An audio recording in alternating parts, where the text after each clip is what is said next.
Take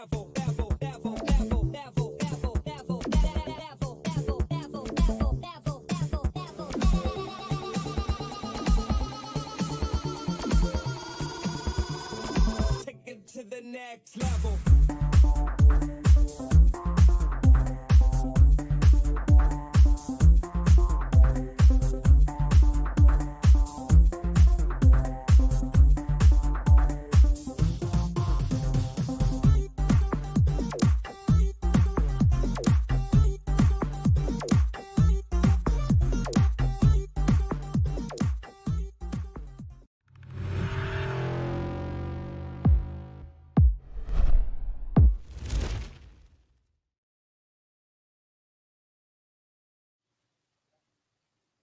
Good afternoon, everyone. A very warm welcome here to Online Darts, and it is Super Series Live, and we are here for Super Series 5 of the PDC. I'm Phil Bars, and we are joined by Tiz today, and Boise will be joining us later on around 3:30. But Tiz, how are we doing, lad?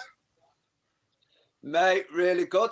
Well, happy to see you. We've been talking on the phone a lot. This is the first time I've actually seen your face for a little bit. You're looking well, pal. Yeah, it's been manic, isn't it? You were the Euros, me with the Dart, but we are back. Non-stop, mate, but it's good to have a little freshen up with the darts as well, give myself a break from the football. So, yeah, I'm excited to see how it goes. I've been keeping a bit of an eye on how things are going, and today I'm excited. There's some really good games already in the first round, so I think it's going to be a good day. Yeah, completely looking forward to it. Welcome, everyone in the chat room. You are all here massively early, and we appreciate your support as always. Remember, drop us a like, thumbs up, help us grow in algorithms, and drop us a subscribe. We have just smashed the 11K mark thanks to your support. And you can see in the background there, that shirt on the wall, well, it's not on the wall, it's just propping up. The draw will be done on Thursday for one lucky subscriber to win that framed, signed Phil Taylor shirt live on the stream. And we can't wait to bring it to you. Going to be absolutely amazing, Tiz. Mate, that's a hell of a draw, is that? I need to get myself a little ticket, see if I can swindle something myself here. All good. Loads in the chat room. Juanita is in. Spud King, how are we all doing? Johnny is in. Jit Ventures, the Scottish lad, how are we doing? Andrew, as always. Joe Williams, so many of you. Glenn is in. Daniel, wow, there's loads of you in. Tugboat, as always. Right, you know what we're going to say, chat room? Get them in. Who wins today, or who has a good run? We're going to put up on screen in a minute the race for the World Matchplay as well, because this is the last chance saloon, Tiz, and realistically, only 2 places left. Although mathematically not done, only 15 and 16 left on that order of merit to play for. Yeah, I mean, I'm not sure where I'm going with this today. Obviously, from what I've been watching, the informed players, from what I've seen, Sousa, obviously, what a season he's had. Obviously, you can't write off the Welsh lads, so I think I'm excited to see them. I've seen quite a few different predictions in our chat room. I've seen, obviously, James Wade. This is one I've seen going up. I've obviously seen a Duzzer, but we're talking about someone from the northeast there who's predicting Duzzer. I wouldn't be so confident on that one, especially with the draw that we've seen. But, yeah, I think it's going to be a good day, mate. I mean, I'm just looking at this chat room now. I've not seen a chat room that busy since opening up my dating apps this morning. There's a hell of a lot of messages in there. So, yeah. And this is coming from a man who loves Tinder. I'll drop you a little story about Tiz's Tinder planning. He's that far in front that we went to Berlin for a conference, and he'd already set the app a week in advance to Berlin. He was fully prepared. So his apps are busy. Look, I was just wingmanning you, Phil. I was getting the double dates lined up. But looking at it on the screen now, probably only Watamina and Mados Razma can be caught from that group. And I'm going, unless someone left field wins it, I'm going down as far as G.F. Smith and Max Hopp. I think I'm going Adrian Lewis in 31. Anyone further than that is going to take an absolute miracle to catch them. Well, no, you're feeling a bit 80 today, aren't you, Phil? You think the jackpot's going to have a good day? Yeah, look, I thought he looked really, really good in Super Series 4. I had a quick message with him this morning. He's like, look, I'm going to give it absolutely everything. He still believes he can make it. And I've got a funny feeling Jackpot may just rock up at Blackpool. Well, it'd be good to see it. I mean, AD Lewis he's one of the best that there's been. And in fairness, when he had them few years, he is one of the best on his day. He was one of the best darts players you could actually wish to see. So I think it'd be good. It'd just be good for the sport to see AD Lewis get himself back to that sort of form and competing at the top. Because there's no doubt about it. When he's in the mood, he's unplayable. Yeah. Worst case scenario for the seeds as well. One to keep an eye on. If Ian White can win a Pro Tour here and leapfrog Johnny Clayton goes back into the floaters into the 16 Pro Tour order of merit, and then one of the seeds could get the ferret first round in Blackpool. Not what they want at all. Absolutely not. I don't think anyone wants to play the ferret right now. I mean, for me, in the last 6 months, him and De Souza have obviously probably been the two best players on the tour. So yeah, you absolutely want to avoid them two at the moment. Yeah, completely. Look, I've just flipped back to the chat room. Wow, absolutely on fire. Superb, guys. Absolutely every one of you superb. Of course, Juanita, we know the love for Damon Hare, always there. KR3000 going, he said, has Alan Suter's draw looking? We'll have a look in a second for you, mate. Reece says, MVG's been on holiday. Yep, fully refreshed and ready to go. Joe thinks De Souza, right, MVG final. Cullen, I'm really good, Pete. Thank you very much. Sean McDonald is in the chat room as always. Glad to see you playing well, mate. Everyone, sorry to disappoint James Wade fans, but Lee Boyce has tipped Wadey for today, so an absolute avoid. He's not going to do it 2 Super Series in a row and tip everything for winners. Just not having it. Yeah. Lee, I've got a bit more faith in you. But yeah, I'm still not exactly confident. Yeah, some big announcements as well. PDC have announced 5 Euro tours this year. Yeah, absolutely huge. And we are going back to the mecca of the Barnsley Metrodome for Pro Tours. After this one at Coventry, we are back to the Barnsley Metrodome. Tis somewhere you know well, being a Yorkshire lad. Bit of Barnsley love. Mate, just up the road from me. It's one of the only places you can go to a nightclub and eat a Greggs, by the way. Just a little bit of info for you. So if you're thinking about booking a ticket, make sure you get yourself a Greggs before you sneak in the club, and they'll allow it. Oh, yeah. Here it says, if I buy PDC TV subscription, can I watch it in the UK, or is it only Europe? No, UK as well.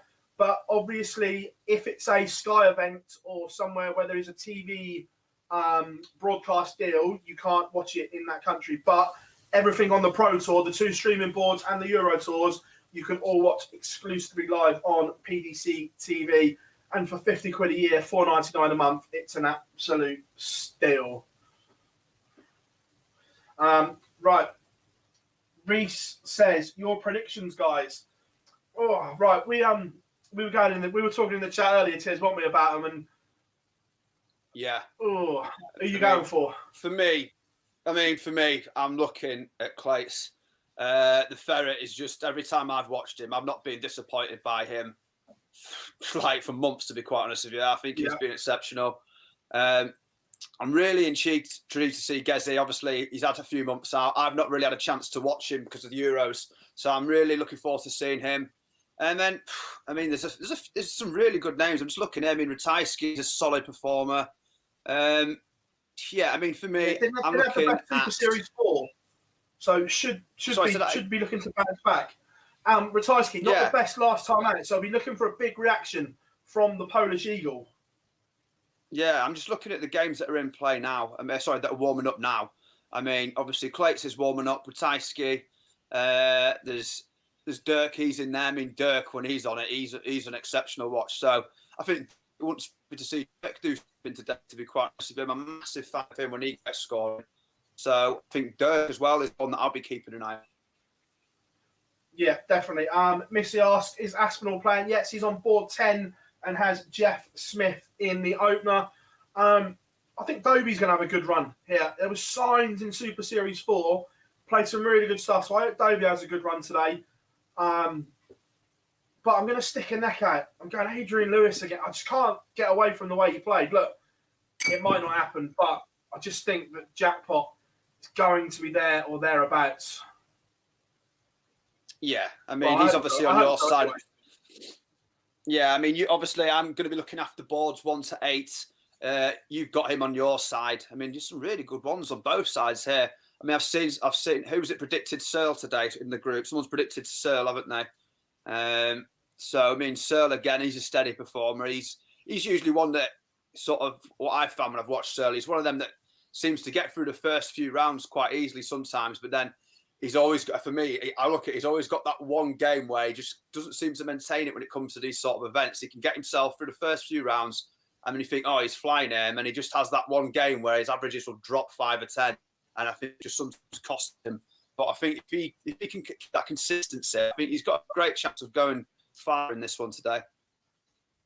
Yeah, no, massively. Right, everyone, we are now up. I've got to do some cropping because the new Dark Connect is slightly out to what it used to be. So I'm just going to do some cropping away, and then we will have the scores up for you. I've got to say, the new Dark Connect, I know not everyone's a fan, but I actually really like it. I think it looks really sleek. Yeah, it's the first time I've obviously seen it since I was last on the stream a couple of months ago. Seems to have a lot more information as well. It's displayed pretty well. Yeah, it just looks a lot cleaner. I mean, I was looking at all the stats that you can get now. It seems to be more stats. Am I right in thinking that from last time? Yeah, no, I really like it. I think it looks good. Yeah, it does. I'm just cropping it now for you all.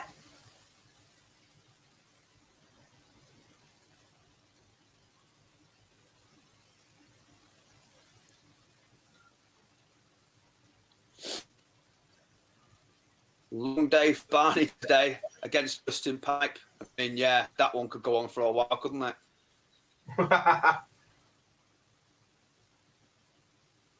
That's from Michael in the chat room. As well, by the look of it, some good news coming today. It looks like Boris is going to take the shackles off of England. Sorry about the rest of the UK, because it doesn't look like you're going to get the freedom that we are, but it looks like Boris has had enough. That's the reward for a good Euros, is that? Yeah.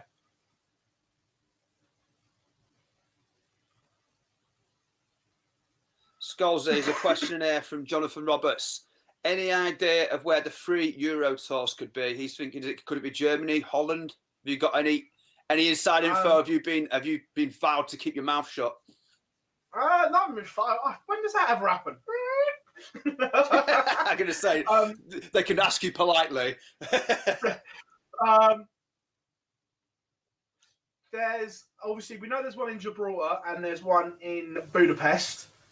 The other 3 would genuinely depend on crowds, because the Euro Tour without crowd doesn't happen. That's where all the money comes from. All the money's generated is from fans buying tickets, and whoever's been to a Euro Tour will know the bar generates an obscene amount of money because they are literally on it from 10:30 in the morning. So it will be wherever allows fans to come in and players to come in without quarantining as well. So obviously Germany and Merkel are going to have to play ball and not quarantine people to come in for them to be in Germany. Otherwise that won't happen. So I think it wouldn't surprise me if we see another one in Gibraltar. Yeah. I mean, what's the deal with the players at the moment? Obviously, I've been out of the loop because of the Euros and stuff for the last few months. I know there's a lot of players that did take exception to sort of moving about too much, obviously, making sure the bubble was safe. And I know Gary Anderson, for example, he wasn't keen on the idea of going abroad. Is that still been a thing, or are the players a lot more comfortable with how it's going now? I think most are more comfortable now. I genuinely do. Look, there's still going to be some that don't want to travel, but as it opens up, unfortunately, they're going to have to if they want to play in these events. These events are going to happen regardless. So I think it's one of those that if they want to play in these events, they're simply going to have to. Yeah, there's that much competition for places now, isn't it? It's fair, really. Yeah. Right, the last live league game is just finishing. So, guys, if you just give me a couple of minutes to put the tweet out about the results. Andy says got some new graphics. Yeah, we've got a few new bits and bobs, introducing new bits to the stream all the time. Obviously, we've got a new PC setup as well, which helps with good graphics cards in, so we can do these things as well. But yeah, we're just trying to improve things all the time. Got some new backdrops ordered, which should be here this week as well. Someone saying I should have tidied up behind me. Yeah, maybe.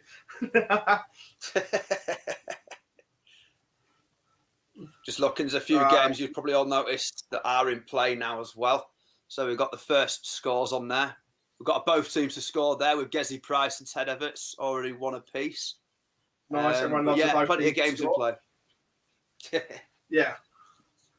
Yeah, I'm liking the averages as well on the side. A lot of people in the chat room are saying the same. The fact the averages are on there as well. Brendan Dolan currently averaging 111 2-0 up against Karol Sedlacek. Yeah, it's loving the averages because it saves me having to click the game every time to see actually what the quality's been like. I like that. Yeah, like that a lot. Big fan. Your tip, the Ferret 2-0 up on board 11 as well, Tiz. Go on the Ferret, yes, lad. Yeah, that's a solid start. 94 average. McGeeney's still back on 64, so I think a bit more to come from Matt McGeeney. But yeah, happy with that start from Clates. Yeah, it's all good. Sean says, does Phil know where the Eurotour locations are? He's already booked his flights. I'm correct. So I've already got one set of flights booked. Phil's on his hotel on his flights booked for the last 3 months, I think.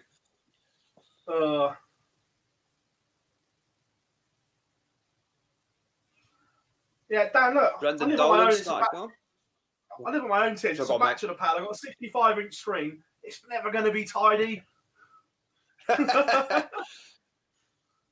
Let's be fair. Wade started well. Boyce is going to be happy. Good start from Wade. 2-0, averaging 120 after 2 legs. So maybe Wade is up for this today.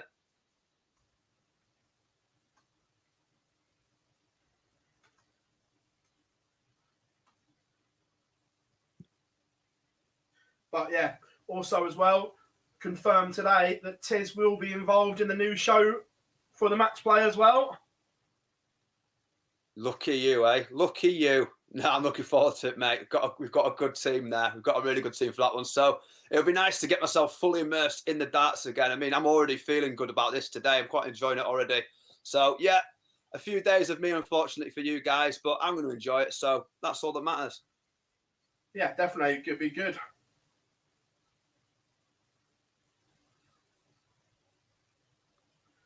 More information about that one coming soon. Brendan Dolan 4-0 up now, averaging 105 against Sedlacek.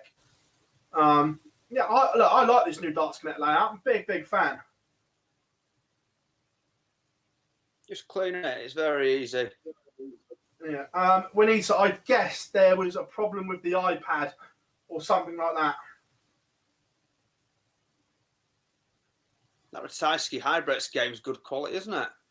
Both averaging over 100. Hybrett's on 111, 2 apiece. That's going to be a really good next few legs there. Obviously, it's first to 6 at this stage of the tournament. What's that? When does it go? It's first to 6 till the semis, is it, Phil? Is that what changes? Correct, mate, yeah. Oh, I'll tell you what, Tiz, a lot of love. G Adventures in the chat. More Tiz, please. Oh, thank you very much. Tell you what you'll do for me. Nice one, G's Adventures. Tell you what, that's the first time I think I've ever had a fan comment in there other than when Gob's online. So I think it's Gob. Unless Gob's under fake. Yeah. Loving that. There he is. Go on, Gob.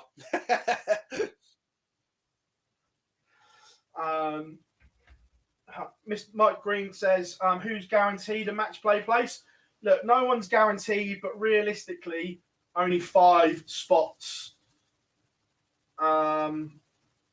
Is Super Series 5 the last? No, they've announced there's going to be 8 Super Series in told. But we're going back to Barnsley. Another one says, someone says, is this all chit chat, no games? No, look, we are not allowed to show games. Unfortunately, they are copyrighted. It's on subscription TV, PDC TV, and if you want to watch them, you've got to pay for them. That's the way the world works. Yeah, I mean, that's why I've had to do my hair, because I've realised that I'm going to be on camera all day. So I mean, I have to make a slight effort there, realising that it's going to be a few hours of me. Yeah, you know, a few hours is always good. Well, that's it, to be honest. I've done my hair for you, Phil, to be honest. But well, I'd expect nothing less, lad. I'll tell you what, yeah, Gob's right. Wade, he's absolutely flying here. 3-1 up and averaging 1-2-3. He's absolutely flying. Oh, God, I might have known that Wadey's winning and Gob's in the chat room. Might have known. Yeah. I think you'll see Gob in the chat room until Wadey's eliminated. I think that's what's going to happen today. Yeah. Yeah. But, yeah, like we say, back to Barnsley for the next lot of Super Series. Cannot wait. The Metrodome. See you there. One of the Meccas. How's Dolan? Look, I should click on the Dolan game. Has he done it yet? Board now. All right.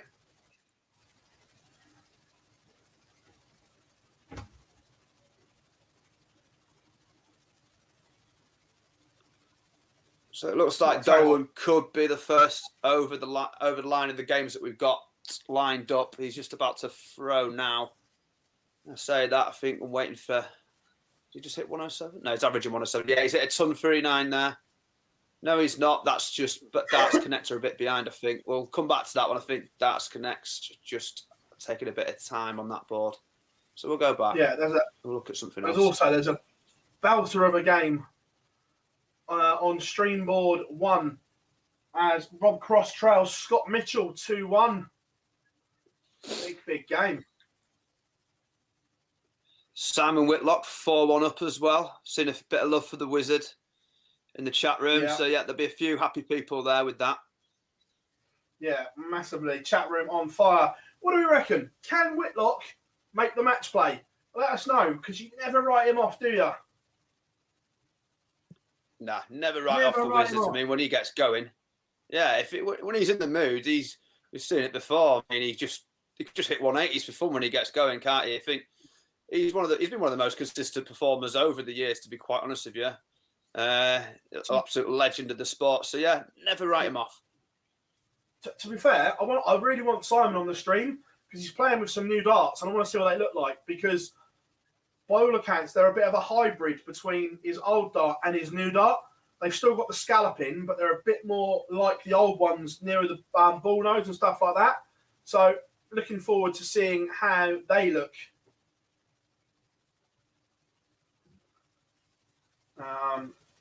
Malky says, has Philip placed a bet on Michael Smith for the match play? First of all, gamble responsibly. And do I bet on stuff? Maybe a little. Looks like Beanie's made it. I know you like a little bit of a dabble there, Phil. I do like a little bit of a flutter on the darts. There's nothing wrong with that, mate. We all like a little bet sometimes, don't we? As he said, gamble responsibly and make sure you don't follow my tips sometimes. But yeah, I'm just looking. Beanie's made it through, hasn't he? 6-0 against Matt Jackson. So 97 average. Well done, Aaron. I'll tell you what, bit of a fight back on board 11. Mark McGeaney back within 1. Johnny Clayton only leads 3-2 now. The Gladiator. Come on, the ferret. Coming back out. Come on, the ferret. 5-1 Wadey as well. So he's edging closer. How much should we bet that Phil will bet on MVG? Look, anything, whenever I'm not going to hide this fact that just on pure odds, if MVG's ever over evens, I will always have a punt because at any given time he can go berserk. I think there's you and Jar that are the MVG lovers in the group, isn't it? I think you're the real MVG core in our chat rooms. I still can't believe it. Last year's UK Open, the last one at Minehead before all this happened, when he went 3-1, it was like, oh my days. Literally everyone in the press room, including commentators and pundits, literally, it was like, right, how much can we get on? Yeah, I never thought I'd see the day of that. I mean, for the years that I've been obviously watching and covering with you, Phil, like you said, if you ever saw MVG above evens, it was a rare occasion. You'd maybe see it for like the Worlds or something like that, the massive tournaments. Yeah. But again, it wouldn't be much over evens, especially some of the smaller stages or the small competitions, if you like, some of the smaller majors. You'd generally be, what, 4, 5 to 6, wouldn't it? Something like that.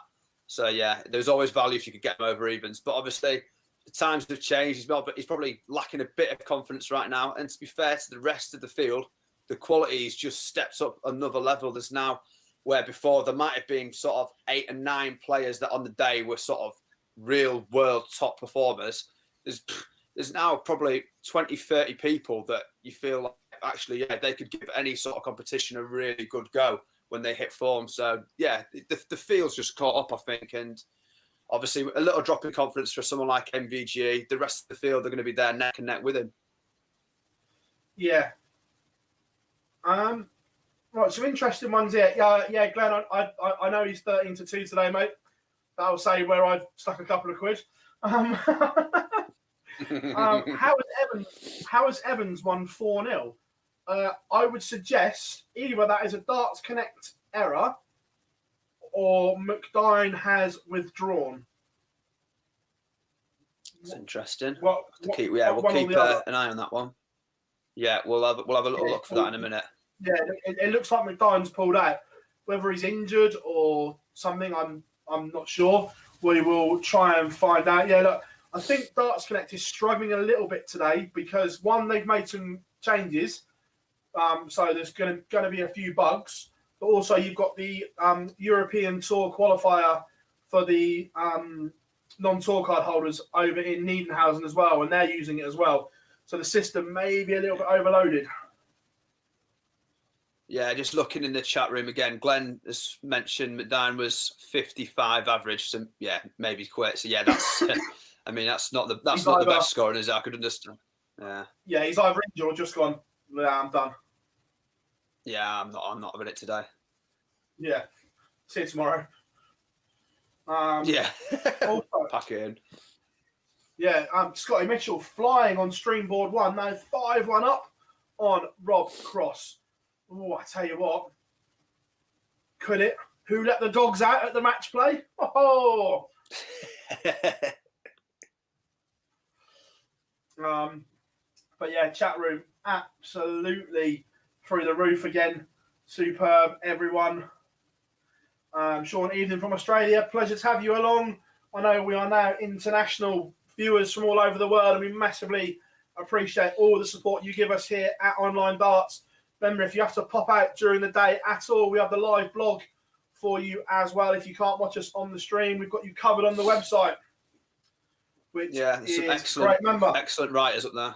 Yeah, excellent writers up there. They can give a far more insightful opinion probably than myself. So yeah, always worth checking up on that at the end of the day as well. Yeah, exactly. We will waffle darting nonsense for the next 6 and a bit hours, but the writers can make it all good. Oh, from the Philippines as well. Massively to have you along. To be fair, speaking of the Philippines, that was on our holiday list, wasn't it, Tiz? If we can't get to Bali or something like that. I know, we've been looking at Southeast Asia. I mean, the weather's here. It's obviously lovely. I mean, I'm just looking outside my window now. It's sideways rain. So, you know, it's a shame to leave here. But if I have to suffer Southeast Asia for a few weeks with you, Phil, then, you know, I'll just have to do that, won't I? Oh, massively. Look, it's got to be done, isn't it? It's got to be done, mate. 16. We owe it to ourselves. Yeah. The over genius on board 16 is now 5-3 in front against Steve Lennon. That was 3-all, but he has done it. But Tiz, we've got a result on board 2, and it's a big result for you. Yeah, Rob Cross is out. So, yeah, one of the highest seeds. Rob Cross is out. Scott Mitchell has a 6-1 victory there. Doesn't look like Cross has ever got going today. Only averaging a disappointing 80, so I'm sure he's not going to be too happy with how today's gone. But yeah, Scott Mitchell, 88 average, so he is the next person to make it through. Congratulations, Scott. Yeah. Only 37 likes in the chat room, guys. You can do better than that. We know you love what we do. So Nearly as disappointing as Rob Cross. Oh, and there it is. Scotty Dog marches on. Oh, I tell you what, Rob can't get off that stream board quick enough. It's one of the quickest handshakes I've seen. Almost Olympic sprinting.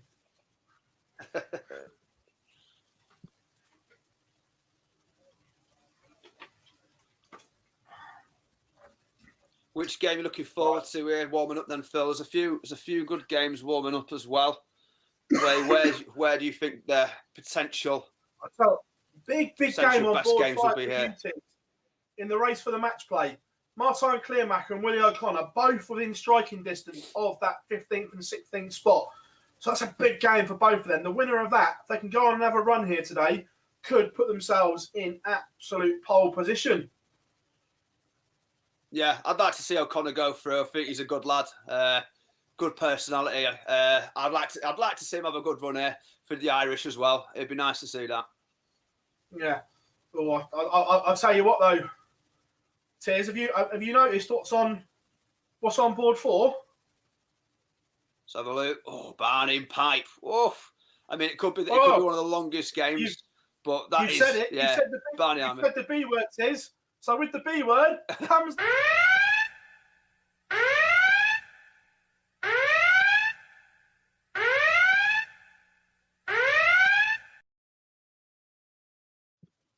I completely forgot you had that alarm. I completely didn't realise what you were teeing yourself up. That's still a thing, is it? Remodeled it as well. Raymond van Barneveld warming up on board 4, and the man needs 4 very, very good days if he is to head back to the hallowed Empress Ballroom in Blackpool. Also on board 2, which is the stream board, Glenn Durrant against Richie Edas. So that real acid test for Duzza. Paul Dusicki, in his own words, in the last day of Super Series 4, how have the last few weeks been for him? I'd like to see a good day for Glenn. I felt pretty sorry for him these last 6 months. Obviously, since the whole COVID thing, hasn't it? He doesn't seem to have recovered. His confidence is shot. He's admitted it himself. It'd be nice to see him get back to where he was. To be fair, I think the problems were there pre-COVID. I think COVID just papered over it a little bit, and that was blamed. I think he openly said that this was there before. Well, I'll tell you what, we've got some nobles going on as well. Board 12 and board 15 for me. We'll come back to Duzza in a second. However, Ratajski 5-all with Kim Hobrex on board 12. I'm going to open that one and call this one in. And also on stream board, Max Hop is in a noble with Michael Smith. Right. Do you want me to keep an eye on that one for you as well? Yeah, I'll do Hybrex. I'm sorry, I'll do Hybrex Ratajski. You can do Smith. Hybrex, 96. 96. Ratajski is sat on double 18. If Hybrex cannot take this out, can he down the Polish Eagle? Suspense kills us. Oh, he's done it. Last star in hand. Kim Hybrex has pinged 96. The Polish Eagle, another round 1 departure. The form isn't, well, he's averaged 97, better form, but results aren't there. He has gone. And Tiz, is Bully Boy about to go? So I'm looking at it now. Hop has got to check out 38. I'm not sure how he's landed himself on 38, to be honest. And he's checked it out, though. So, yeah, he's checked it out. Hop has made it through. He's taken Smith down. 90 average there against 92 average from Smith. But Max Hop, the German, has made it through. Yeah, big 180 there to leave 38. Piled the pressure on. Oh, Smith was in control. I'm just watching it on the stream.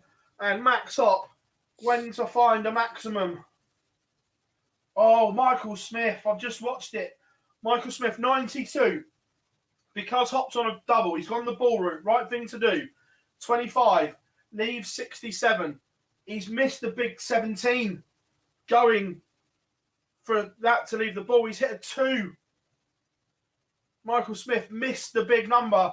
Max Hop split it as well. Went 10 for double 14 to get the job done. Yeah, definitely the way to do it.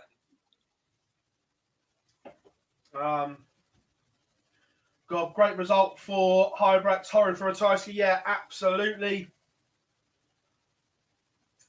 Yes, Reese, they have buys. Edgar playing well, 2-0 up. I haven't had a look because we were just calling them, but we will have a look shortly to see how prime time is getting on.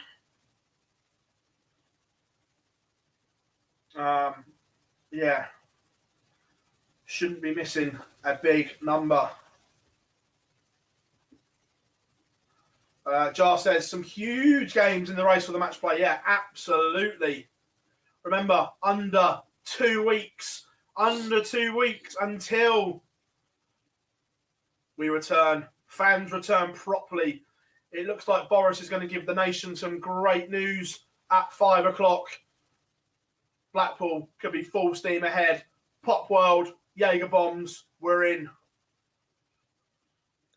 Obviously, Phil, you've been to a few of the events which has had obviously limited capacity over the last month or two. How's it been? Is it obviously? I'm guessing it's been brilliant to have them back. Has it been? Obviously, it's good. It's not going to be quite this, is it? But it's been refreshing to have it. That last 5 nights of the Premier League, even though there was only 1,000 in there, was nothing short of magnificent. The first night was really strange because no one knew. They're like, can we cheer? Can we not cheer? What are we meant to do? And it was really strange the first game. But by the Friday, it was just like, oh my Lord, this is back. They were dancing in the alleyways between the tables and everything like that. It was like, yes, we're back. Just 1,000 made all the difference. So as it stands right now, it's going to be reduced capacity for the first 3 sessions of Blackpool. But all being well, on that Monday, the Empress Ballroom will be full. And I genuinely cannot wait for that day. It'll be rocking, won't it? It'll be absolutely rocking. Yeah. Barry Keane on board too. Yes, he is. Good to see Barry Keane back playing after what happened with him in... board 15. Yeah, after what happened at the last Super Series. Lee boys, under 2 weeks until the Winter Gardens and Pop World. Yeah, agreed. PL final was so good. Yeah, it was. Look, not just in darts, in sport as well. And look, everyone knows I'm not a Chelsea fan or a Leicester fan, but those fans at the FA Cup final made all the difference. Just what it meant to them, that emotion, the tears of joy, the tears of devastation from both sets of fans. We've seen it in the Euros, having 60,000 at Wembley and everything like that. Look, never underestimate what fans do to sport, regardless of whether you're a football, cricket, tennis, lawn bowls. Fans mean everything to sport. And I think over the last 15 months, that's something that has shone through more than anything. Yeah, definitely. I mean, you look at the difference with any sport, it just makes that much of a difference. Obviously, I know a few people kicked off about all the sort of fans being there at Ascot and maybe Wimbledon. Yet other sports will probably feel that they've been let down a little bit. And obviously, probably events promoters up and down the country have probably felt a little bit let down with certain things seeming to take priority. But we're at that stage now where it looks like everything's going to be opened up in the next 2 weeks. I think we just try and forget about this last 15, 18 months, isn't it? I think just look forward to hopefully some positive news in the next couple of weeks and everything going ahead as scheduled. I think that's all we've got to do now. Just try and focus on the positives that we seem to be hopefully coming towards the end of all this now. To be fair, in the chat room, Tugboat, you've just said something that I was going to say as well. He's gobbing there as well. That Glendarrant throw looks loopy as hell.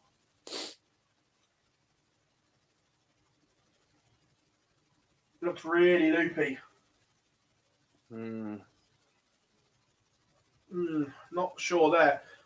Tugboat says, what are my drinks of choice today? Well, as always, can of Monster, other energy drinks are available. However, Monster, my DMs are open. And lemon and lime water. So, one balances the other. It's like when you have a great big kebab, you have a Diet Coke. It's the rules. Yeah. You have full fat Coke if you've got a hangover. Them's the rules. Yeah, exactly. They are the rules. Phil, yeah, got one in always here. yeah, Andrew's answered you there. Go on, Tiz, what you got for us? I'm going to say Denver in the chat room. Phil, who is your tip to win the match play? He's going for Peter Wright.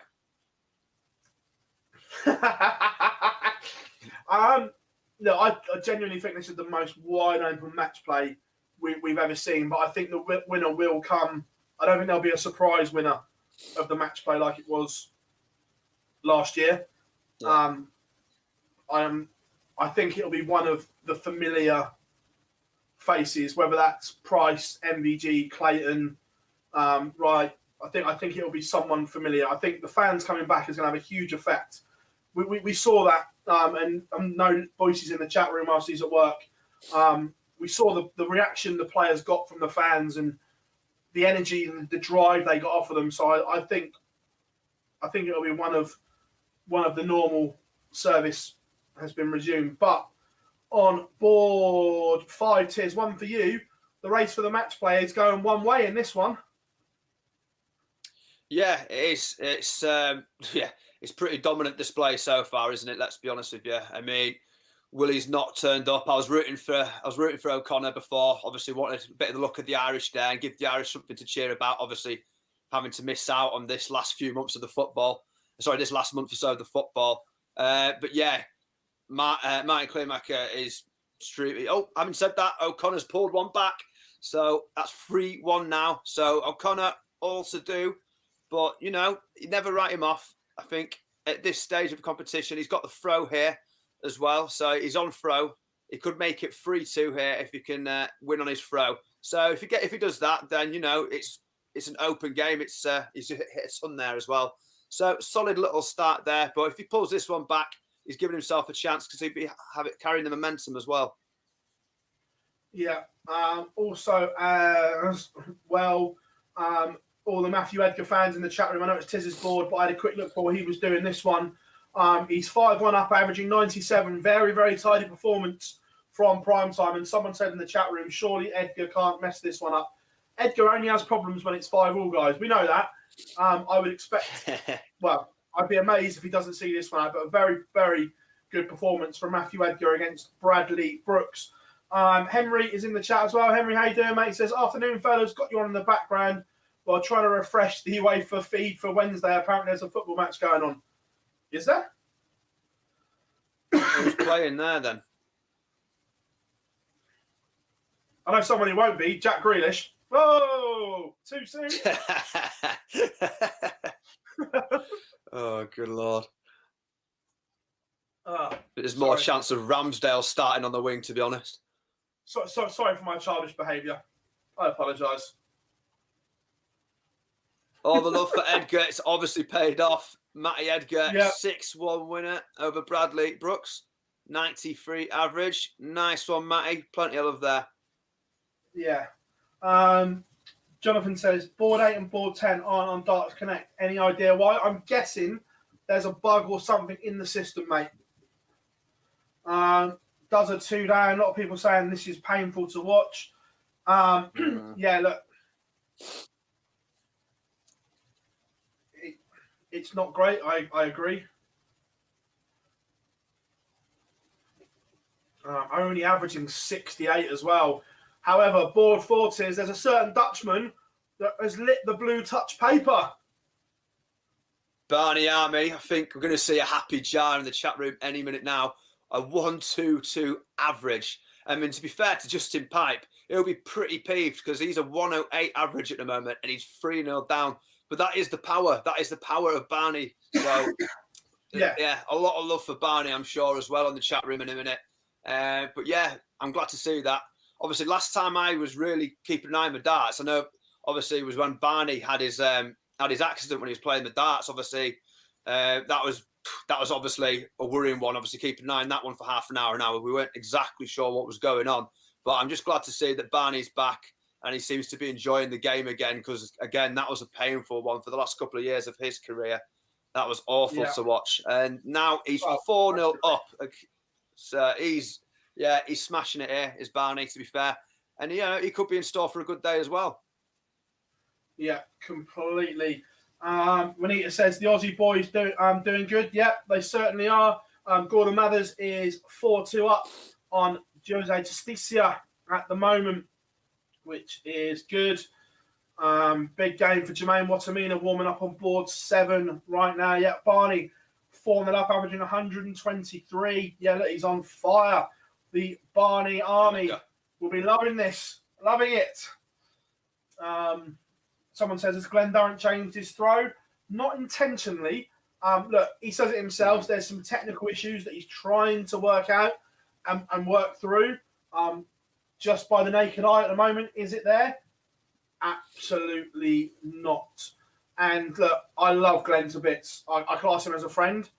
But if you're one of those non-seeded players, and I mean this with the greatest of respects, if you're one of those 16 from the Pro Tour Order of Merit right now, you want to draw Duzzer in that World Match Play. And that does pain me to say that, but I'm just being honest. Look, we're here to give opinions on what we see, and right now, that's how it looks. Stephen Bunting, 97 average, finds himself 5-2 up against Martin Luckman. So at this moment, you'd have to say that Bunting could be on his way through as well. So big yeah, that's obviously, well. that is a big result for him. I mean, Stephen Bunting again, when he gets firing, he's just a solid, consistent performer. When he's on his day, I mean, his averages generally won't drop below the sort of high 90s, and then sort of early hundreds, and that's hard to play against because when he's on it, his doubles are there and everything's in check. He's one of the most solid performers. He won't go away. He just won't go away. He'll always be there or thereabouts in games. Gives himself the best chance possible. Yeah. Sean asked who is Van Gogh, and got Michael Van Gogh, and will play David Evans next, or not next, but he's on board 5. Just looking on mine now. John Michael against Jack Main. Potential Noble could be coming up there. It's currently 4-all. Both averaging below 90. Oh, I haven't said that. Jack Main has just made it 5-4. Potential Noble could be going ahead there, though, Phil. Yeah, we've also got a result on board 10. Nathan Aspinall has beaten Jeff Smith, 6-4, 95 and a bit average for the Asp, 92 and a bit for Smith. Close, but not close enough. Simon Whitlock has bundled his way past John Brown, 95 and a bit average. Someone asked, had I seen his new darts? I haven't seen them, but I've been told what they're like, which is why I want to see him on a stream board.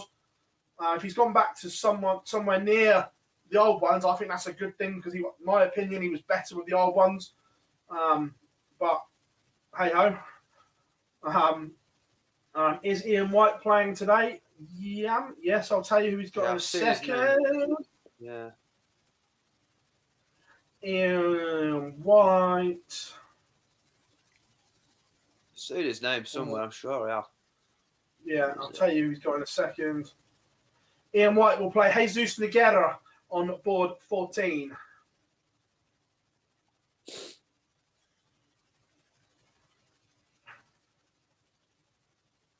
Bunting's through 6-2, 98 average. So Stephen Bunting is the next person through. Lukeman has gone. Yeah. So no live lounge tonight. Back on Monday when it will be a bumper live lounge a week today. We will have Super Series review and the match play preview because the draw will be done by then, so we can bring you the draw as well. Tell you what, some Phil, absolute corkers going on. Go on, mate. I'm going to say the bottom half that I'm looking at here on Darts Connect, there is some games that pretty much all look like they're going to go to the wire here, to be quite honest with you. So yeah, in the bottom half of the screen, there's some absolute belters there. Yeah. Also, William O'Connor's pulled it back a little bit against the serial killer, Martin Clearmacher. Yeah. Oh, yeah. You've just given it commentator's curse though, Phil, because Clearmacher's just made it 5-3. That is absolute commentator's curse.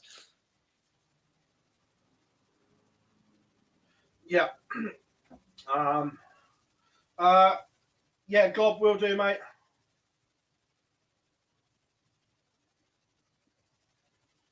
Yeah, not a problem. Oh, this is we'll sort bad that to in a watch. second. This is bad to see. Does a 5-0? That's just not going to do his confidence any good either, is it? It's averaging 77 again. Look, I'll tell you what, Barney like 114 average.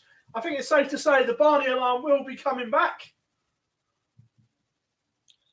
I mean, that will do it a complete opposite. This will do his confidence the world of good. So that's my Justin Pipe, 97 average. I mean, any other opponent today, he's probably fancying himself to go through at this stage. But yeah, that is the luck of the draw, I guess, sometimes, isn't it? Yeah. Also, as well, board 9, Madas Razma is in a whole world of trouble. Currently, 16th. However, if he loses this game, looking as if he's 4-0 down, only averaging 77, Stephen Bunting will leapfrog him and go into that 16th spot. So Madas Razma is in an absolute hole right now. James says, why no Scott Waits today? I don't know the exact reason, but there must be something because he's coming back later on in the week. So he is playing part of this Super Series, just not from the start. I don't know the reasons, but he is in. And a result is board 4. The great man's done it. Yeah, fair play, Barney. 116 average. I think it's about time we see the Barney alarm, Phil, to be quite honest with you. I mean, 116 average. Let's do it for the fans. No, only when he starts warming up again. All right. We'll give him a break. I don't make the rules. I just enforce them, all right? Oh, I tell you what, sorry for the Aussies in the chat room, but Jose Justicia has pulled it back and he's got a noble against Gordon Mathers. Durrant has gone. Also, as well, Chris Dobie, what has he got to do to get a break here? Same in the last Super Series. He's currently trailing Steve West 5-4, averaging 106. He makes it 5-all now. 106 to West's 91. Huge goal from the averages, but we've got a noble on board 3. Yeah, how is that 5-all? Look at them averages there. Obviously, there must have been a couple of issues on the doubles. I've not been watching it fully, but yeah, 5-all. I mean, who's on throw? Let's have a quick look in there. Let's go in. It's got to be Dope. Oh no, it's not. It's West's throw. West starts with the throw, but he's a disappointing 60 from him. Dobie responds with a 96 as we go back to West's throw. That's a ton there to leave himself 3-4-1. A good score here from Dobie. Definitely puts him as favourite, surely. So if he can hit a ton 40 here, 99, it's not too disappointing. He'll be hoping that West can't hit a treble here. So let's see what West can do with his next 3. And yeah, another disappointing 60. Dobes, you need something big. Phil's been rooting for you. Phil's tipped you to have a good day today. So can you do something here? We need at least one treble. Ton 39 is fully in the driving seat now. 167 left on the board. West realistically needs a ton 40 or a 180, and he can only hit a ton. So Dobie 167 on the board. What can we get from him here? Ton 3-1 to leave himself 36. He'll be more than happy with that visit. West on 181. 97. I tell you what, I was throwing these darts at a fair speed. The scores are coming in quick. Dobie's done it. 1 dart. 36 checked out. 116 average. Is that right still? I think it could be. It might be 107 now. Yeah, that's a great performance, Phil. You called it earlier. You said he'd be having a good day today. And from what we've just seen there, I would not disagree with you. Yeah, played some really, really good stuff. Barry Keane, 5-3 up now as well on Chaz Barstow, and he's in control of this leg on the stream board. Other games warming up. Lisa Ashton against the German giant Gabrielle Clemens. Chizzy warming up against the Jammy Dodger. And the serial killer, yes, he's edged it. Martijn Kleermaker is through. I'm glad you've corrected yourself, the Frog. In 2021, no, he hasn't yet. But will that come to an end here in the Super Series? But tis board 14, the one we were looking at. Kieran Tierney gets the job done 6-4 over Louis Williams. Also, yeah, Darius Labanauskas 5-1 up on Zoran Lurchbacker. Yeah, that game seems to have been on for a while. I could be wrong, but that seems to have been played for quite a long time, that one. The pace doesn't seem to be all there, but Darius is in the driving seat. Yeah, and Damon Hesser beat Keegan Brown, and Gordon Mathers came through that noble leg 6-5. He beats Jose Justicia. Whitlock as well. The Aussies are on the march. Yeah, it looks to be a good day for the Aussies, doesn't it? I think there'll be a lot of happy people in the chat room there as well. Yeah. Ashes year and the Aussies are on the march. Yeah, we'll nip that in the bud. Tugboat says, genuinely almost in tears watching Buzzer. This is heartbreaking. Glenn's a super fella and a good mate. So, yeah, look, it's not great at all. But don't know what we can say about. We've said everything we can about Glenn. It's just one of those ones. So we'll give you an update on the race for the match play shortly as well. Let a couple of games finish, and then we will tee up a break as well.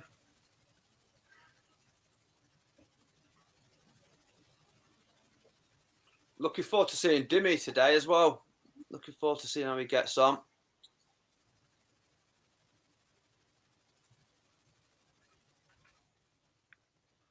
Yeah, I'm looking forward to it.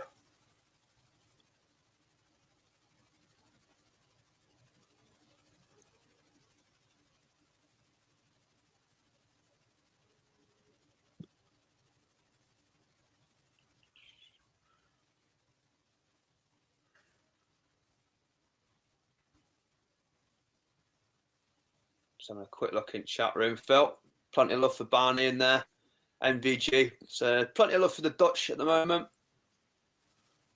Just pinged you what you wanted now, Tiz, on email. Legend. We won't repeat what it is in public. But as it stands, Madas Erasma has dropped out. He goes to 18th. Clearmacher and Bunting level on 21,750. Sorry, 21,750 quid. But Bunting has the 16th spot on Campback.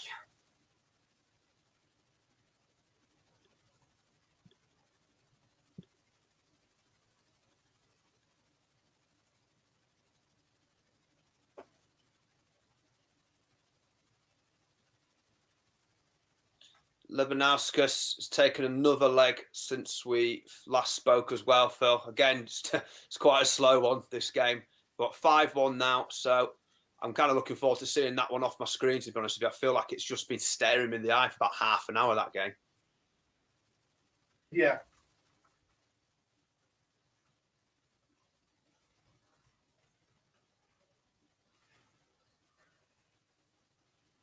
Yeah. 6-1, it's done. It's done. We can forget about that one. It was just pecking me head seeing it there all the time. But yeah, 6-1. Well done, Darius. Yeah, Callum Ridd's warming up as well. Man who had a great run last time, Dimitri Ross Smith. Gando warming up as well. Tough assignment on board 3 against Ross Smith. As well, Ron Moulenkamp warming up as well. But with no games coming towards an abrupt end anytime soon, we are going to go for a quick break, about 40 seconds or so. But Tiz and I will be back on the other side of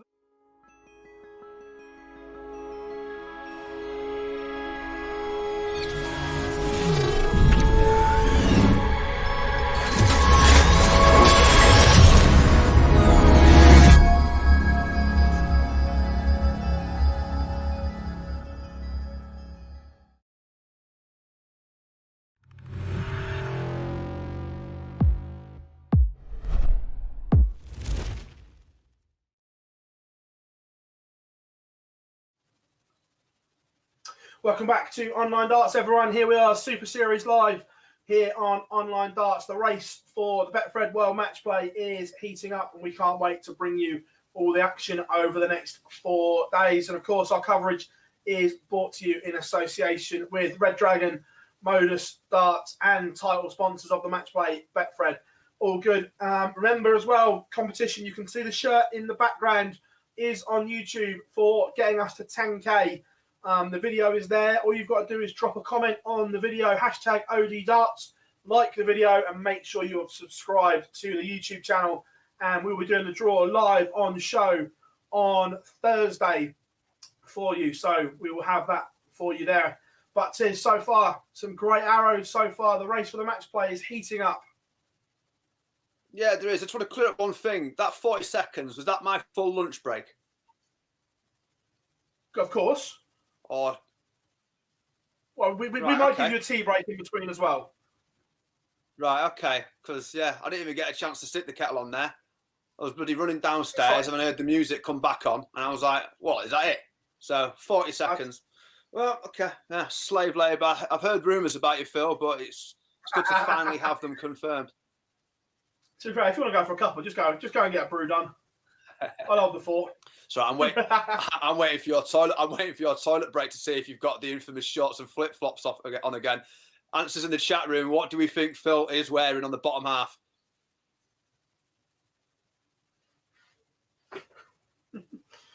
Please tell me you're wearing something. Yeah, standard shorts and flip flops, obviously. Wouldn't expect anything else. Does anything else even exist? I'm just checking all that in the background, Phil. It's like a game show. Obviously, you're giving away prizes. Is everything up for grabs in the background there? I'm looking at the washing machine at the moment. Mine's just gone down. So yeah, well, that way. Well, it's like the old generation game: cuddly toy, tea set, toaster, kettle.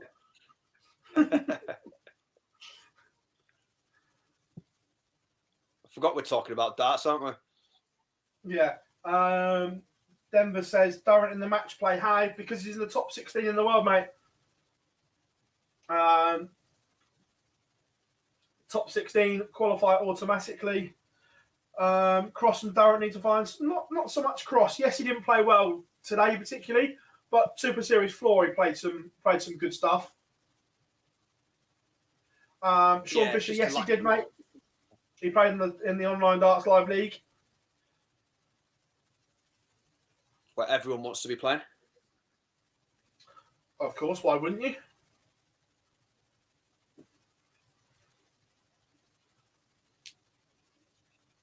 I think the most popular Jermaine Watamina in the most popular Jermaine Watamina big result in the could be for him.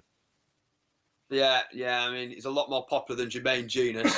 So Jermaine Watamina doing it for the Jermaines there for free.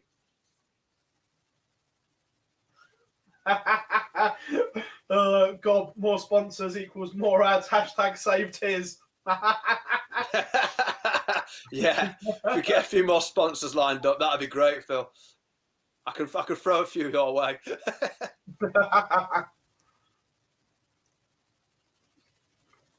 All good in the hood. Jermaine can beat Ryan Murray. It's a huge result for him. Phil, you're going to have to give me help with the pronunciation on board 13. Which one? Board 13? Boris Kurtzmar. Not Darren Webster. Thank you. Boris Kurtzmar.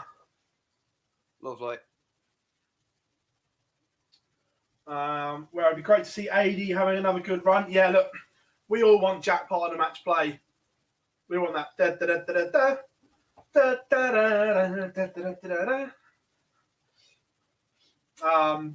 James says, does a cross look to be seeded 5/12 will be the softest section in the match play draw history? Yeah, look, like we said, if you can get Duzzer, and I mean this with the greatest respect, if you're a non-seed, he's the one you want right now.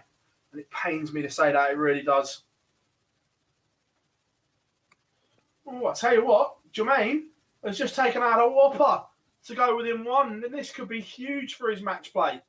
1-4-1 to go 5-3 tis.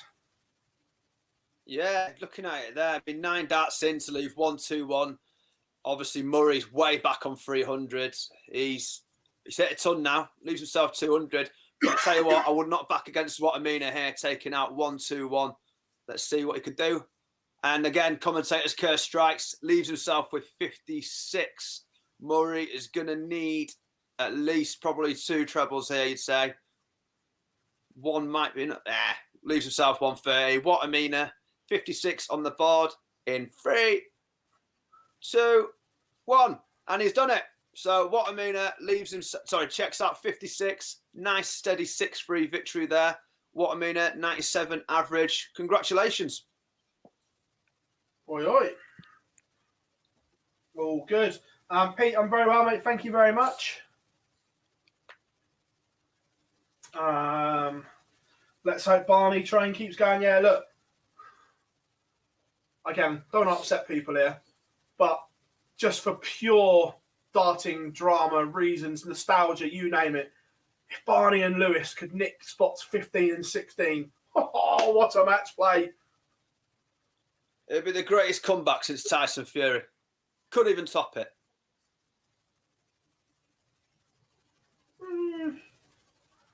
What about the comeback when we were? What about the comeback when we were at Toby and we thought we couldn't fit pudding in, but we found it from somewhere? I tell you what, that, to be fair, I'm surprised no one's approached us to make a movie about that, because honestly, the script writes itself. The scenes that we saw that day, I mean, there's a few tables around us that saw something special that day. They couldn't believe it, the waitresses, when they came over. And we went for the big plates. So we thought we were done after the big plate carvery. No.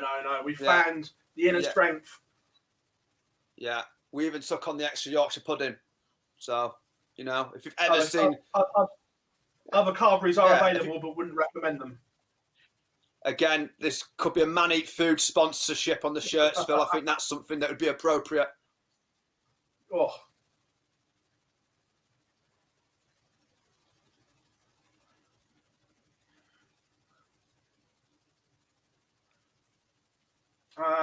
Denver, look, we've been saying it for a long, long time that the rankings does have its faults, and this is one of them.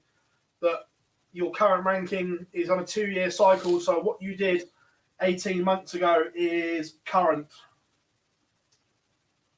Yeah, there's a few people in the comments already, Phil. Obviously, they didn't know about what went down at Toby Carvery that day in Hampshire. Tugboat, I assume, last plates at Toby. Of course, I didn't realise there were smaller plates. Jonathan Roberts, inspirational, that lads. Yeah, I know, Jonathan. I mean, it's not for the weak, to be honest with you, but, you know, we are, let's be honest, Phil, you're pretty much a northerner at heart, aren't you? I'm a northern lad. So when gravy's there, when gravy's there, it's getting eaten. Do you know what I mean? There's not going to be an area of that plate untouched for me. I'm basically licking the plate. And you've obviously adopted this when you met me. So fair play. Instead of saying hello to people now, I even say, hey up. Hey up, lad. Yeah, hey up, lad. Callum Ridds, 2-all. Interesting. We've got a Noble on board 12. Jonathan Worsley, 5-all with Adam Gowlass. Not a classic. 79 and 82 averages. It won't be making darts gold on Sky, but one of them's going to come out on top. Yeah, another low Noble, though. The Nobles are starting to sneak up in the numbers now. We're getting a few more coming through. Yeah. Yeah, looking that way. Daryl Gurney, board 10. How's Gurney been getting on, Phil? Because he had an all right Worlds last time I fully watched him properly, because he had a disappointing year last year. I gather he's gone off again, has he? Yeah, didn't have a great Super Series last time out at all. Yeah. And again, another one in those rankings needs to find something. But Jermaine here, nudging him closer to the match play. Still work to do, but that could be a big result for him.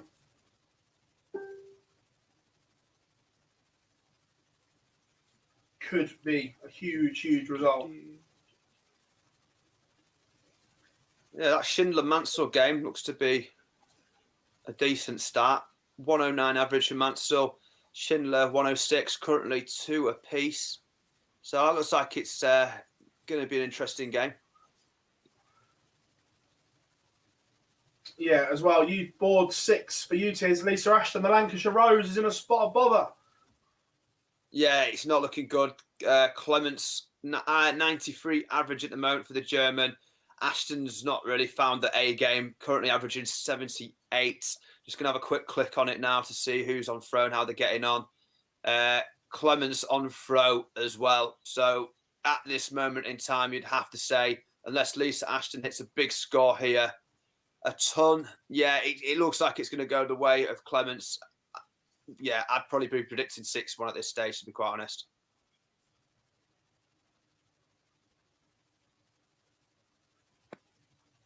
Yeah, ton 2-5. So Clemens firmly in the driving seat in this final leg as well. I think this one just to keep your eye on the board there, guys. I'm not expecting a comeback from Ashton at the moment.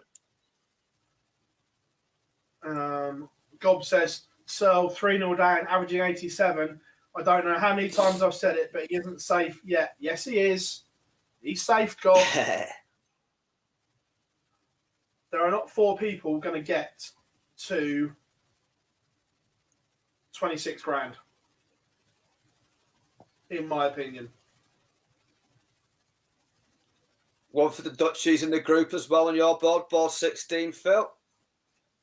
Yep, all Dutch affair going down. Should be decent. Board 9 as well. Ron Meulenkamp, another Dutchman, 1-1 with Wayne Jones.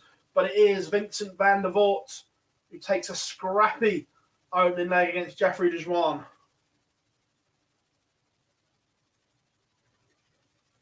Good standard game there on board 15 as well. Your board, Phil. Yeah, Dimitri van den Berg 2-2, averaging 109. With Peter Jakes, 102 for him. Both looking good. Andy Bolton now 4-0 up on Ryan Searle. Andy Bolton still in the race for the match play. Yeah, absolutely. MBG hasn't played yet today, Hazel. He got a bye in the first round. We'll play David Evans next, or we'll play David Evans on board 5. Not sure if it's next or not, but we'll be there. Where else was I looking for? I think we've missed a result, or have we?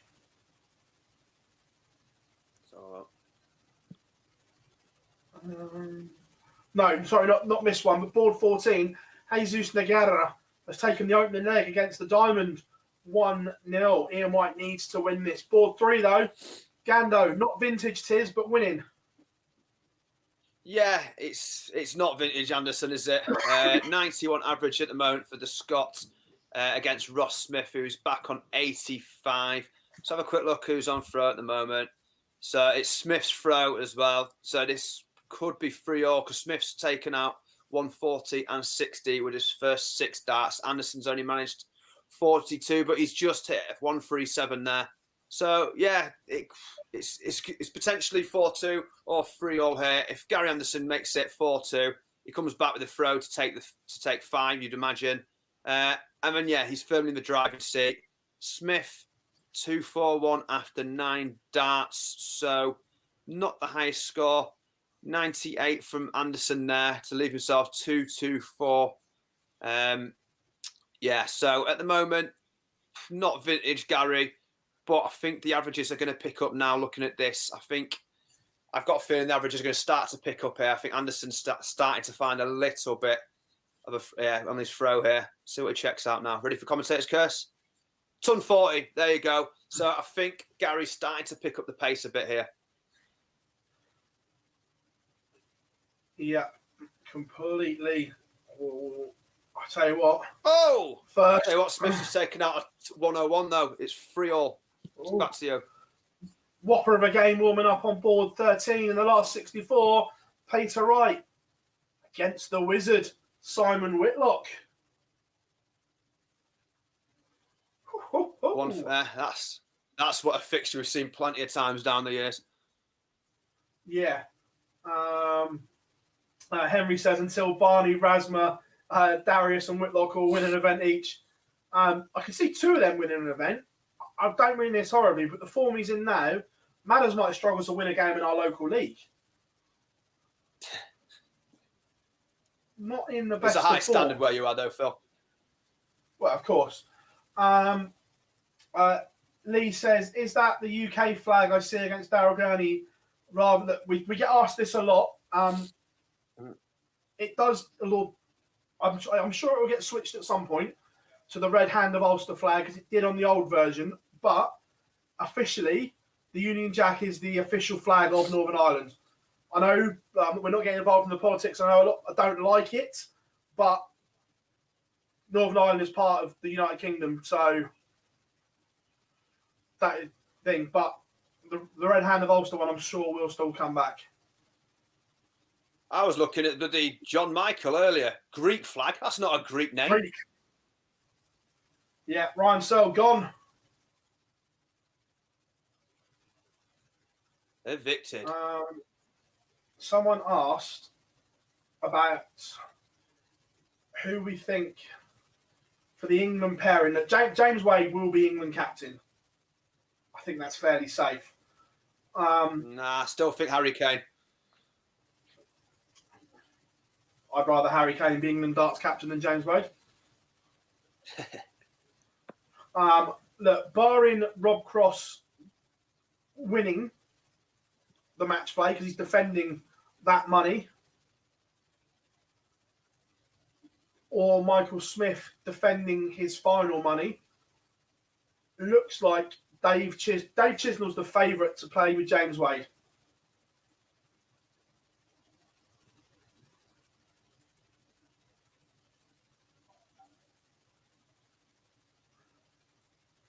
As it stands.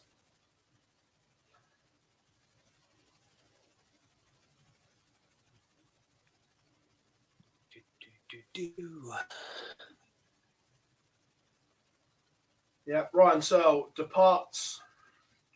Heavy metal gone. Ridge departs. 6-4 to Mike De Decker.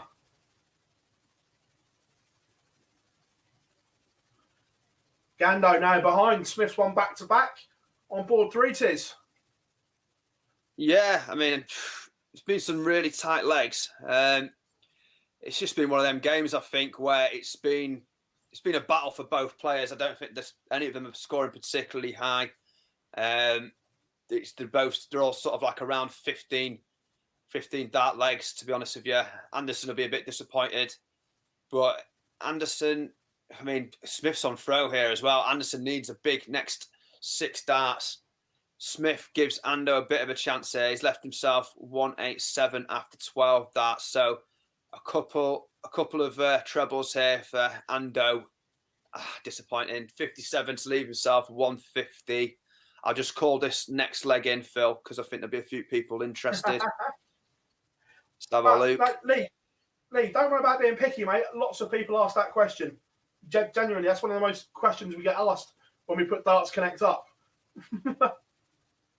I noticed it myself, to be fair. I was wondering what the crack was with that. So, yeah, not the only one.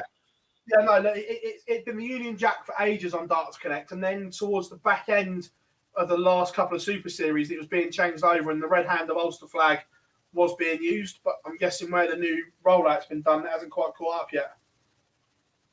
Yeah, just getting down to the wire now in this 8th leg. Oh, another big trouble. Every time I seem to come onto this game, Smith takes out a big trouble. He's just a big finish. He's just taken out 1-2-8, and he's firmly in the driving seat here. Anderson's going to have to take these next 3 legs to go through. So 5-3 to Smith. Interesting. Could be a coupon buster, that one. Yeah.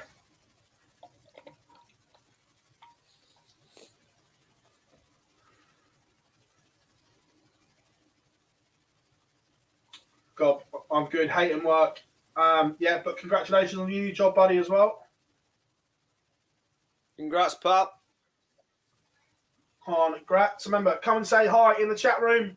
We don't bite. Make sure you give us a like and subscribe. The 10K prize is there in the background getting drawn on Thursday. So make sure you're involved. Steve beaten 3-0 down. You do have to collect. Was. Go on, Tez. I'm going to say you do have to collect from Phil's house, though, because he won't pay for postage and packaging.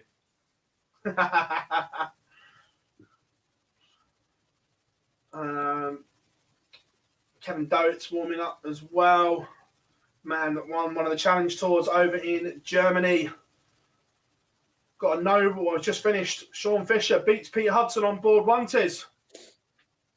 Yeah, I'm not going to lie. I've been keeping an eye on Anderson. I'm going to quickly go into the game now. Was it Fisher you mentioned? Right. 6'5". Yeah, so 6'5" to Fisher. 90 average from Fisher. Hudson 89. Again, not exactly a classic, but one for the Welsh fans in the group. So Wales have got one over on England there. Sean Fisher. But back to ball 3, all eyes on it. Obviously, Gando can win 3 in a row, but is it looking likely? He's got to take out 20 here. If he doesn't take out 20, he's taking it out. So it's 5-4. Smith, though, has the throw here in what could be the deciding leg. So Anderson's going to need to hit some big trebles here. And he's going to have to hope that Smith keeps throwing like he's just thrown. Smith with the 58 there. So Anderson is going to be hoping for at least a ton, but ton 40 would do him nice. And a ton 40 is exactly what he gets. So Anderson is giving himself the best chance possible here. Anderson takes this out. If Anderson can win this leg here, he's going to be throwing in the final leg. So this is pressure for both players now. Smith is definitely feeling the pressure as he's only managed 58 again. I've just got a feeling Ando's just going to, 140. You just get that feeling now that when it comes to push comes to shove, I think Anderson is just going to see this one out now. I think this leg here is going to be the one where Anderson senses blood. And let's see, I've got a feeling it's going to be another pull. Oh, 1-3-4. That's fighting from Smith, though. Anderson, if he can take out another treble here, he'd fancy it.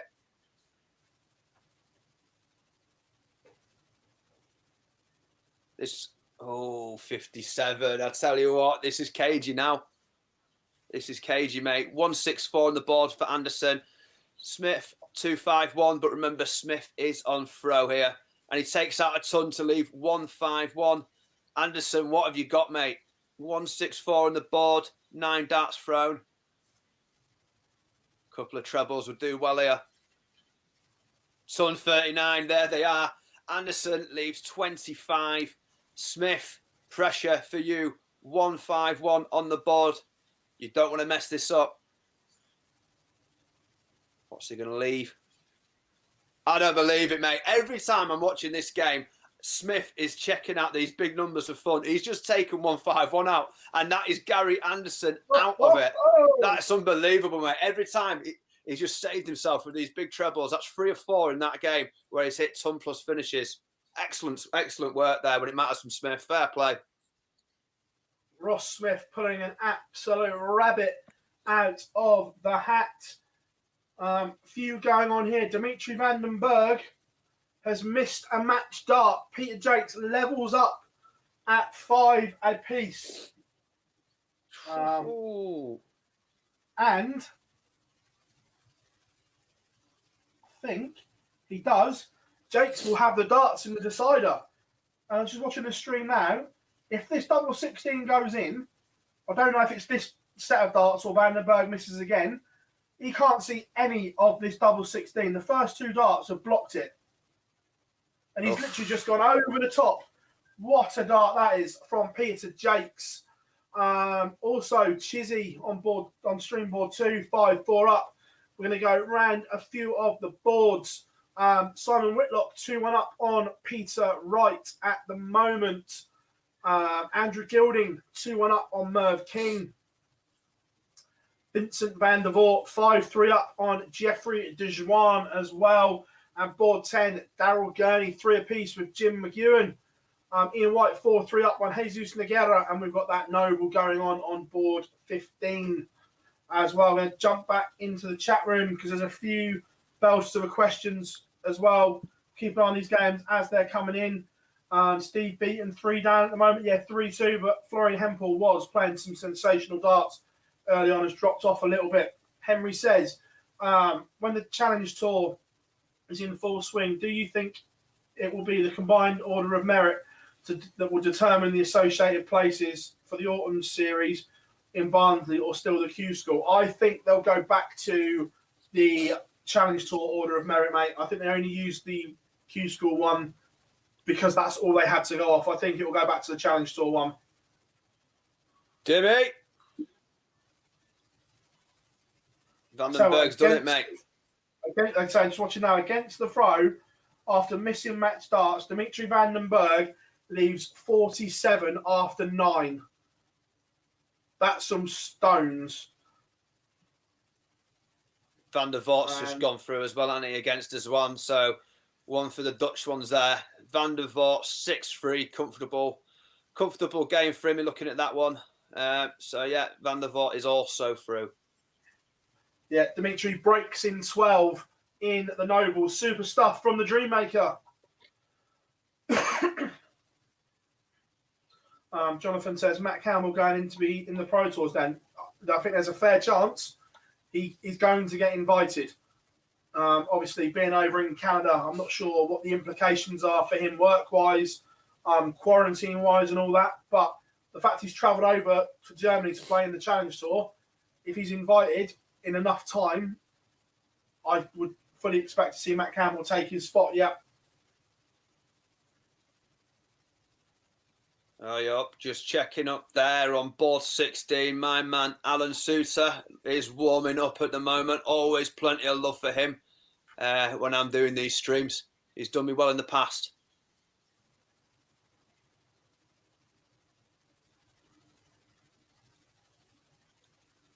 Yep, suits.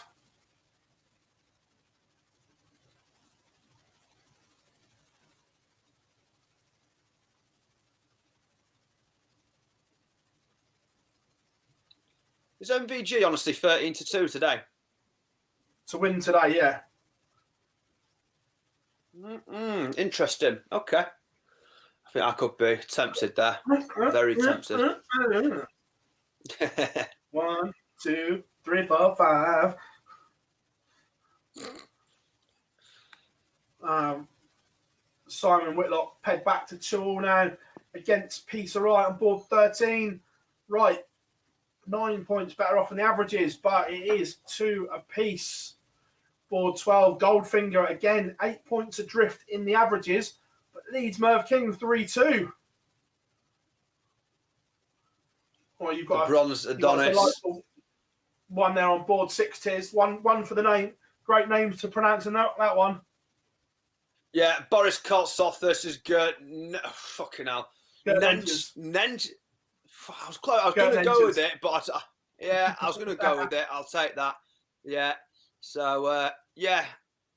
I think, well, to be honest, I'm looking at some of the boards here. I'm keeping an eye on beats. I want the bronze Adonis to do something because, let's be honest, I don't think there's a person in the country that doesn't love a bit of Steve Beaton, but it's not looking too good at the moment. He's currently down 5-2 to the German Florian Hempel. So, yeah, I'm keeping an eye on that one, hoping we could see a better comeback than what happened that night, that famous night at the Toby Carvery. But, yeah, it's not looking promising. No. Board 1, Joe Cullen has lost the opener against Aaron Beanie. The Rockstar not firing as of yet. MVG, board 5 against David Evans is underway. Remember, everyone, come and say hi in the chat room. Right, what averages are we predicting in the chat room for MVG? Let's see what averages, see if anyone can call the exact average for MVG. I'm going to go with 104 MVG. 99.74. If you hit that nail on the head, mate, I'll pay for the next Toby Cadbury's and you'll get dessert as well. Yeah. Beanie now leads 2-0 as well.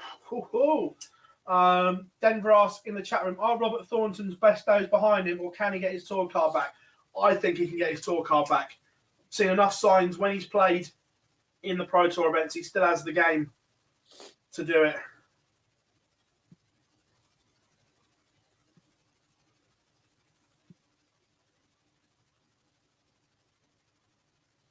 Oh, look at all the averages flooding in. Hello from Italy. Average. It's coming Rome. I like that. Big fan of that. Can we block him? Can we get him out the chat room, please? We don't want... God, 96.74. Ollie, afternoon. Hope you are well, mate. No, nothing major so far today. Been some good performances. Nothing blockbuster-ish yet. Nothing for Bob Holness to get his teeth into. Only our older clientele will get that one.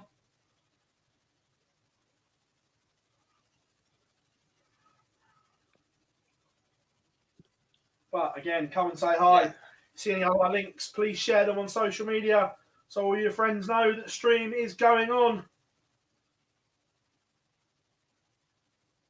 I'll tell you what. Who's everyone looking? Who's everyone looking? 76. That isn't what was expected of him today, was it? That was not expected. That's early. Not rockstar-ish. No, it isn't. That's pop star.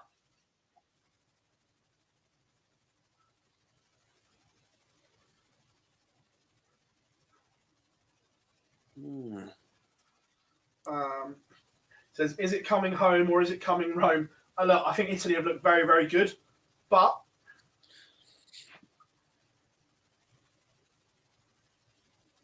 yeah, I mean, Italy have been since the very first game when I watched Italy. They're the team that straight away I was like, okay, that's going to be very hard to beat. They've got everything, haven't they? Realistically, they've been solid at the back, highest scoring team in the competition. Don't get me wrong, we've seen it in a couple of games in the knockouts where they've actually been tested. So, they're not impossible to beat. And Spain isn't going to be an easy game for them in the next one either. I think there's no easy games at this stage. So, I think we're favourites probably. Yeah, I think we're favourites purely because of our run to the final. I think if it comes to the final, I don't think there'll be anything to split us in the odds. So, yeah, it's just who turns up on the day in the final, isn't it? Yeah, completely. Aaron Beanie is flying. Don't get me wrong, look, he's playing very, very well. 3-0 up, averaging 98 as we speak. Joe Cullen only averaging 79. Well out of sorts from the Rockstar. Glenn says, great chance for bunting if Cullen goes out. Yeah, huge chance. Are you guys watching the match? If you're about the England game, we will do, but the stream comes first. So we probably might miss the first part because not letting the darts fans down. So there's a lot to be admired about you, Phil. You know, son. You know. Suter. 1-0. 1-0, Suter. 116 average. What a huge averages. Oh, just the inside info from Glenn as well on the thing. What a game on the stream board coming up. The Barney Alarm against the African Warrior. Ho ho! Hey, that is a belter, that. See where Dev's game's at. Daryl Gurney's got over the line 6-3 against Jim McEwen, both averaging 92. Not amazing, but he won't care. And Goldfinger is on the brink of knocking out Mervyn King on board 12, 5-2 up.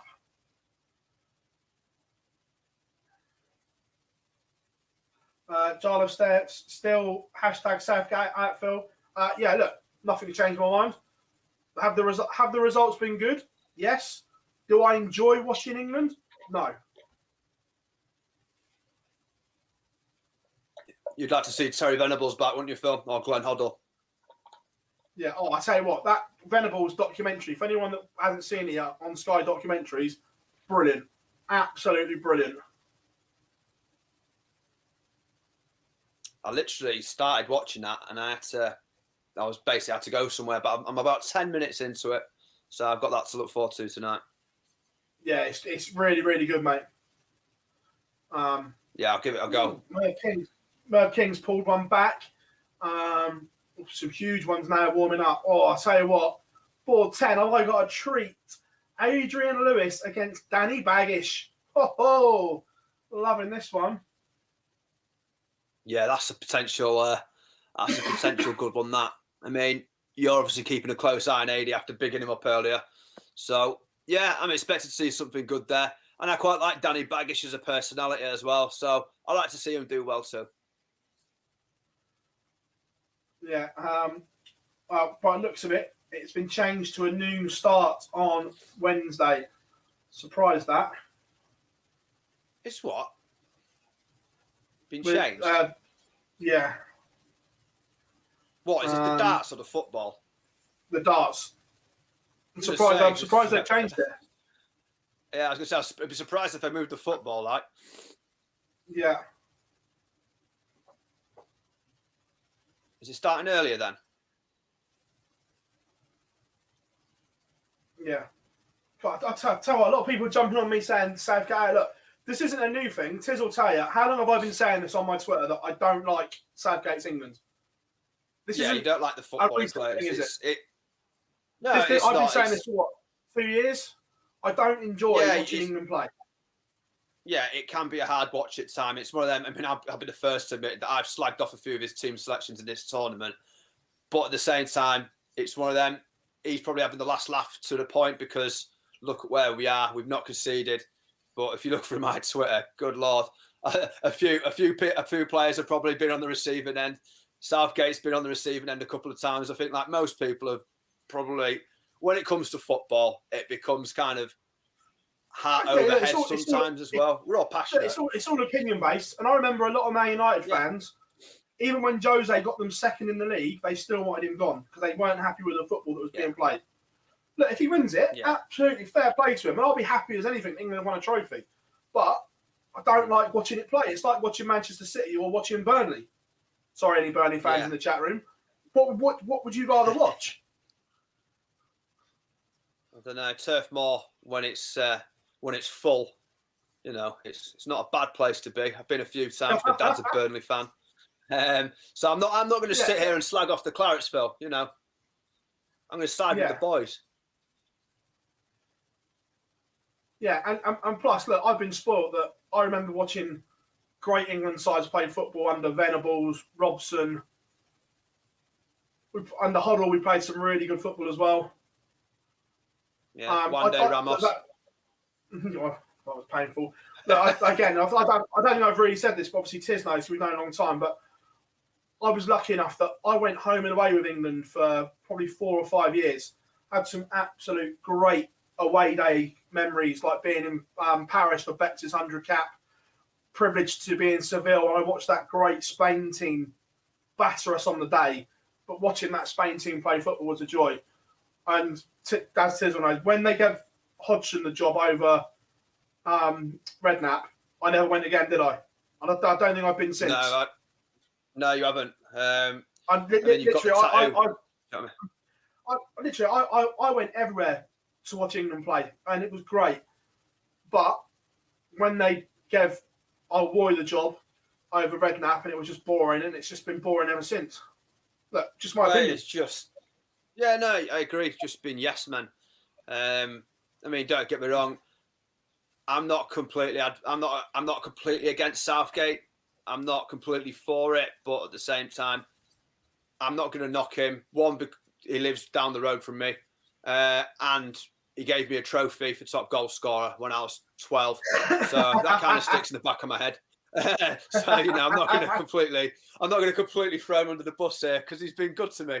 But yeah, God Lord, I'd have loved to have had Harry Redknapp.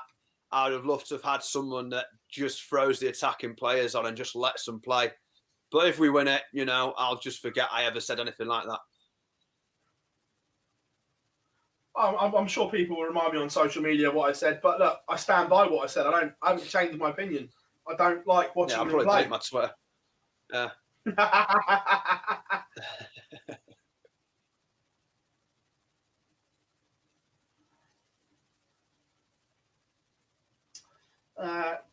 Reece says, your coverage on the live league ain't great, but we all still watch it. again, you're entitled to your opinion. A lot of people think it's good. I'm not going to argue with people. Sport is all about opinions and being based on it.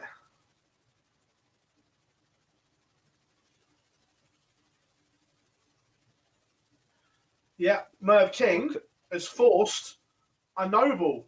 He is now 5-all with Andrew Gilding. Board 70s, the world champion and world number 1 is on absolute fire. Yeah, he was one, like I said earlier, that I was definitely intrigued to keep an eye on today, because obviously, as we know, Gerwyn Price is probably on his, let's be honest, over the last 2 or 3 years, he's probably been just about the best player. Gerwyn Price, 113 average. Obviously, he's had a little bit of the break. He'll be, I mean, I've not really seen him, obviously, for the last few months. He was obviously expected to defend his Premier League title, didn't get the chance. So I'm just intrigued to see if he's still at that level or if he's going to need a bit of time to get back there. But going off what I'm seeing now, he is still exactly the same player. Yeah. Sorry, Reese, I was... sorry, Ryan, I was glancing at I'm glancing at about 5 different screens here all at once. But Yankee Clipper, all sport is freedom and opinionated. Yeah, exactly. Well, I'll tell you what, closing stages here. Merv King, 160. Andrew Gilding, 167. It will be Goldfinger who gets first opportunity. So what a way to win it this would be from either player. How can Goldfinger leave this handy? Oh, he's missed the ball for a 167. Gilding has missed the ball. Oh, Merv King only hits the ton to leave 60. Andrew Gilding has missed 1 match dart, but here we go.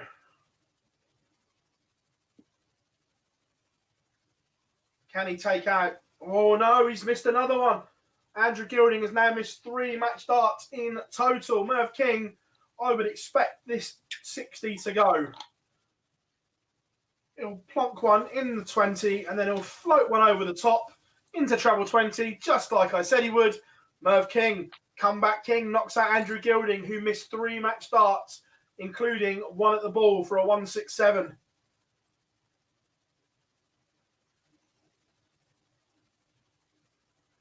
Oh, Whitlock, you blow an opportunity here. You were 5-3 up on Peter Wright, 5-all, and Wright has found a maximum in the Noble.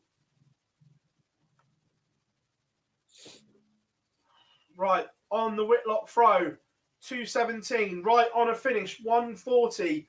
Whitlock needs minimum 2 trebles here. Minimum. Oh, he finds a 177 to leave tops. Vintage Simon Whitlock. Unless Snakebite can take out 140. Yes, Joe Cullen has gone. We'll come to that in a second. No, Peter Wright can't, and he's a shocking visit. 41 to leave a horror 99. Whitlock to keep his match play hopes alive.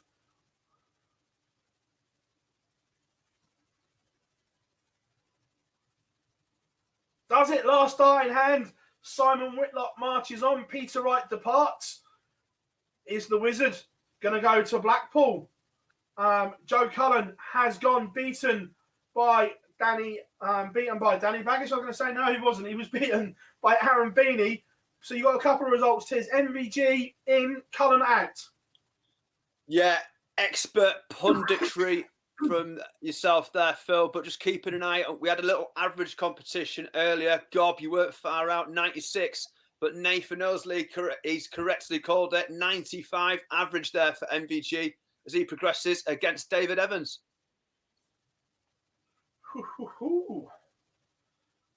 Adrian Lewis now 2-1 up on Danny Baggish.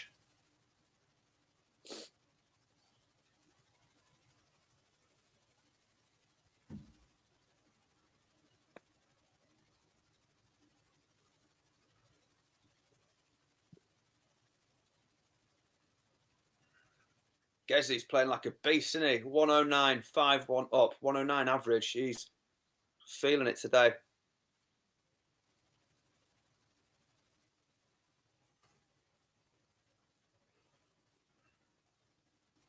Superb stuff. What's the high? Yeah, I'm just having a quick look at seeing what the highest average you've had today is. That could be the highest average if he maintains this.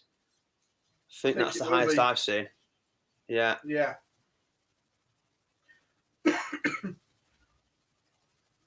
Oh, no, sorry.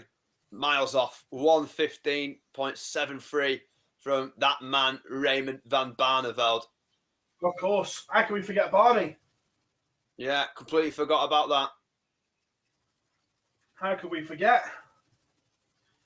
But yeah, Joe Cullen departs, only averaged 87. Aaron Beanie, very, very good, 96.83. But Give Dart rankings. Jonathan says, are you guys going to cover the Euro Tour on Friday, the qualifiers? We will certainly do something. Haven't planned it as of yet, but yes, we will do something.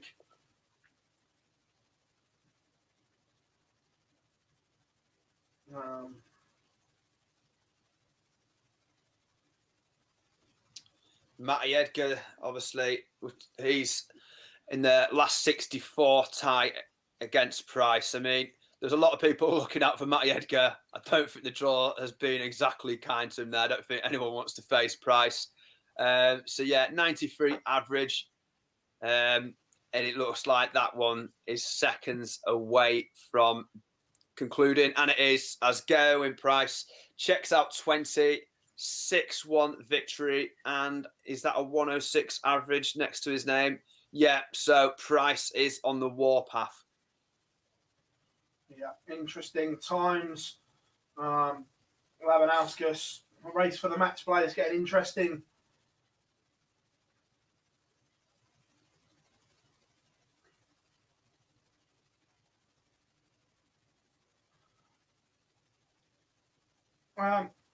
Gob, if you're still in the chat room, I'm interested by your theory that do you think Ian White is safe on 27.75? No, I'm still haven't changed my mind. There's only 2 spots, but do you think Ian White is safe? Just interested.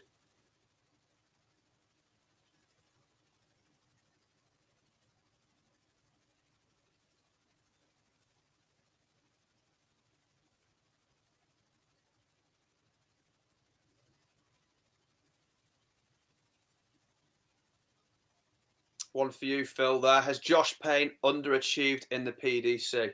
What do you reckon? Yeah, I think so. I think Josh is a great player, and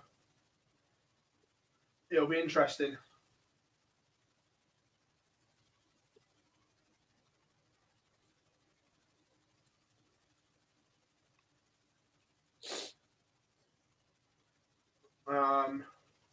So, yeah, just for those that don't know, either that Wednesday is being brought forward to 12 o'clock, the same as Thursday. Does that mean you're going to get to watch all the England game now, Phil? Do you want to know something? Yeah. I didn't watch any of Saturday. Didn't watch any of Saturday's game. So the best game we've played, and you didn't watch any of it? No. To be fair, I was working. Have you seen the highlights? Yeah, I was working. Fair enough. We'll let you off. Yeah. But yeah, no, I didn't see it. No, that works, this man. Good job. Good job. Spurs played, wasn't it? Your boy AD Lewis, Phil, he's looking all right, yeah? Yeah, 4-2 up, averaging 102. Come on, jackpot. Of course. Good luck to Dan. I like Danny as well, but got a huge soft spot for Adrian.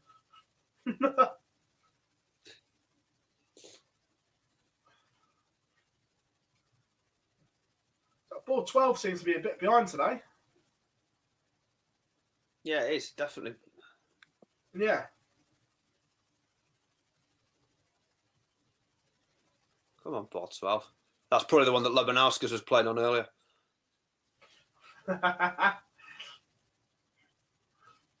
Where are we? Matthew Edgar, yeah. Look, he's run into one there, shall we say. Sensational from Geraldine Price. MBG warmed up with a 94 average, 6'3" over David Evans. My boy Suter, 5'3" up against Alan Tavern as well. Yeah. Oh, yeah, no, look, James, I agree. That I don't think he's in any danger whatsoever, but Gob's still going. Gob's still erring on the side of caution.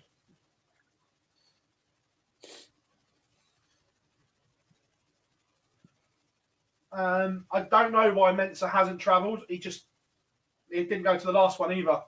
So I'm not sure.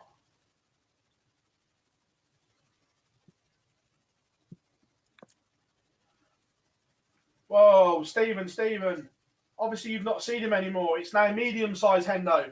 He's not Big John anymore. He's medium-sized. Looks fantastic, by the way. Yeah, well done, the Highlander. Yeah, he looks absolutely fantastic.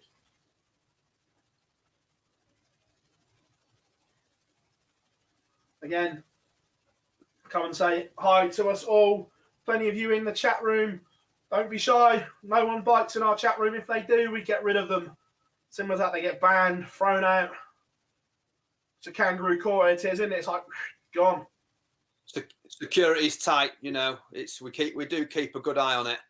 And we're the type of bastards that will take you around back and, yeah, we'll dish out punishment at the back as well. So just be warned.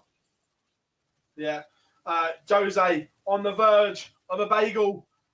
5-0 up on Adam Hunt, averaging 106 is the special one on board 9. And Hendo has taken the opener against Jelle Klaassen, 1-0. And jackpot gets the job done. The match play dream is on. 10+ average for Adrian Lewis. It's what we like to see. And he finishes it with a fish. Did he? The big fish. Woohoo!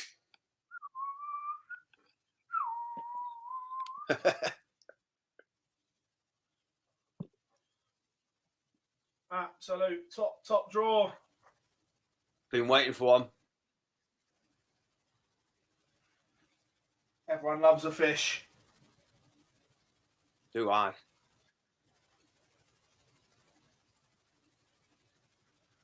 The Sousa as well. That is. Being a Northerner, though, it is. With your fish and chips, are you gravy or a mushy pea man?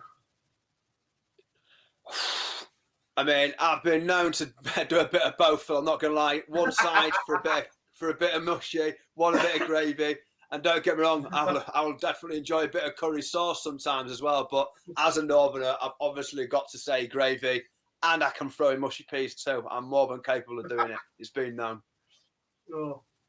Your boy Suits is one away though. Tiz on 16.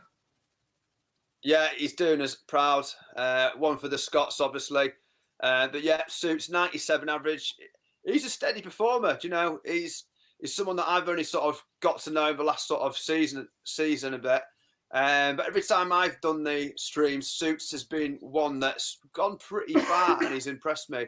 But as I say that, he's just conceded and we now have a bagel. I'm going to have a quick look who's on throw because I'm rooting for Suits. No, he's on Noble, throw, so he will be slight favourite. No, in the Noble. We have a nose.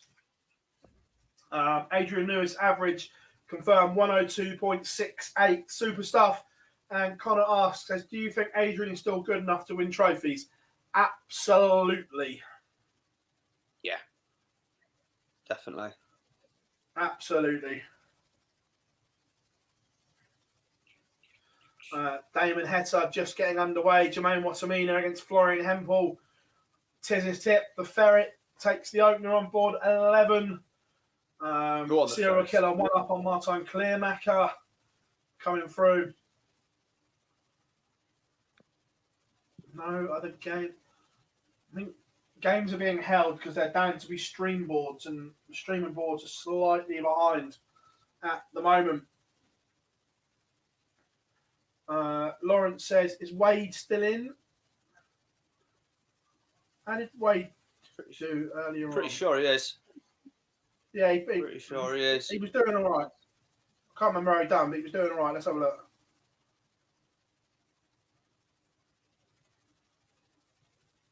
Yep, 6-2 win over Brett Claydon on board 3. Casual 106 average from the machine. That is very machine-like. Yeah, Devon won his first round game, and he will play Raymond van Barneveld.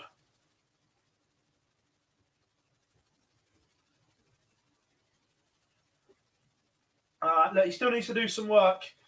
He's about $6,000 off of the spots, so he either needs to win one, get to a final just to cut the gap, or have 4 very, very good days. I'm assuming that's AD you're on about, yeah? Yeah.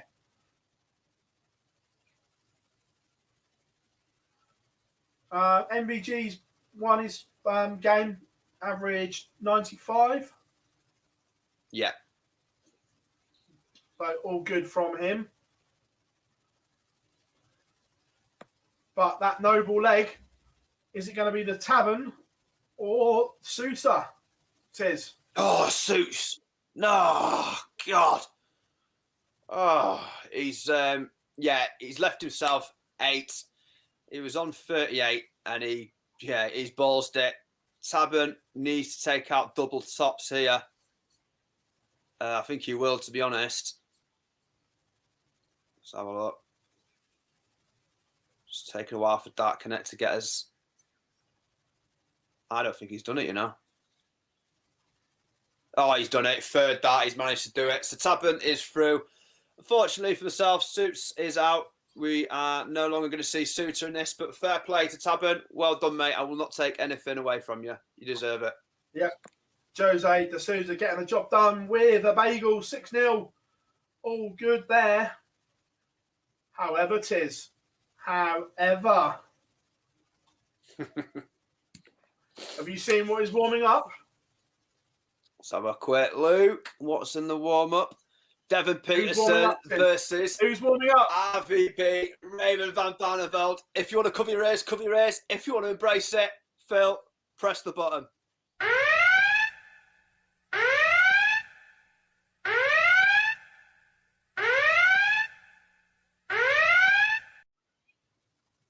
The Barney alarm has sounded. Raymond van Barneveld warming up against Big Dev.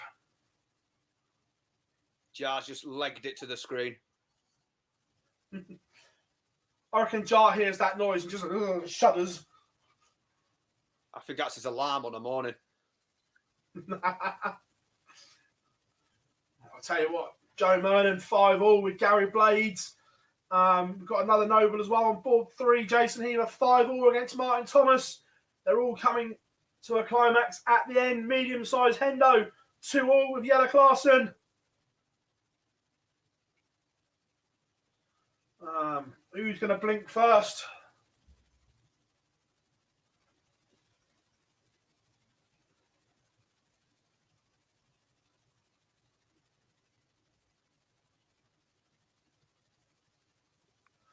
Alistair, yeah, Gary Anderson lost to Ross Smith.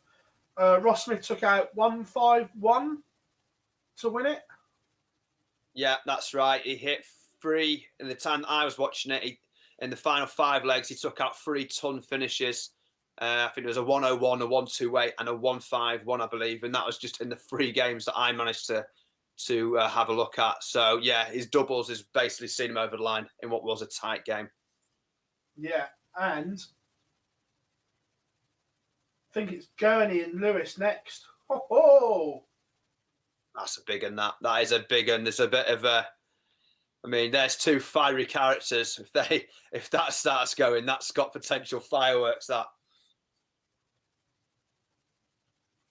And they both need results. Martin Thomas has won his Noble leg. Of course, we saw him on the live league last week. Some invaluable match practice for the Welshman. He gets over the line. But on stream board 1 next, it will be Devon Peterson against RVB. that could be a blinder as well, couldn't it? Yeah. Board 6 for you, Tiz. Danny Noppert in complete control against Jack Main. Yeah, he is, to be honest with you. He's 4-1 up at the moment, 96 average. Jack Main, 76 average. So he's going to be mightily disappointed that he's not been able to follow up on his round of 128, where he was obviously a lot higher standard than this. He still wasn't like one of the better performers of the day, if you like. It's kind of been scrappy from him today. But yeah, 76 average is nothing to suggest that he's going to turn this around in any shape or form right now. Danny Noppert, 4-1 up, and he's currently left himself 25 to go 5-1 up if Main can't take out 112 here. So yeah, Noppert is cruising at the moment. Having said that, Main takes out the 1-2-1, was it? I think I said there. And yeah, it's 4-2. Yeah. Raven, don't write off Dovey, mate. Played some really good stuff in his first round. So don't write him off.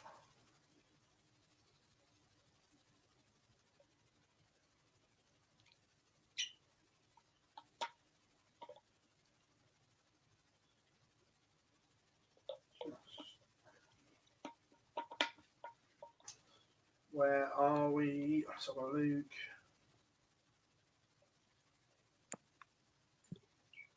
Of course, Lee Boyce will be joining us shortly as well to add Looking forward to it. the entertainment. I wonder if he's got a jazzy shirt on today. Dread to think.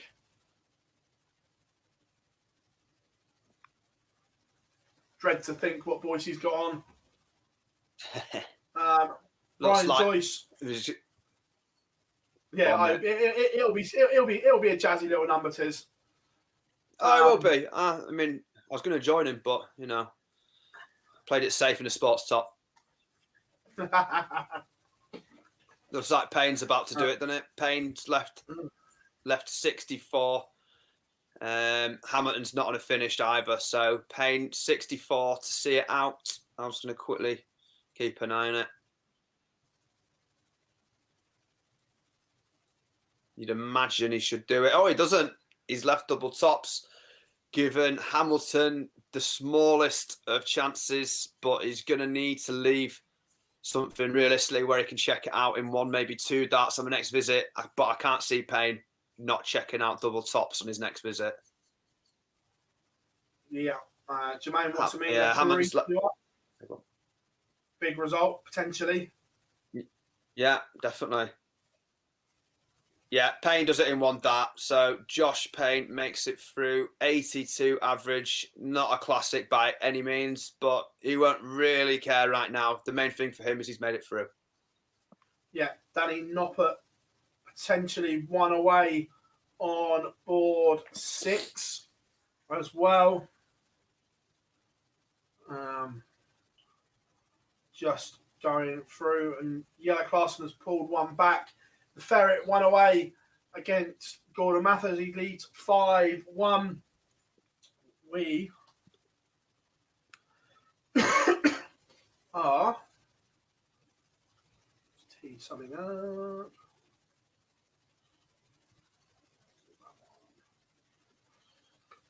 Right, we're going to have a quick 40-second break. Yeah, just over, 40 to 50 seconds. Says so. If you want to go for a brew, help yourself. We will Thank be you back very much. on the other side of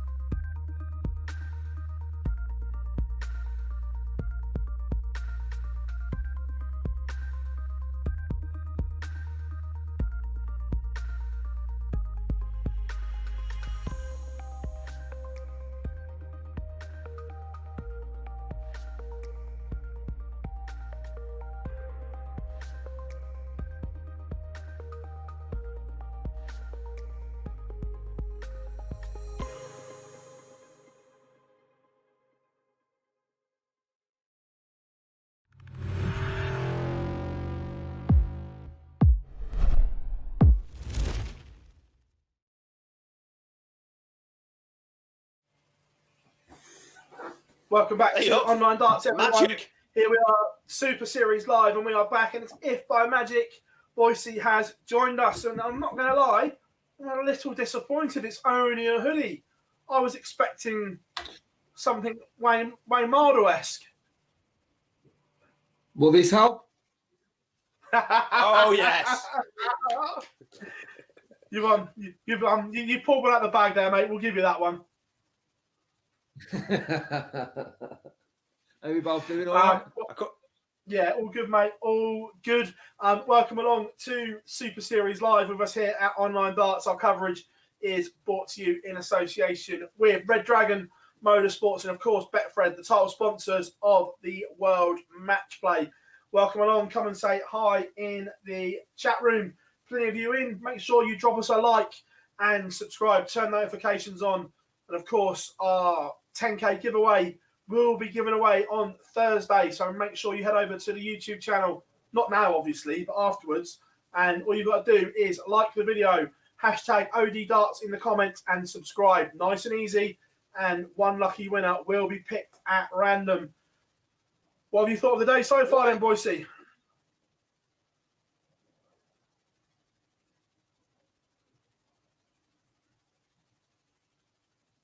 Oh, Is he we lost there? Boise's audio. Sorry, say that then, Phil. Brought up, mate.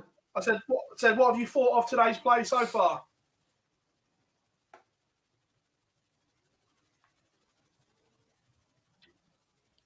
Yeah, it's been very good. I haven't been able to watch any of it, but I've been listening to you guys, of course. I'm very good. I can see the tease that excited with Suter and the run that Suter's on it, and a good performance from Barney. Obviously, James Wade's going to win it today, so I've tipped him. And it's just starting against Twist Derby, which is not an easy game at all. What board do you want me to look at, mate? Well, I was going to say, now there's three of us again. You can see how we do things here on Online Darts, completely off the cuff. Who wants is it 1 to 5, 6 I'm to 10? trying to get myself central, Phil. What, I'm having a struggle. Am I central or not? Wait a minute. You just plonk yourself down and I'll sort you out. Right, I'm going to position myself like this. I will not move an inch. That's right. I can fix you. Lovely. I can Coldplay you. What's going on in this chat room, by the way? Am I seeing gobs getting pimped out? What, pimp my God? There's a bidding war going on, I swear.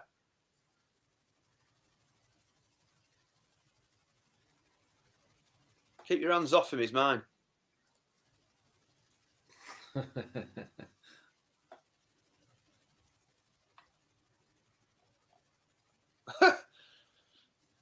Oh dear. Yeah, it's going off in there. I mean, Misty is showing a lot of intent. There's vodkas going in. She's not going to throw in the happy ending. But yeah, there's there's a lot going on there.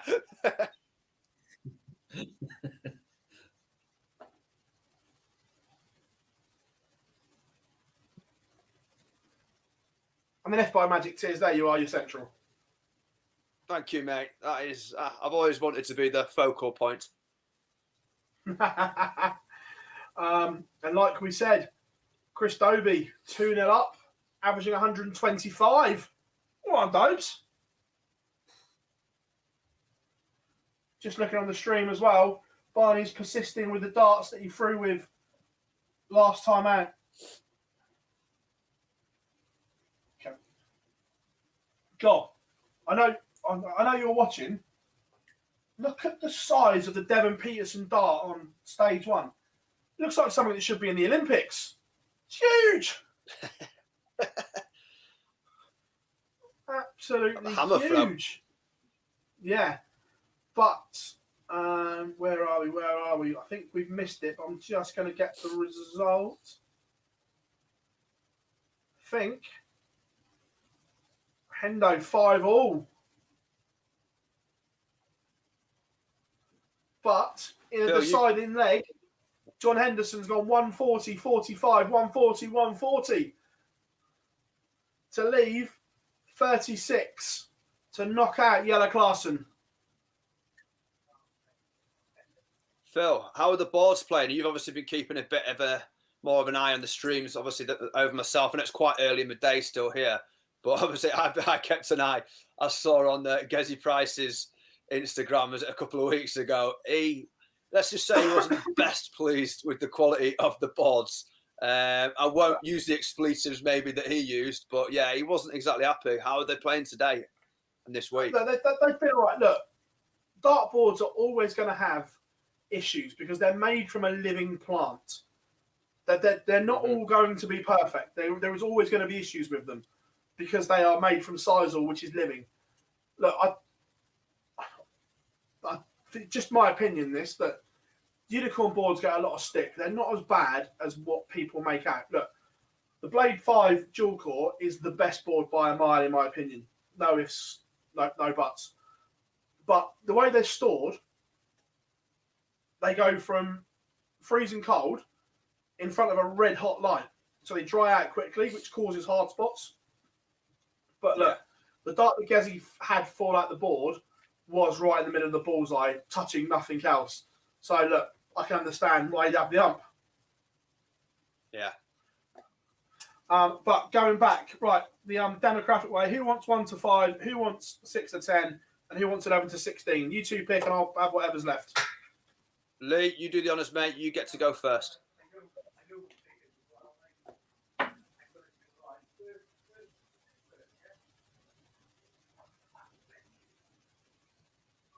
We got him. Just having a look now. Just doing some technical stuff online. Boise, your internet speed is really, really slow into me, mate.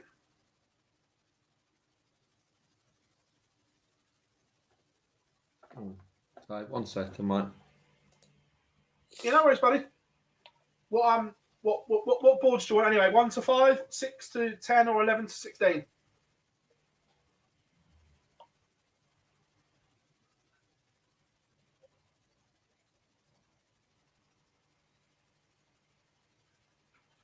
I'll tell you what, while Boise's sorting his internet out is, huge result in the race for the match play on board 7. Jermaine Watamina has been beaten by Florian Hempel. Yeah, again, scrappy game that, both averaging around the 90 mark. But Florian Hempel's just doing enough, isn't he, today? And that's 2 games now on the bounce that he's won. Jermaine Watamina, I thought he'd probably progress through that one, to be honest. I fancied him, but yeah, it wasn't to be. That's so that's one of the first ones of the 64 done. And it progresses to the final 32. Yeah.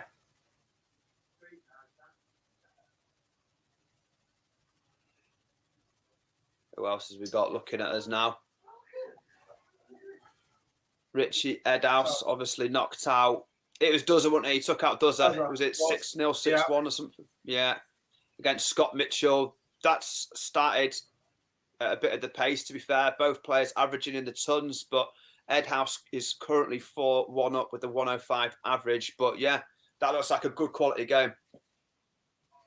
Yeah, completely. And the Asp in action as well. Yeah, turn that up. We'll get Boise back in a second.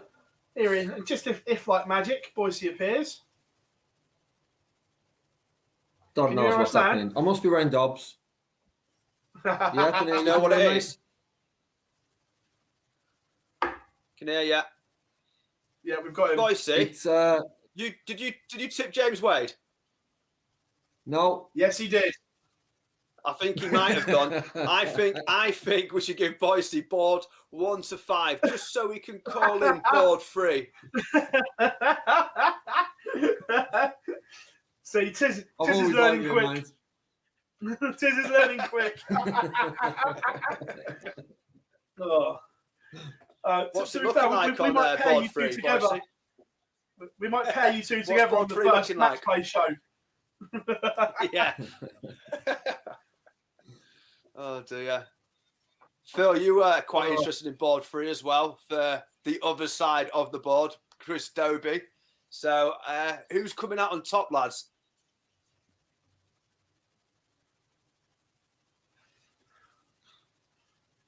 I think my internet's down then, so what's happening?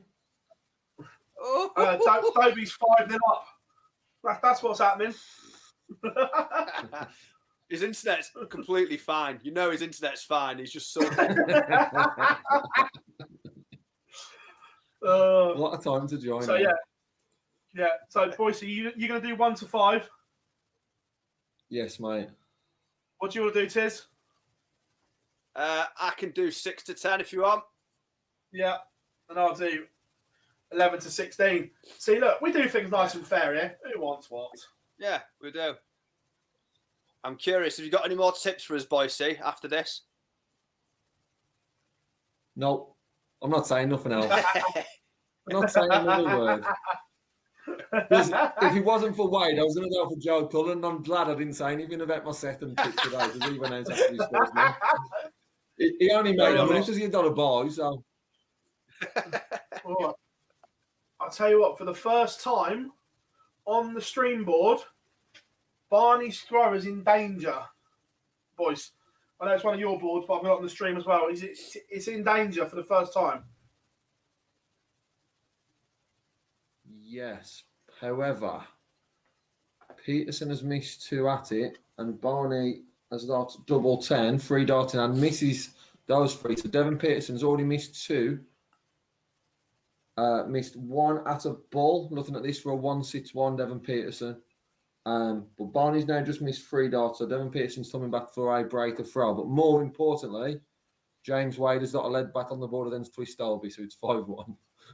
There's hope. Comebacks have to start somewhere. And Devon breaks, so Devon is now 4-3 in front against Barney. And there was a result on board 5 as I joined, I believe. Have I missed it with Clear Matter? I believe Clear Matter won in his game on board 5. But I only just, it went off as soon as I clicked onto board 5. But in the other ones, Devon is 4-3 in front now against Barney. And Dolby is in control of this 7th lead and looks like he's going to win 6-1. Clear Macker beat Mickey Mansell 6-3, mate. 6-3. Why did I pick board 6 to 10? I've literally picked the hardest names to pronounce. I was not looking when I did that. Got Kolsov Clements, got Kaivan Oven Aspinall, the Zonnevel, Hetta, Mullenkamp. I don't know what I was thinking there. Board 16, the Ober Genius. 4-2 up on Darius Labanauskas, the little Lithuanian needing a result. Brendan Dolan on the verge of a bagel. 5-0 up on Kieran Tian, and there is a huge 25 points difference in these averages. Brendan Dolan averaging bang on a ton, Tian bang on 75.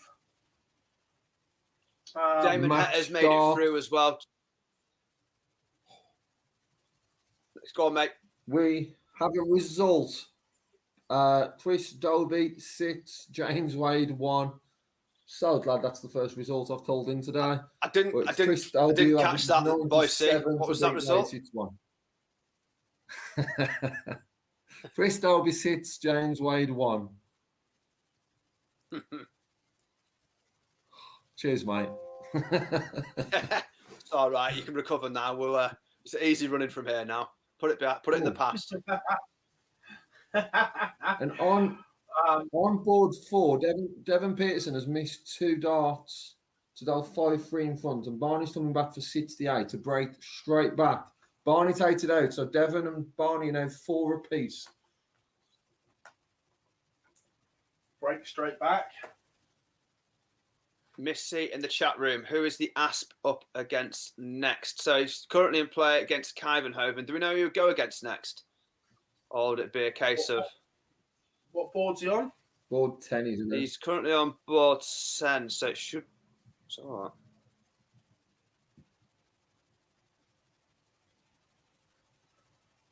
Be the winner of Darrell Durney and Adrian Lewis, I believe.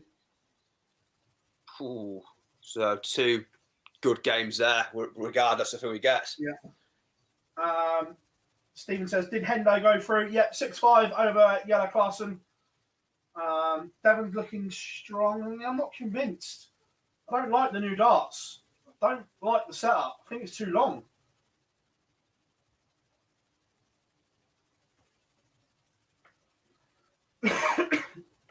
So yeah, remember, come and say hi to us in the chat room.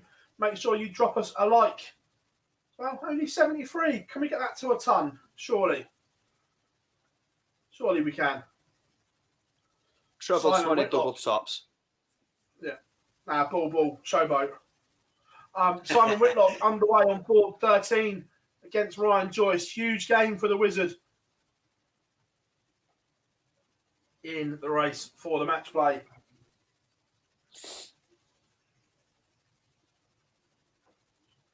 Dirk won away against Lavanauskas. Kieran Go on, Tiern's Dirk, mountain you and of fun. Clates with a 2 for me. Yeah.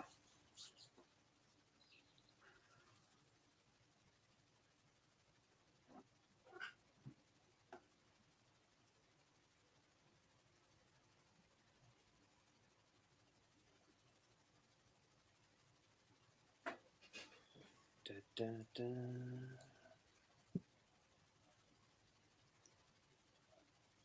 Jar says Barry Keane looking good on board 15. Have you been keeping an eye on him, Phil?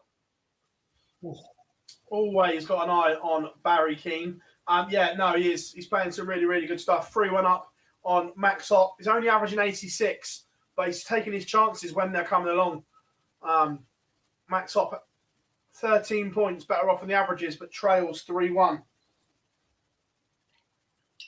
On board 4, Barney's moved 1 away. He's now 5-4 up against Devon Peterson. A let off for Barney. Devon had 1-2-9 and missed the darter to Bull to take that out, but Barney came back and then put it away. So averages are around the same, but 94 plays 93. It's on throw at the moment. Devon starts 1-3-1 and Barney starts 100, but we could be down all the way in this one. And I do have a result on board 2. Richie Edhouse beats Stop Mitchell 6-3. Richie Edhouse averaging 102 to beat Stop. Zidad? Very, very underrated player, Richie Headhouse. Always there or thereabouts. Yeah, very impressive win that. Yeah. Brendan Dolan, job done. 6-2 over Kieran Tien. 95 average in the end for the history maker. Where else? What else have we got? Board 11. Christoph Kachuk, 3-1 up on Andy Bolton. Bolton got rid of Ryan Searle in round 1, not producing the same highlights that he did there. Board 13. Ooh, shocker of a first leg, but Ryan Joyce has taken it against Simon Whitlock.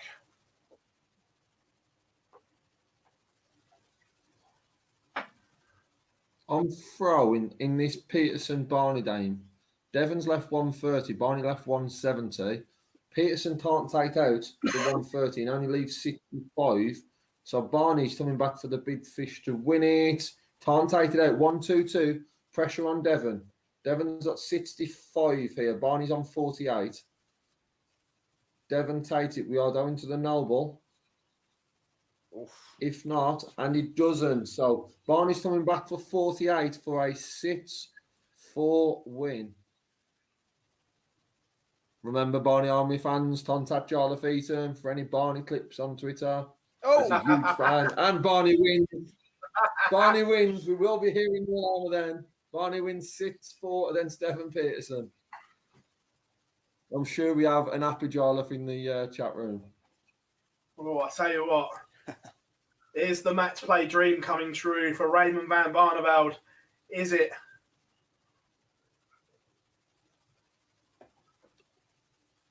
I think, though, he would run into Gezi Price in the last 8.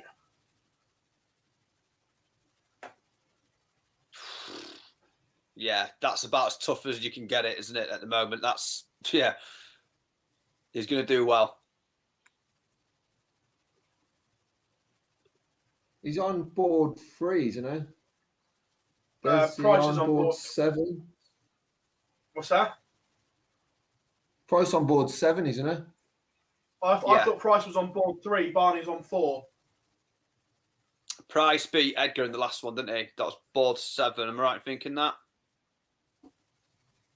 Yes, he's got Hempel warming Dobie, up. does he get Price. Dobie then? And MVG's on board 5. He would that. So good luck.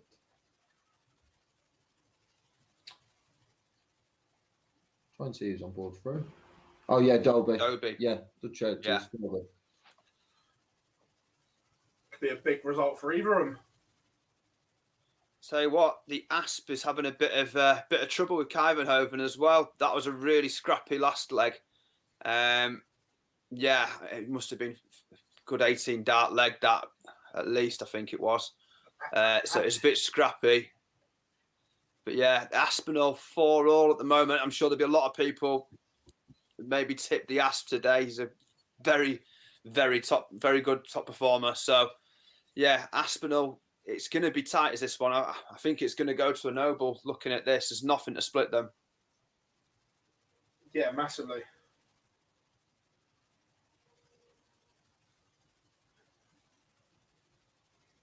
It wouldn't surprise me looking at this as well. Kyvenhoven is in with the shout of breaking the throw because Aspinall is on 2.54 after 9 darts. Kyvenhoven's hit 2 140s with his first 6 darts. So another treble here. He's firmly in the driving seat. Ton 2-1 is what he's left himself with. He checks out. Sorry, he hits a ton there. So he's found the treble. After 9 darts, leave yourself with 1-2-1 against the throw. He's given himself every chance here. Aspinall back on 154 after 12 darts. So if Kyvenhoven here could take out 1-2-1, he is 5 foot. He'll be 5-4 up, and he will have the throw in the final leg.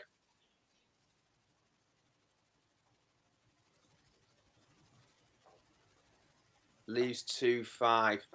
So yeah, just keep an eye on that one, guys. What's going on in the rest of it for you guys? Board 11, Christoph Kachuk 4-2 up on Andy Bolton. Ryan Joyce is winning a scrappy affair 2-1 with Simon Whitlock, and Adam Gowlas 2-1 up on Kim Hybrecht. But the way Gowlas throws, we could be here for 4 days watching this one. And Barry Keane is 1 away, 5-2 up on Max Hop at the moment. You've probably all seen as well, Kyvenhoven has taken the 9th leg, and this is potentially the final leg on throw for Kyvenhoven. Danger signs for Nathan Aspinall. Big danger signs.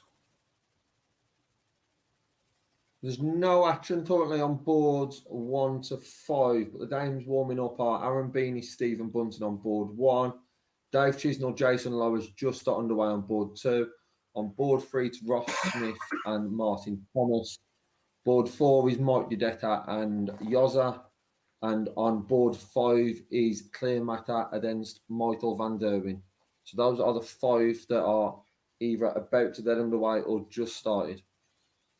Yeah, board 9 as a result as well. You've probably seen if you're looking at the fixtures that are in play now. Brown has made it through against Mullenkamp with a 6-3 victory, 87 average. Not a classic, but Brown progresses.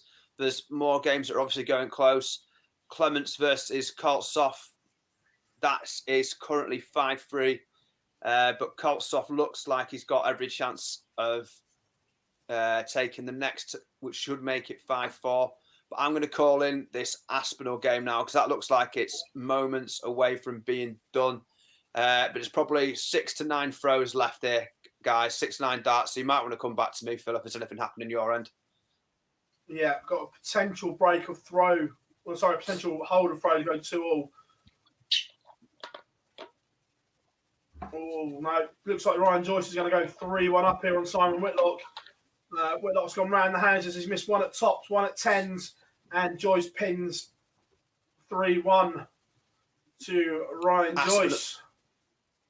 I say Aspinall's just hit back-to-back 140s. It was worrying for him, but these back-to-back 140s put him in the driving seat. He's got 93 on the board, and it's currently his throw. Kyvenhoven back on 178, but Aspinall leaves 40. Kyvenhoven not on a finish, so Aspinall will be looking to return with a double 20 in the next 30 seconds, which would level the playing field at 5-all. Good darts from Kyvenhoven to leave himself with 40. a nice 1-3-8 there. But Aspinall takes out double tops and has the throw, which would make this 6-5 if he can hold his throw here. So we do have a noble leg, and Aspinall is throwing for the match. Ooh. Gowlas 3-2 up on high breaks, 83 and 81 averages respectively. Not amazing. Vincent van der Voort trails Alan Tavern 1-0 on board 16. Where else are we? That's about it on mine. Obviously, MVG, Go and Price both warming up.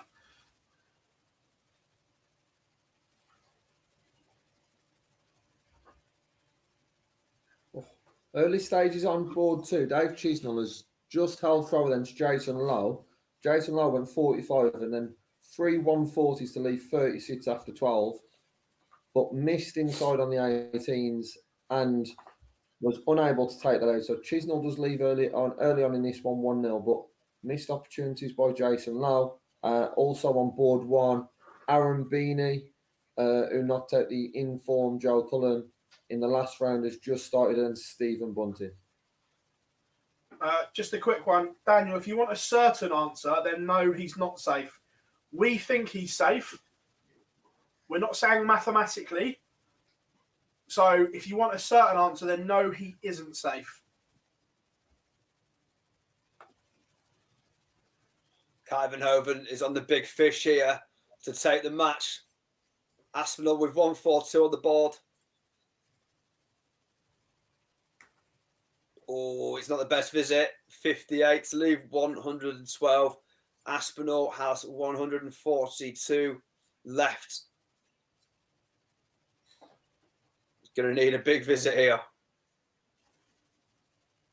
And it isn't really a big visit, is that? It's 98 he's left himself with.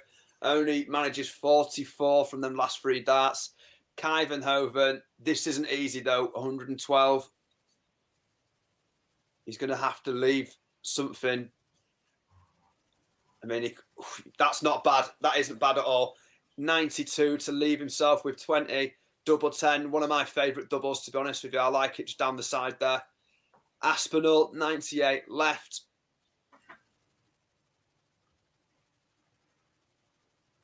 And he leaves 59. That's 3 poor visits in a row from Aspinall to leave 59. Kyvenhoven, 20. So double 10. And let's just wait for this. I don't think he's hitting his first 2. I think this could be a third dart, you know.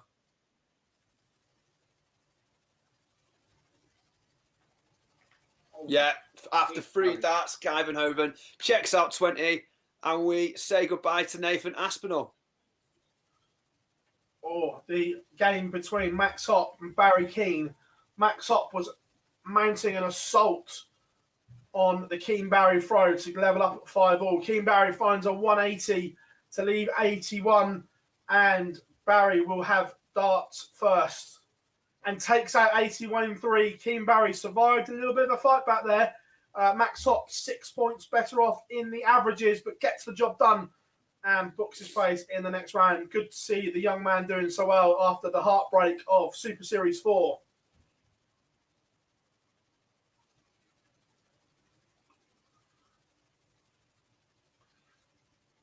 Whitlock up against it as well. Trails 4-2. As I said in lead 1. Go on, PB. No, go on, mate. Go on.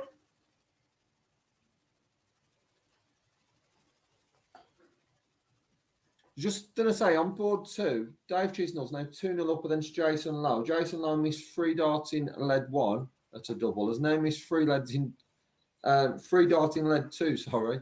And Chizzy is now finding himself 2-0 up against Jason Lowe. But Jason Lowe is just outscoring Chizzy early on in this one, but can't take his chances. It sits missed darts in the early stages, but see, then Chizzy only starts with a 55 on throw. So Jason Lowe's then his opportunities. If he can find them doubles, he can certainly get himself back into this game.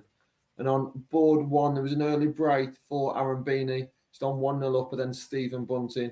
And we are underway with Ross Smith 2-1 up against Martin Thomas and Jamie Hughes against Mike Didetta, which I believe is on one of the streaming boards. And Jamie Hughes finds himself 1-0 up in that one. That's on stream board 1. But there's some huge games warming up in the race for the match play. Board 5, Michael Van Gerwen warming up against Martijn Kleermaker. Kleermaker needs to win that if he realistically wants to force his way in. Johnny Clayton against Christoph Kachuk, but the one that all eyes will be on, board 10, Daryl Gurney taking on Adrian Lewis. I can't wait for that. I'm going to go with you, Phil. I fancy Lewis, but that is going to be tight, I think. But yeah, I want AD. I want AD to go far today. Yeah. Yeah, I'm with you. Just a quick result on my one, board 8. Borland has made it through against Luke Humphreys, 95 average there. And unfortunately, we say goodbye to Luke Humphreys. Cool hand departs.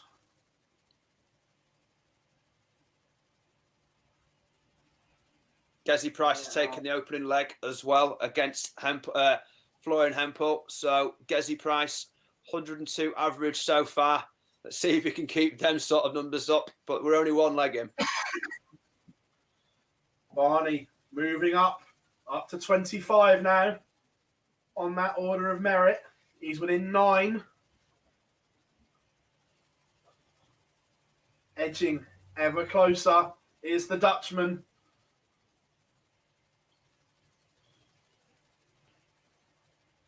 Win for Lewis would move him up as well. Whitlock back to 4-3, but he needs to find something. Barneveld has jumped Whitlock as we speak. On board 12, Gaulas and Hybrex are still only 4-all.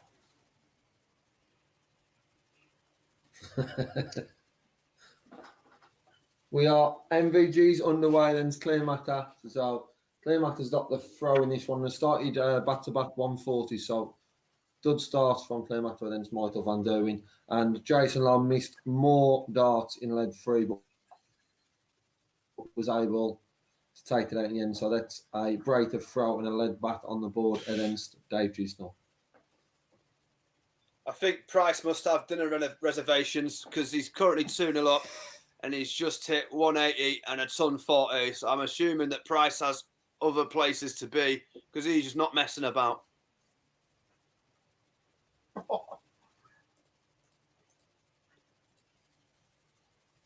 To be fair, Nor's Kleermaker, is he? Boise? What a start. I think it was 11 darts that Kleermaker done that in, and he's 1-0 in front against MVG. But then, as you've come to me, MVG started 42 and Kleermaker's followed it up with a 41. So a very good lead 1, but not so good in lead 2 at the moment. But yeah, very, very good start in a must win for me. There's a good question in the chat group there. What would you say to Danny Baggish as words of encouragement? Obviously, he's made a bigger commitment than most to be part of the tour, and it's maybe not working out as probably he would have hoped for. Comes out in a second, but big moments here. Whitlock has just missed a huge opportunity to break back and go 4-all, and it is punished. Ryan Joyce is now 1 away. Look, just enjoy it. Don't put pressure on yourself. Look, yeah, the sacrifice he's made is obviously huge, but just try and enjoy it. Yeah, if you see his socials, to be fair to him, he remains upbeat, doesn't he? You know, yeah, I've seen him. Obviously, he's been watching the football. He said it's his new favourite sport. He just seems to be a positive person. I don't think he'll be getting too disheartened with it. You know, you don't know obviously what goes on behind the scenes, but from the outside, it looks like he's fine with it. Yeah. Ian White behind 3-1 to Midnight Mernon. But board 1 for you, Boise. The Bullet, is he making a move on the match play? Yeah, he is. And Beanie started this one very well. And he's just dropped off. He was 120. He was on a finish after 12 in the first leg, but he's just dropped off. He did take that lead, but Bunting's now won 3 on the bounce. So Bunting finds himself 3-1 in front and playing some very, very good stuff, averaging 101. Just in the other games as well, Jason Lowe's levelled back up against Chizzy. As I said, he will get chance if he keeps playing as he was early on, and he's pulled back those 2 leads and levelled Finns up. MVG got that lead on the board, so he's all level early on. And Mike Dedeta's missed a few opportunities at doubles, and Yozza has punished. Yozza finds himself 3-0 in front on board 4. And midway through the Ross Smith and Martin Thomas game, we find ourselves 3 apiece. Yeah, Vincent Van der Voort battle back. He's now 3-all with Alan Tabern on board 16 as well. Gaulas and Hybrax are now 5-all. We're in a noble that seemed to have started 4 days ago. I wasn't on the stream when that started. I've been on 45 minutes. But that was in the first advert break, that one. And say my tip was still in at that point, I think.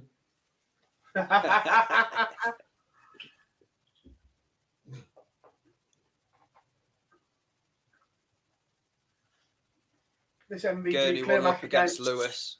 Bringing in one way, then the next, Boise.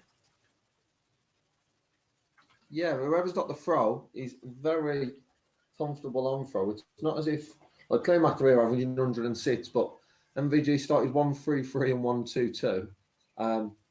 But it's been the same in the first 3 legs. Whoever's had the throw has been in control of it. And can Clay have to punish a bad visit here? No, he can't. So MVG still 32 points in front, sitting on 188, puts in a 148 to lead 48. So another older throw you'd expect in this one. But it'll be interesting to see if Claymath can keep up that level on his throw. As I said, averaging around the 106 mark at the minute.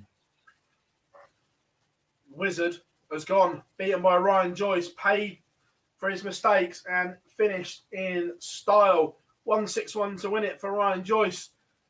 It's going to be another day for Simon Whitlock, but it's not going to happen today. What did you have for us, Tiz? Yeah, Gezi Price has just dropped his first leg against Florian Hempel. Still averaging a ridiculous 111 after 4 legs. He's got 94 to check out here as well to potentially make it 4-1. And he has the throw to his advantage as well. Would not surprise me one bit. But no, he's left himself 10. Hempel giving himself a little outside chance of taking this here. He's got 112 on the board. So big 3 darts here, and he's right back in this. He leaves 32. So I go, mate, back to you. Interrupt. We have back-to-back 180s from Chizzy. Chizzy's left 141 after 6. Can he take it out against Jason Lowe for a 9? No, we can't. First opportunity for me of the day. 81 leaves 60. He's currently 3-2 in front. In that one. And there's a great opportunity, which is taken by MVG. Claymaker started the lead very strong with a 180, but MVG breaks that in 12, and it is now 3-2 to MVG. Just looking on the stream as well, Adrian Lewis sticking with the new darts that he used in Super Series 4 against Daryl Gurney as well. Yeah, currently 1 apiece in that one. Bit scrappy at the moment. No players really sort of taking the early initiative. Gurney is now 2-1 up though, although Lewis is slightly better in the averages. 94 average. So Lewis's average is starting to pick up a bit now. But yeah, Gurney 2-1 up. That one, as we called it earlier, looks like he's got the potential to beat another noble going deep into this game. Vincent Van der Voort, 1 away on board 16. 5-3 against Alan Tabern throwing, but it looks like Tabern's going to break here. Go on, Boise. I was just going to say, we might not have had the 9 on these boards, but we've just had a big fish from Aaron Beanie. Just chucked in a 170. I didn't see what Bunting was on, but he was in the 200s. And Aaron Beanie's just chucked in a 170 to bring that back to 4-2. And MVG's just missed a dart at ball for a 164, and he's coming back for 25. Can't take it out opportunity here for Clear Matter to level things up at 3 apiece. He's sitting on 48. Can Clear Matter? Oh, no, he's missed. He's missed one at tops. Tops and tens he's done, but he's missed. MVG's coming back for double 4. 3 in hand. Wouldn't expect him to miss. First one, it's done. So MVG's 4-2 in front now in that one. Down in the chat room, Lewis beginning to look more confident. Yeah, 100%. He's looking so much better. Carrying that form over from Super Series 4. But Alan Tabern has fluffed his lines. Vincent van der Voort, 3 darts in hand, only needs 1. Pinged double 10 for a 6-3 win. 101 match average. Really, really good from the Dutch Destroyer. Talking of averages, De Souza has come flying out the blocks. He's currently averaging 125. And after 6 starts here, he's taken out 96 and 140. And he looks like he means business again. I mean, for the last sort of maybe 6 months, I think him and Clayton have been unbelievable, the standards that they've hit and the consistency. So, yeah, De Souza does not look to be any different at the moment. He's having a really good day so far. Jason Long. Good stuff. What else have we got? Mervyn King underway with medium-sized Hendo. 0-0. Dimitri van den Berg 1 up on Josh. Josh Payne just levelled as I came to it. 1-0 on board 15. Ian White back to 3-0 on board 14 with Midnight Mernon. What else have we got floating around? That's about it on mine for the moment.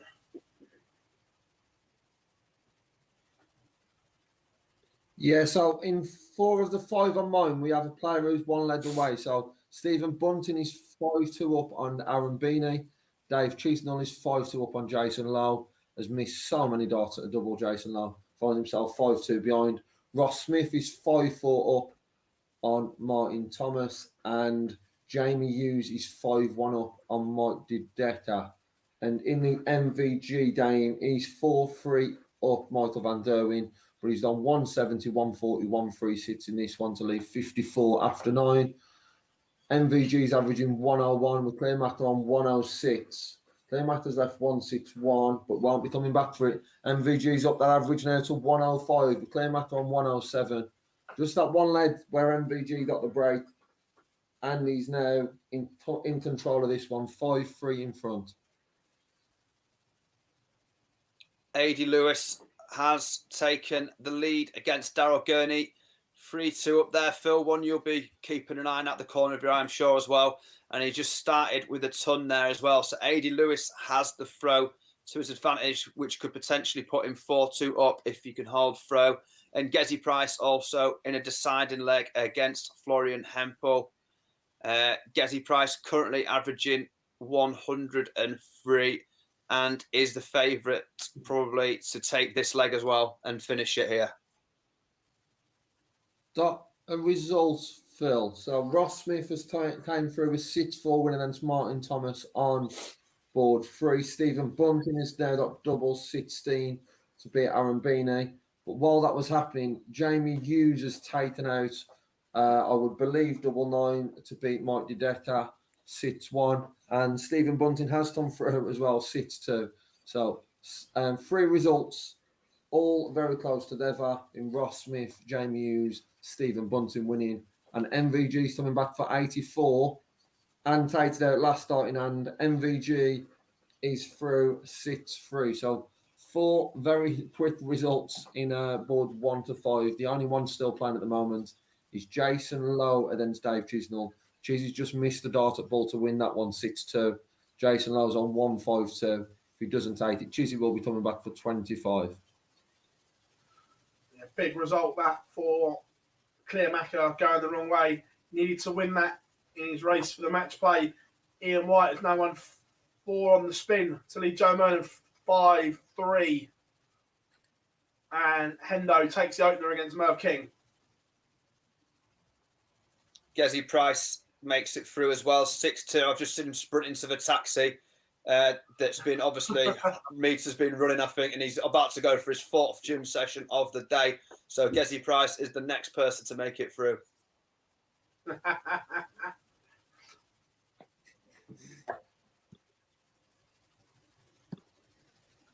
All heating up. I know darts ranking is updated. Yep. So yeah, no. Stephen Bunting is only £1,000 off of Jermaine Watamina in 15th. See, Clearmacher has gone. Can't add to his tally today. Jamie Hughes is within a couple of grand striking distance, and of course, a few of the outsiders that are still in. Raymond Van Barneveld, Ryan Joyce, Adrian Lewis are still in and around. It's going to be a good day, boys, isn't it? You can just tell the excitement is building. Good standard. Really good standard so far. 100%. Two of the names you mentioned there, Phil, Bunting and Dolby are all in this top section of the draw, so we could see them meeting shortly. I know Chris Dolby's got Ross Smith next, but they are all across these top 5 boards, so could be seeing a few matchups that are key for Blackpool in a couple of weeks. Not sure if I've mentioned it less than 2 weeks away.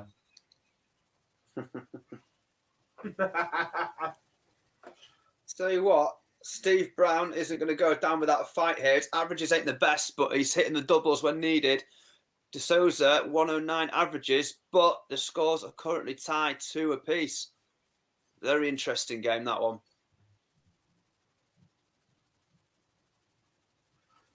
Yeah.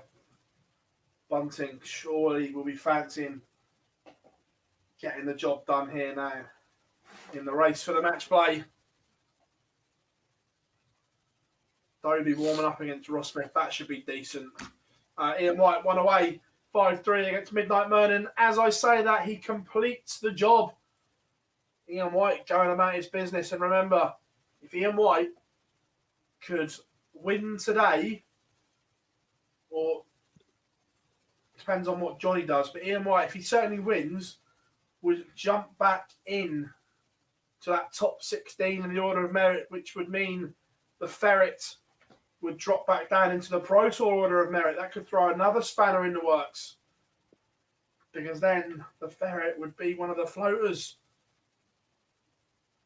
Dimitri Vandenberg 3-1 up on Josh Payne as well.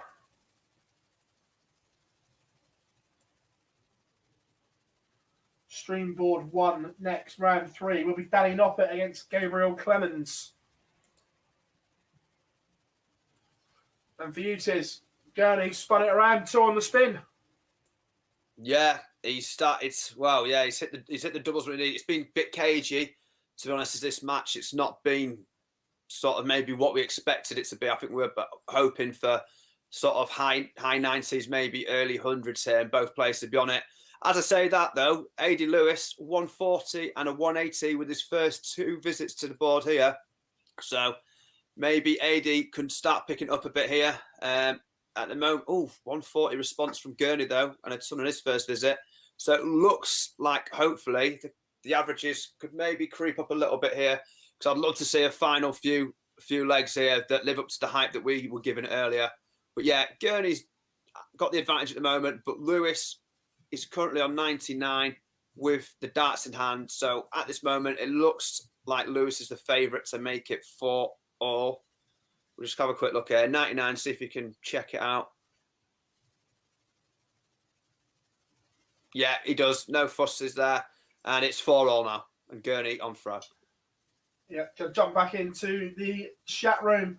Andrew says, just in a suggestion from Philip Wolf, that Euro Tour 3 may be in the Czech Republic. Both Czech players aren't in the 3rd qualifier today. Perhaps they will be in the home nation qualifier. Yeah, look, completely. Like we said earlier when we were talking about the Euro Tour, it's all going to boil down to who can let fans in. And if the Czech Republic will let them have an event with fans, then absolutely I could see that happening. I must admit, obviously, where we've been streaming, I haven't seen that info, but good spots. Cammy, has Stompe stopped playing darts? Hasn't played competitively for a while. Gavin Van Gogh looked like he was going to dominate like Taylor. Has he slipped, or has Devils got better? Bit of both. MVG hasn't been as consistent as he had been over the last 18 months, and the rest have caught up. Is there any decent South American players? Yeah, Diego Portela, Brazil, very good. Stephen says there's always excitement when Raymond van Barneveld is involved. Absolutely. The Barney Army in full swing. And Tiz, just have a look for me. Yeah. What's warming up on board 4? So it's Jamie Hughes, and yeah, you guessed it. It's Raymond van Barneveld is warming up now on board 4. So, Ja, get the kettle on, mate. Get yourself ready. It's coming up.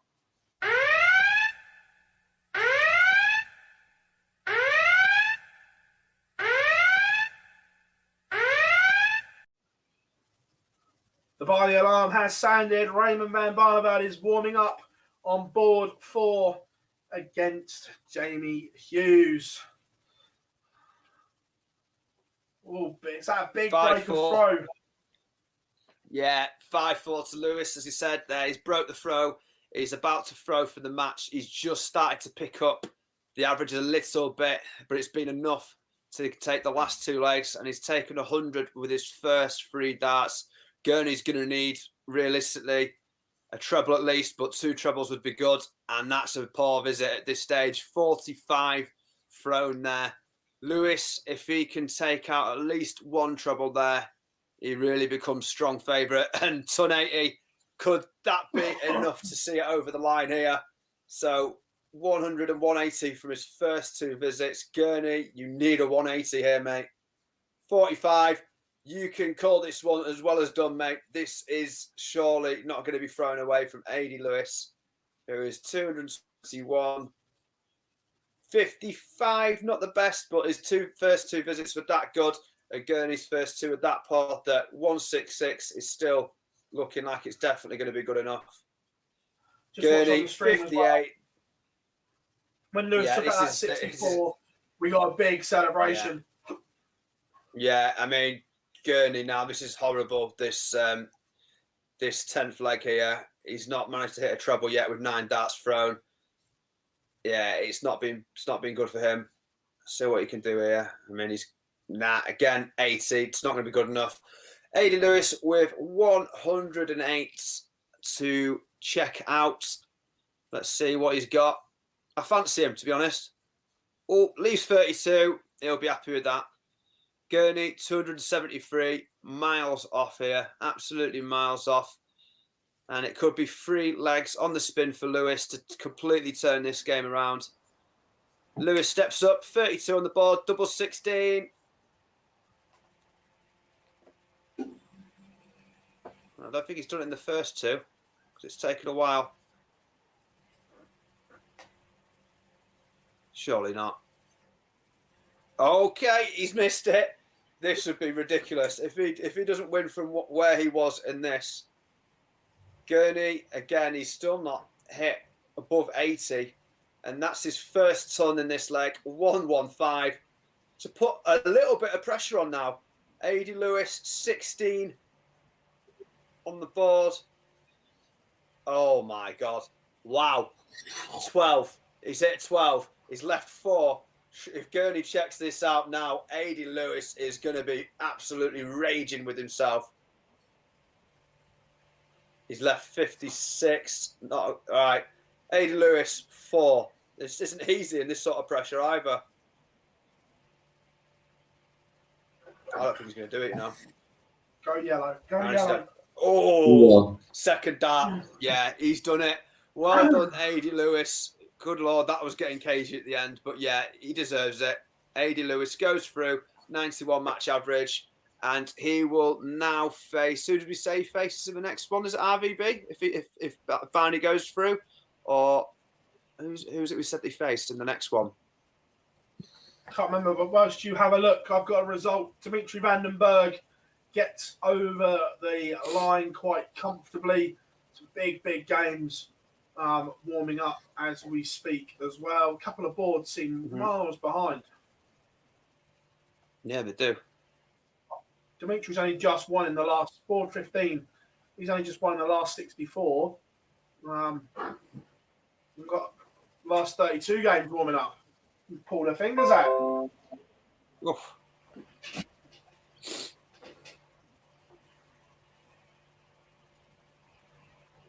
Having a bubble. What's going on? Did D'Souza make it through yet? Let's have a look. I'm just going to go back. He was flying at one point. I'm assuming that one's done by now. Yeah, 5-3. So 5-3. I'll just have a quick look at that. That can't be far off. I'll tell you what though, Tiz, one of your boys, the Ferret, 5-2 up, averaging 108 on board 11. I'm telling you, mate, it's coming home. It's coming home for the Ferret, and it's also going to come home for England. I've got England in my sweepstake, and I've tipped the Ferret today, and I think both are going to come home for me.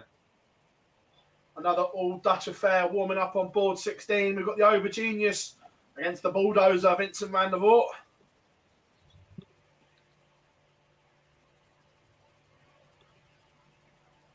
In the early stages of Jamie Hughes and Barney, Jamie Hughes holds and finds himself 1-0 in front. Also on board 3, we are underway with Chris Dolby and Ross Smith. Hopefully my internet will now hold up.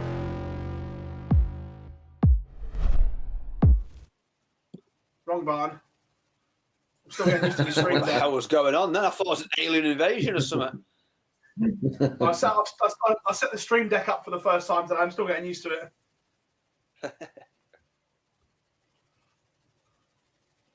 All good. Kachuk not done yet. Pulled one back. Johnny Clayton averages plummeted to 104.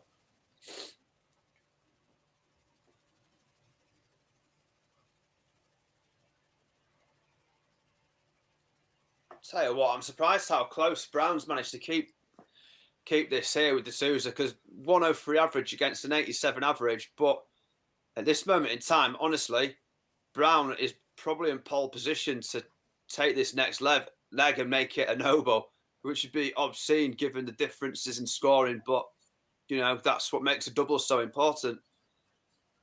Oh, massive. Oh, Barney. 1-3-1 from Raymond, averaging 107 in this one. He's one apiece with Jamie Hughes in the early stages. But what a finish by Raymond.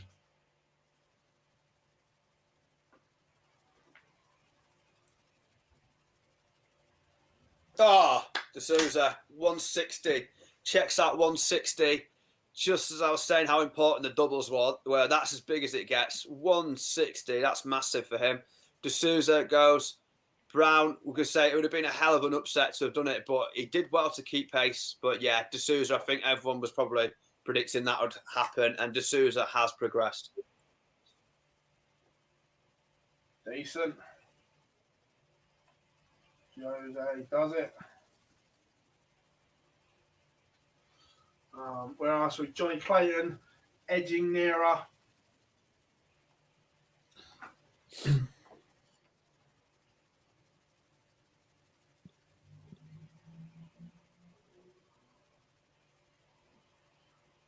Just having a look around. Johnny Clayton. We're going to have at least, or we should have 2 match darts. 46. He's normally a 6 tops man. Does it in 3 anyway. The Ferret marches on. 103 match average. Beaten Christoph Kachuk. Tiz's tip for the day is still going strong. Here's the Ferret. Mervyn King's doing well again, isn't he? Looking at on your boards, Phil. Mervyn King, 5-3. Survived the scare earlier on in the day. He came from behind to win. But he's in control of this one against medium-sized Hendo. We have a break on board 4, 12 dart break for Barney, who's now averaging 113. So Barney's playing some good stuff. And he started this one with a 95, but Barney's 2-1 in front. Get ready, Jar. Get ready. That Empress Ballroom, the lights are going to go down. The orange tinge to it.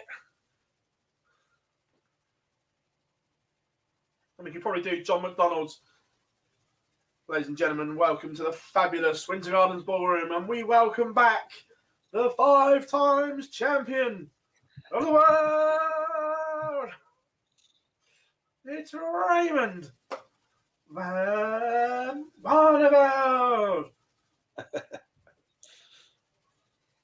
Against the throw, Jamie Hughes was just on 140 with Barney Hanley in 9597. So there's a break-back opportunity for Jamie Hughes. Maybe hold it back, Phil.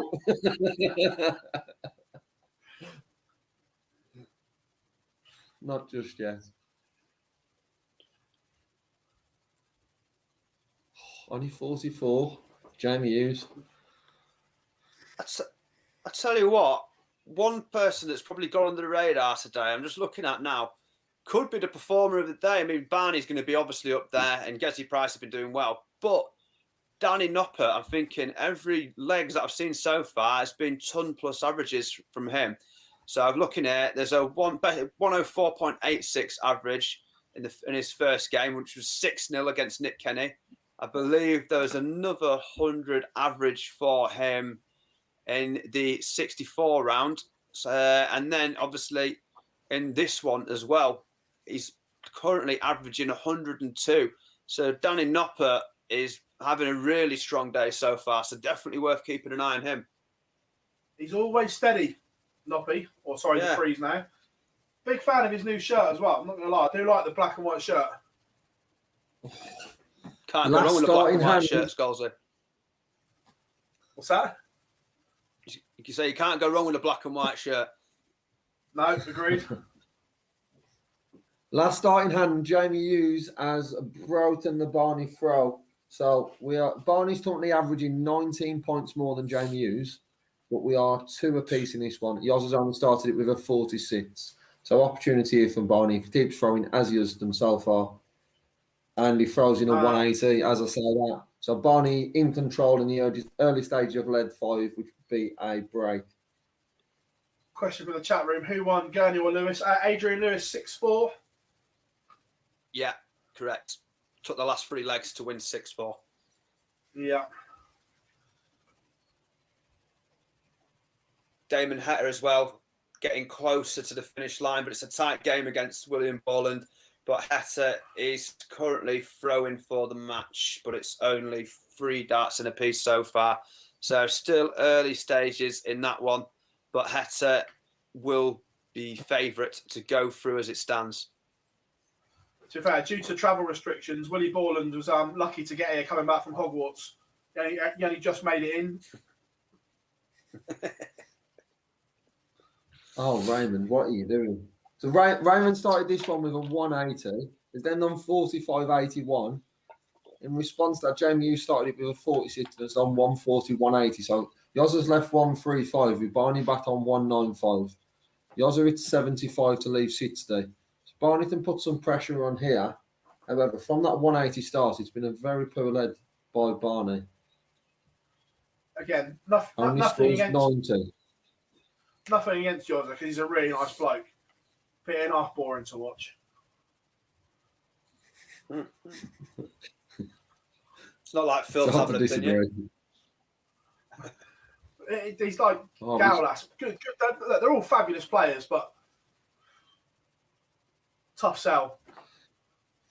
He's missed tops and 10s inside and left 10. So Barney's on 105 and Barney takes out 105. So we had 131 to break in lead 3, 105 in this one. Barney averaging 106 with a break to throw now and he's 3-2 in front against as Phil destroyed the boring Jamie Hughes.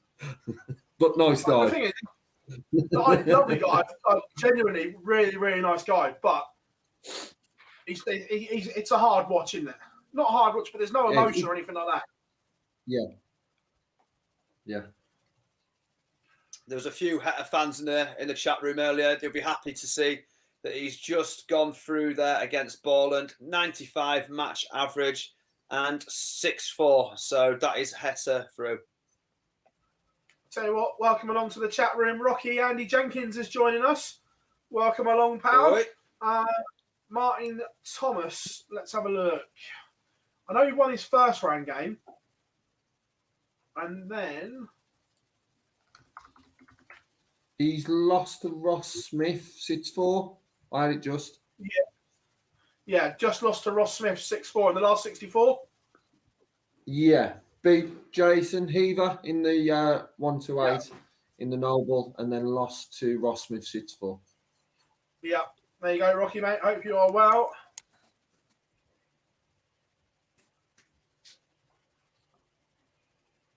Dolan 1-1 with Ian White, both averaging roughly the same.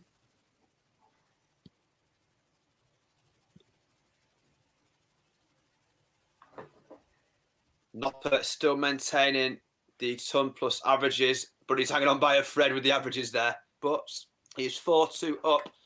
And how good would that be to see Noppert potentially go through the whole day with ton plus averages?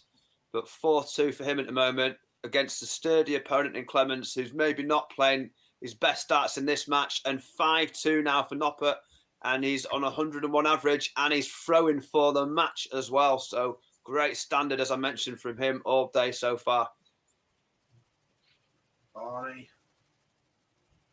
Board management.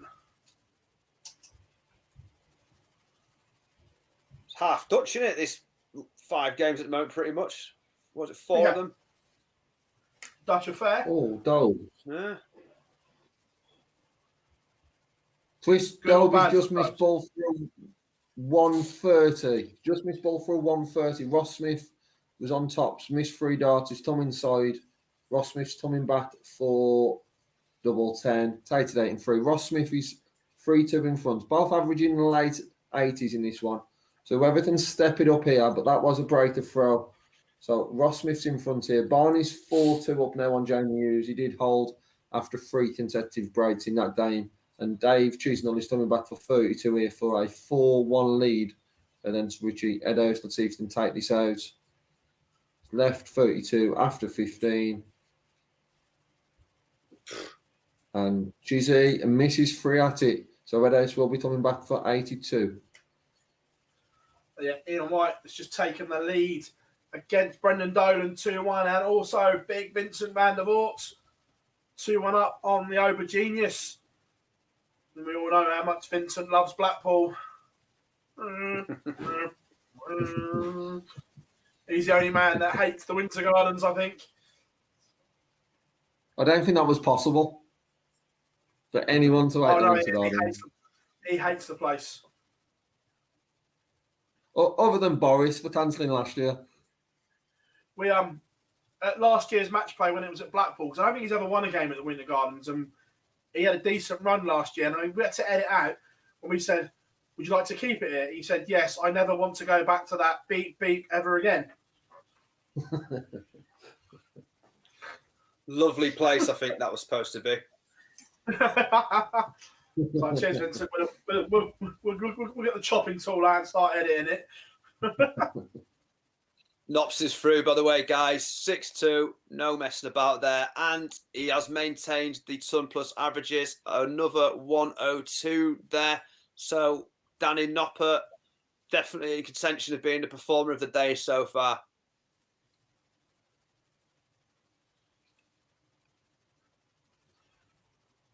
Is there another break on the card here, Boise? Oh, very, very close for Barney. 1-2-4. He's had 2 ton plus checkouts in this game already, but wasn't able to take this out. Can Yoza take out the 1-1-1? If not, Barney's coming back for 25. Would be another break to throw. Yoza can't take it out, so Barney's got an opportunity here for a 5-2 lead and a double break. So we can hear that alarm at least once more today. He moves just 1 away in this one. He's 5-2 in front of then Jamie Hughes. In the other one, Chris Dolby, as I said, was Broughton in lead 5. Chris Dolby's Broughton straight back. 3 apiece now with Ross Smith. Back on throw in that one. And Dave Chisnell has got an opportunity here to break throw. Misses 3 darts then at a double. It's 2 leads in a spin that Dave Chisnell's had opportunities and missed them. Richie Eddowes is coming back for 60. Richie Eddowes can take it out, which he does in 2. We are all level in that one as well. So Richie Eddowes and Dave Chisnell are 3 each. Stolby and Ross Smith are 3 each. And Barney's 5-2 in front with Jamie Hughes and starts this 8th leg with a 140. Darcy said, will Van Gogh win first prize this year? Well, there's a long, long way away, but you can't write him out.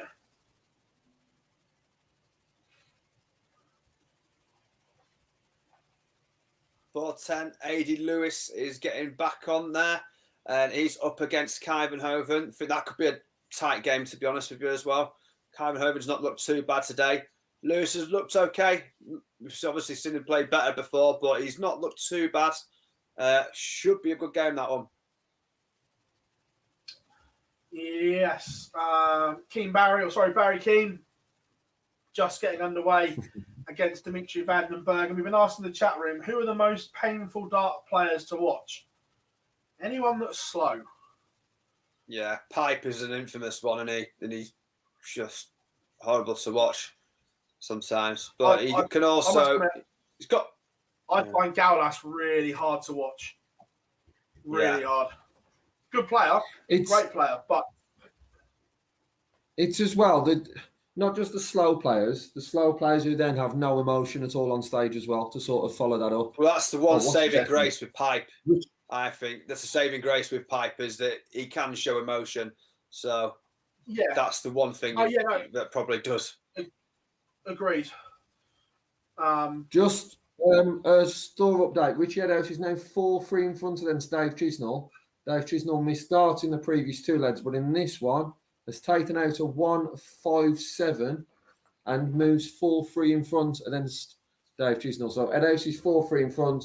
Barney's coming back for 56 and takes out 56 in 2. So Barney was averaging well in the 100s throughout this day and dropped down to 98, but beats Jamie Hughes in what could be a massive win for the race of the match play. And it's Barney 6, Yozza 2. In the old Dutch derby on board 16, Dirk van Dijvenbode has just pinged a 160 to break back. Still travels Vincent van der Voort 3-2, but we're now on throw. I'm still tipping Van Dijvenbode as well. He was my second selection. I still think he'll come through that one for some reason, but good game. And just another one, coming back to the boring players for one I forgot that recently has really frustrated me is Sulovic as well. He can be awful sometimes when it's the gamesmanship of slowing it down, I think. Yeah, I'll tell you what though, Tiz. For you on board 10, my pick, not playing badly, but Mike Kyvenhoven is going to absolute town here. Yeah, 107 average so far. I mean, he looks like he means business. As we know with Adi, though, it doesn't take much for him to turn it on and have a good couple of legs. But yeah, he needs to get a move on because you don't want to be going 3 legs down. And Kyvenhoven also has the throw, so Adi's going to need a break here. It doesn't look like it's going to happen at the moment because Kyvenhoven 140 and back-to-back 140s there. So A.D. Lewis is going to have to respond 140. So A.D. Lewis 125 and a 140 with his first 2 visits. But Kyvenhoven is not great. There's literally his relentless play. He's not giving anything away here. And he's left 130 after 9 darts, which he'll be delighted with. A.D. Lewis is going to need a couple of trebles here to give himself a chance. 125, that ain't bad. So Kyvenhoven, 130 on the board. Go on. Just I'll take a quick call. I'll be back in 1 minute. Yeah, no worries. Yeah, no worries, mate. We'll hold off the quick ad break till Boise comes back because I need to go to the loo as well. I don't want to leave Tiz flying solo on his own. We'll have service on. So it's all right. We'll A.D. Lewis. Big leg from Lewis. A.D. Lewis just checked out.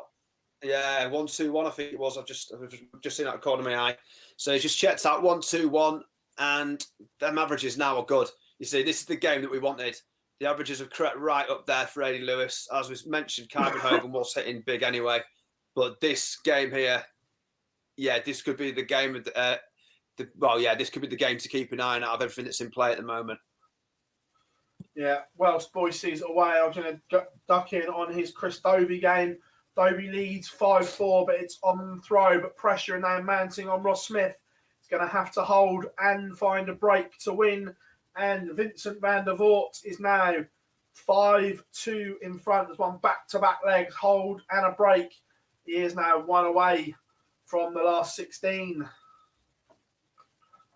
Also, Chisnall leveled up against Ed House 4 apiece.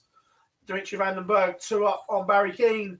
And Adam Gowlas 1 up on Mervyn King. I think AD Lewis is going to take this fourth leg as well, Phil. 180, 100 and 180 with his first 9 darts. And he's left himself 41 here. So a potential 11 dart leg. 12 darts he does it in, which is decent now. AD Lewis averages, as you can see, complete reversal here. 109 average now from the jackpot, who looks to have found his A game. Whether it be temporary or not, we will find out. But this is exactly what you want to see from AD Lewis this last 2 legs. Super stuff from Jackpot.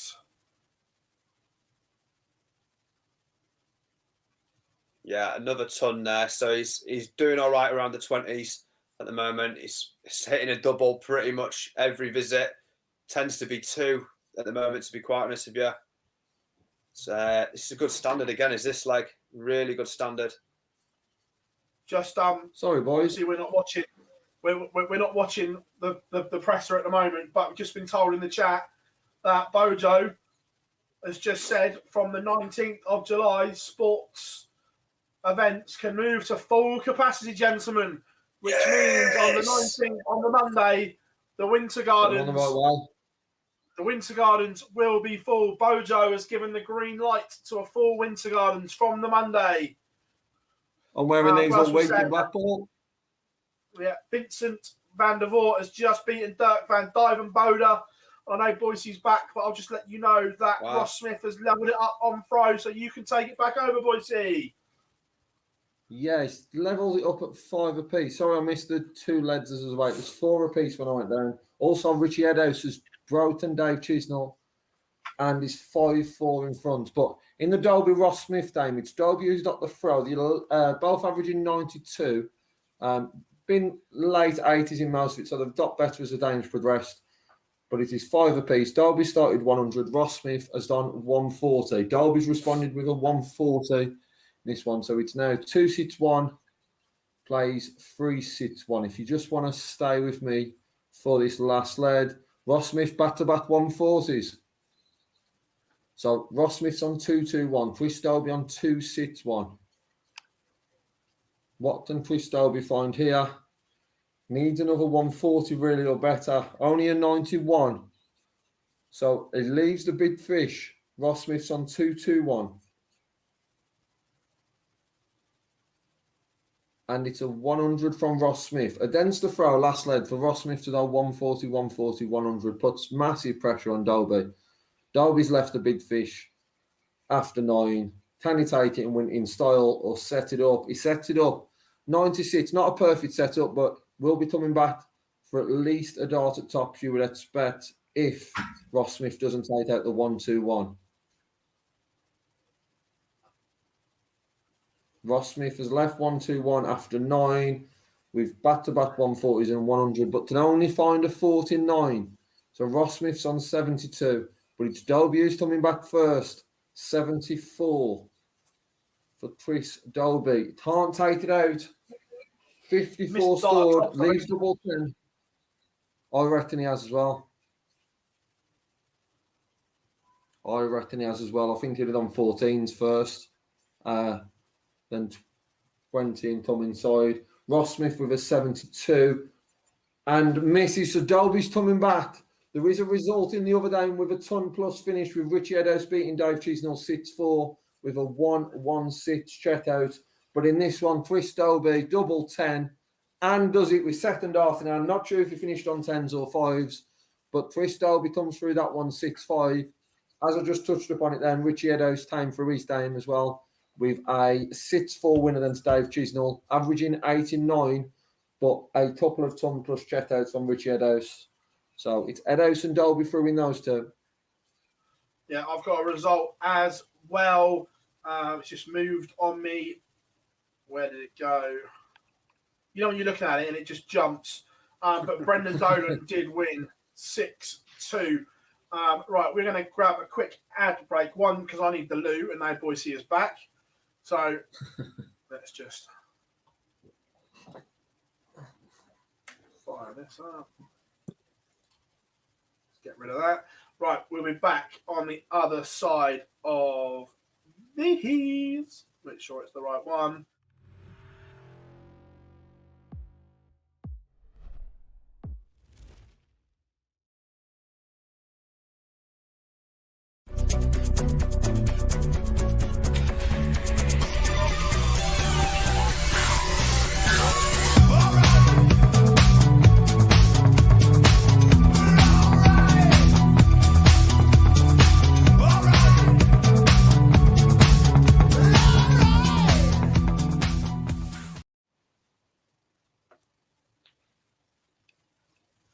Welcome back, everyone. Tease, I believe the games we have, are they on your boards or are they on Phil's?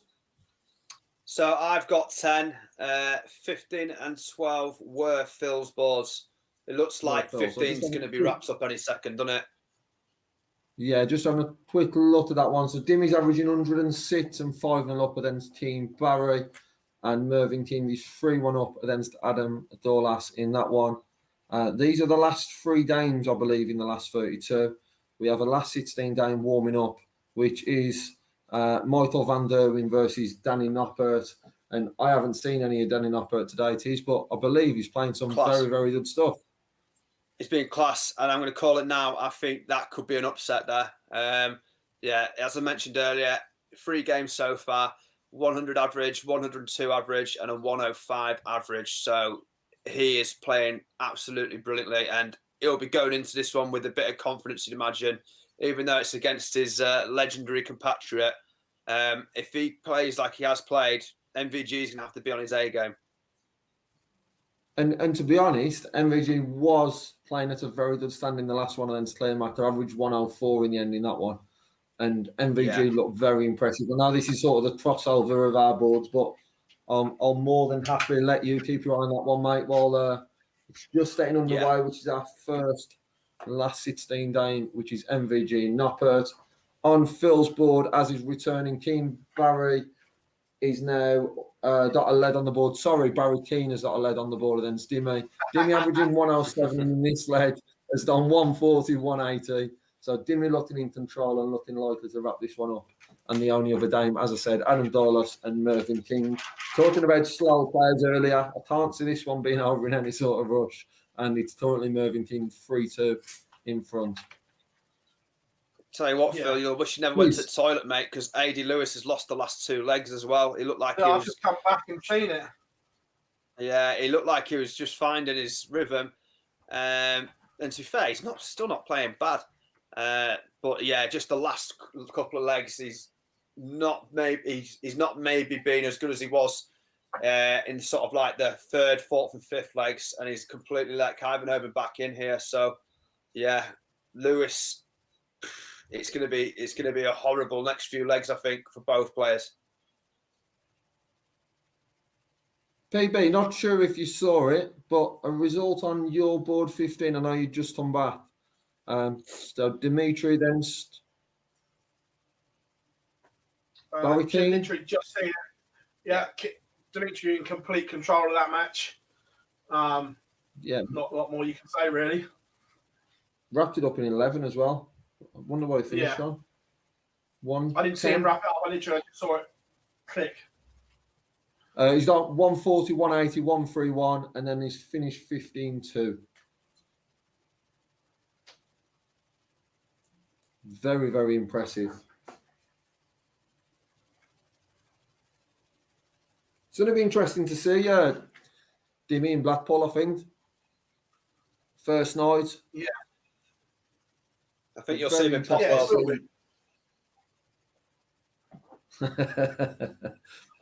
You want about Dimmy or you want about me and Phil? I think there'll be a trio there. Probably bring Darryl Gurney along for the ride.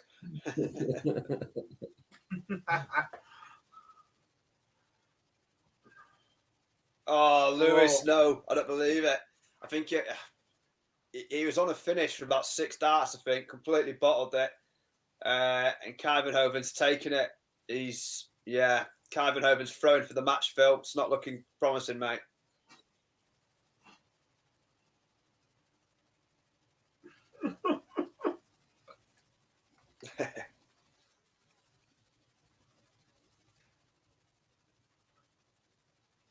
If he takes this, though, I think... Go on. Go on, Tiz. I'm going to say, I think if he takes this leg, I think I'd back him to win it. But Kyvenhoven, it's at 95 and 134. Yeah, I think we can write Lewis off, to be honest, Phil. 2 poor visits, 83 and 42. It's not looking good. If Kyvenhoven is a treble, 180, game over, mate. I'm telling you now. This is done. Board 2, though, gentlemen. Board 2. Let's have a look. So he's coming out of this game. Let me see what's warming up on board 2. Oh, right.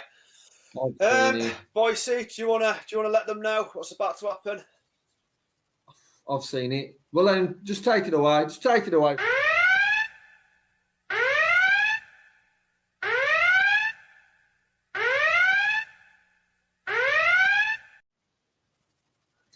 Warming up on board 2.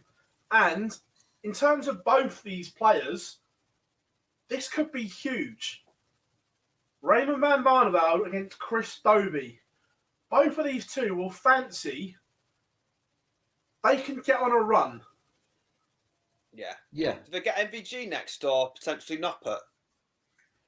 Oh, man, making that so up. Is this board final? So the winner. Was that the semi? The winner. Yeah. So the winner of Dolby Barney, I believe, takes on the winner of Bunting and Eddowes, and then that to be even bigger because Bunting now being in 16th place. What a win that would be for whoever it is who goes through from that one. Obviously, both will be hoping that Bunting doesn't win that one and Eddowes comes through. Yeah. But what a dames these should be on these boards. The incentive of both these players is unreal.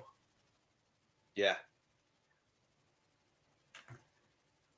That Noppert game's going to be cracking with MVG.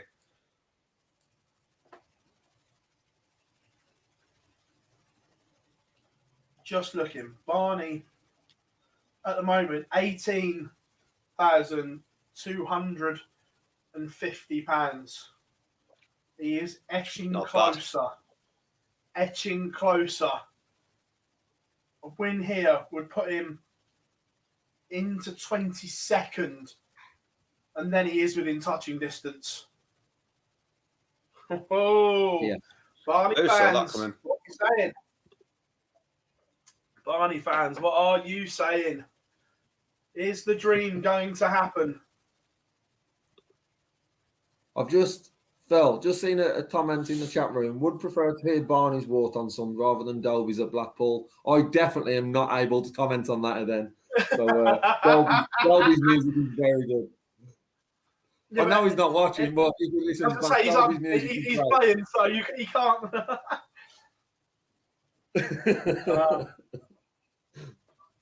The Twittish response ever to the comments backfired.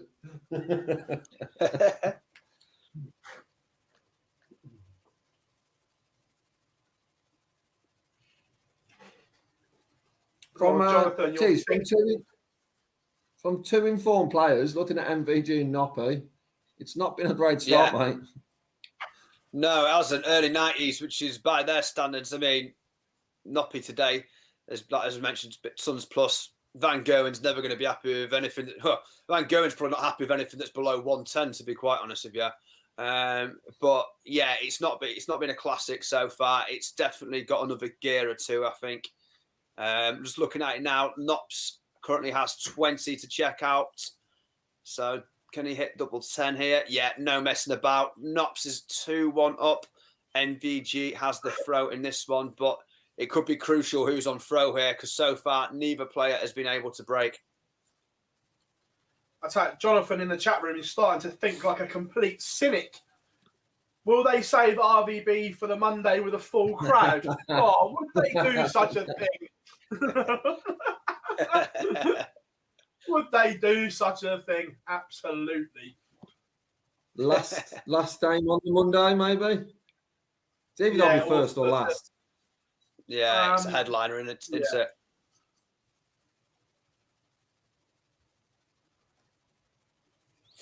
All right, Mervyn King's going well again.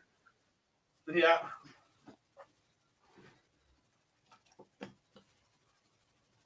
Noppy's not going away here.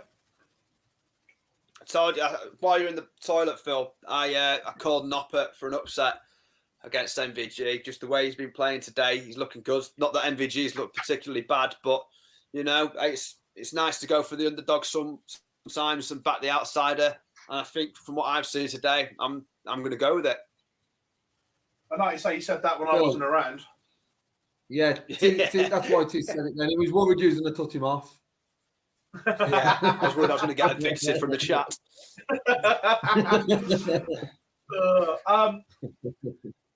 What was I going to say? Mervyn King has got rid of Adam Gowlas 6-3. Again, I think that started about 4 years ago, but it's done now. The last of the 1-8 games, I think, wasn't it? Yeah. We are underway between Barney and Dolby in, as we've said, what a big day this is for the race for the match play. It's Barney who's got the throw, and both have started with throws of 100. But it's Barney who has the throw in this one, and we are just in the early stages of that one. Also having Bunting and Richie Eddowes warming up. A lot of players will be watching this game and be cheering on Richie Eddowes, I believe, with Stephen Bunting sitting in place 16. So a big game for a lot of players who are not competing for the rest of today, because Bunting will be moving further away. Would remain in 16th place if he wins this one, but a couple of wins would move him above Jermaine Wattamina. Yeah. Break throw here. Golden opportunity it is. Yeah, he did. I think he had 56, if I remember correctly, and he left 10, which meant that Nopper had a great chance to break throw, and he did it absolutely no messing about. Noppert here. MVG, poor first visit in this leg as well. 41 on his first visit. If Noppert hits a treble here, he's firmly in the driving seat. A ton could do something here. Van Gerwen needs a big visit. 2 trebles at least needed. Sun 40, there they are. This one, I mean, MVG is going to need to break here to give himself any, because though, fancy when Noppert goes potentially 4-1 up in the mood that he's been in today. What a start in the Dolby Barney game. Barney's on 1-1-7, and Chris Dolby takes out a 1-2-6 to lead in the early stage of this one for a break of throw. So Dolby is 1-0 in front and then starts this leg with a 140. Chris Dolby leads 1-0, and we are underway in the Eddowes and Bunting game. Bunting on throw only starts with 41 and 66. Eddowes punishes with 134 and 180. Richie Eddowes has been very, very impressive today. Yeah, just going to jump into the chat room. No, Connor, Adrian lost last game. Was playing all right up until the end, didn't get it done. Missy Asplof's second round, unfortunately. Ryan Joyce quietly giving himself a chance for Blackpool today as well. Yeah, absolutely. Oh, big times there. Noppert just checks out 76. MVG is in danger, boys. 4-1 to Danny Noppert.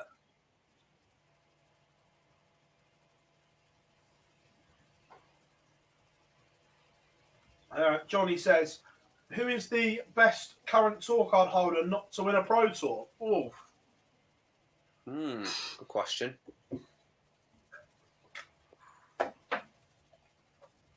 Who would you go with there?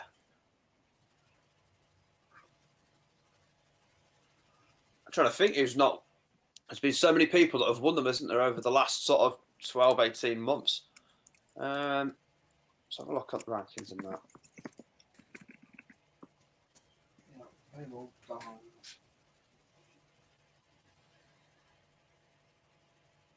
Don't think MVG's won one, has he ever? No. Oh, Raymond. 147 from Barney to break back. So it's a 1-2-6 and for Dolby to break in lead one, a 147 for Barney, and we are at one apiece in this game with averages of 90 and 100. So scoring isn't there, but the finishing certainly is for Dolby and Barney. So I'm just looking at the thing that I actually, my opinion, I think Dobie. I think for me, I knew you'd go Dobie. You love those. I just looking at it, but everyone above him's won one. Yeah, that's the thing. I think over the last sort of year, 18 months, everyone's managed to sort of just about sneak in there, haven't they? That's what I mean. Everyone else has won one. Yeah. MVG's pulled one back, by the way. 4-2 now. But Nopper on throw to make it 5-2 if you can hold it. Don't worry, I've got it on. I'll tell you what, board 6, that is a belter. My guy Clayton will have tips, but I'll be honest, Mervyn King's having a good day, as I mentioned earlier to Lee. That could be a really good game. I'm expecting ton averages from both players there, I think. Yeah. The quality in the last 16, when you look at the names, certainly up there. Yeah. With one we've seen over there. That's good. So many big names in there. Oh, non-stop. There's not a player there that you can say is sort of fluked their way in there today. They've all been consistent throughout. They've all been big averages throughout. So this is going to be a quality last sort of hour or two. This. Oh, massively.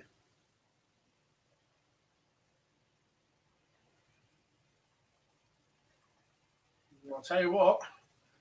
Is the big green machine test just starting to stir? Yeah, he is. I mean, he's had a 116 with his first 3 darts, followed it with a 135 and a 140 to leave himself with 110 to check out after 9 darts. Nopper leaves himself 148 after 12 darts, but MVG is back on board now. What can he do with his next 3? If he takes this out, this would be prime Van Gerwen. He doesn't. He's left himself 36, 148. This is a horrible one here for Nopper because he knows that if he gives MVG a sniff of anything, MVG, he's like a shark on blood, isn't he? He's literally just going to come in and he's just going to take, you fancy to take full advantage. Oh, Nopper, that wasn't a bad effort. 142 to leave 6.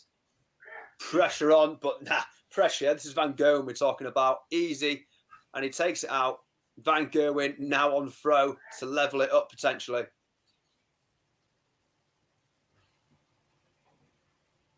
Oh. And then does that. Yeah, 59 with his first 3. Nopper, let's see. Couple of trebles there. Wouldn't be bad, would they?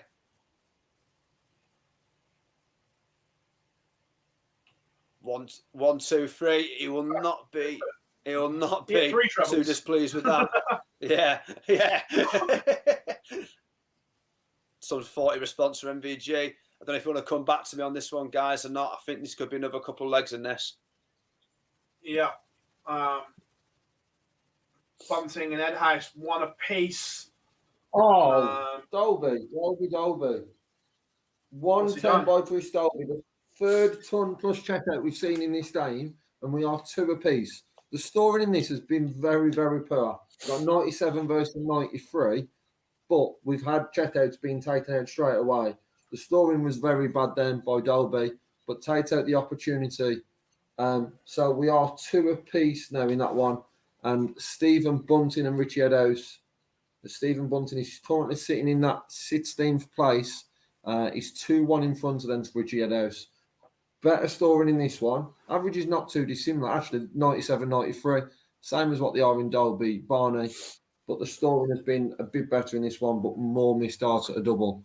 But Richie Eddowes here is on 57, 140. Back to the Dolby Barney game. Dolby 100, 180, then's the throw. Barney's on 140, 140 on throw, then 90 stored. So it leaves 131. Can Dolby put some pressure on here? And then potentially a break opportunity against Raymond. 100. So we've seen 3 ton plus checkouts in this game already. Dolby's on 121. Barney's on 131. Will we see the 4th one in this game? Only 57 from Barney. So if we are going to see a ton plus, it's going to come from Twist Dolby in his leg. 2 visits of a ton, a 180 on 121. 1 treble for a dough at the ball. That's a dough at the ball, but hits 25. So Barney's coming back for 74. Can Barney take out 74 for a hold of throw and a very, very big hold of throw? No, he can't. Twist Dolby's coming back for 25. Just want to stay with me to see if Dolby can take out this 25. In the meantime, Edos levels up against Bunting at 2 apiece. Dolby does break the throw. Twist Dolby's 3-2 in front. Tis MVG level. Yeah, I must admit I missed the double because I was just out Johnny Clayton up there. I'm keeping a close eye on him. Currently 2-0 up. But yeah, it's 4 at the moment. Obviously, Noppert has throw in this one. There's not much to split them at the moment, to be honest. See what Noppert can do here in this ton 40. It looks like Noppert's got the advantage here now. MVG is going to need a 180 to keep some sort of pace here, which is a lot. Ton 3-4, not bad. 161 on the board for Noppert after 9. Let's just see how this one goes. This is massive, this. He leaves himself a double here after ton 3-7. There you go, perfect. He can have 1 dart of a double with 24 left on the board for him. MVG is going to need to leave himself. Yeah, it's not bad. 1-3-3 to leave 78, but Noppert here, you'd have to say, should be about to make this 5-4. That's a great leg under pressure from Noppert. After it really is. Conceding, after losing that little barrage of legs for MVG, that's a great leg under pressure. Yeah, but talking about a great darts under pressure, MVG straight in with a 180 on his throw. So he could be about to make amends here, which means it would be 5-all going into the final leg. And let's be honest, MVG doesn't mind playing in them sort of circumstances, even though he'll have to break throw. This is where it's going to be a test of nerve now. So let's just see what Noppert can do. I've got this is the only game we've got that's kind of in the later stages at the moment, isn't it? Yeah, Price has just got 4-2 up on Heta. And just a quick update in the Dolby Barney game. Barney is broken straight back. So we are now at 3 apiece in the midway stage in this one. How's Clayton getting on, Phil? Is he still 2-3 nowhere or 2-1? 2-1, scrappy game, 93 and 84 averages at the moment. It's not his best, but he leads King. Dimitri van der Berg has taken the opener against Vincent van der Voort. And Merv King levels up to repeat. Oh, yeah, I thought it'd be a good one. MVG looks like he's about to take this 10th leg to take us into a noble leg, a decider. So MVG with 42, easy. 2 darts. We have a noble leg. Danny Noppert to throw first. As we saw earlier, I've tipped Noppert, but at this moment, MVG loves these sort of... Yeah, this is where MVG, you'd say, is... Yeah, should have the advantage with nerve. Noppert, 100. It's not bad, but MVG is quite capable of hitting a ton 80 or a ton 40 here. Ton 40, there it is. So Noppert needs probably 2 here.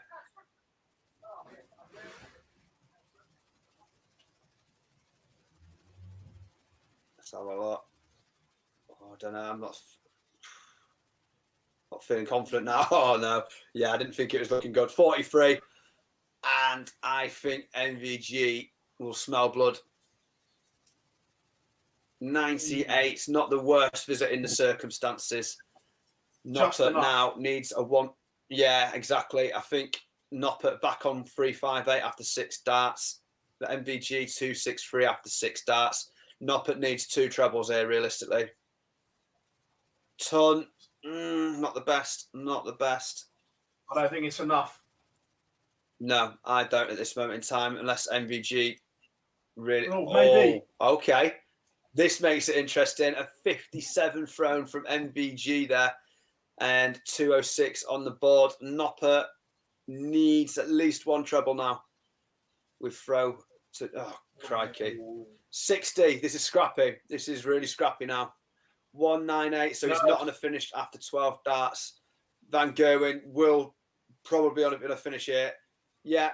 125 left on the board now for MVG after 12 darts. Nopper is going to need 2 trebles here at least, I think. 2 trebles, and Noppy's arguably favourite. 125 is horrible. Yeah, it is a horrible one. This is why he needs to leave himself a good double.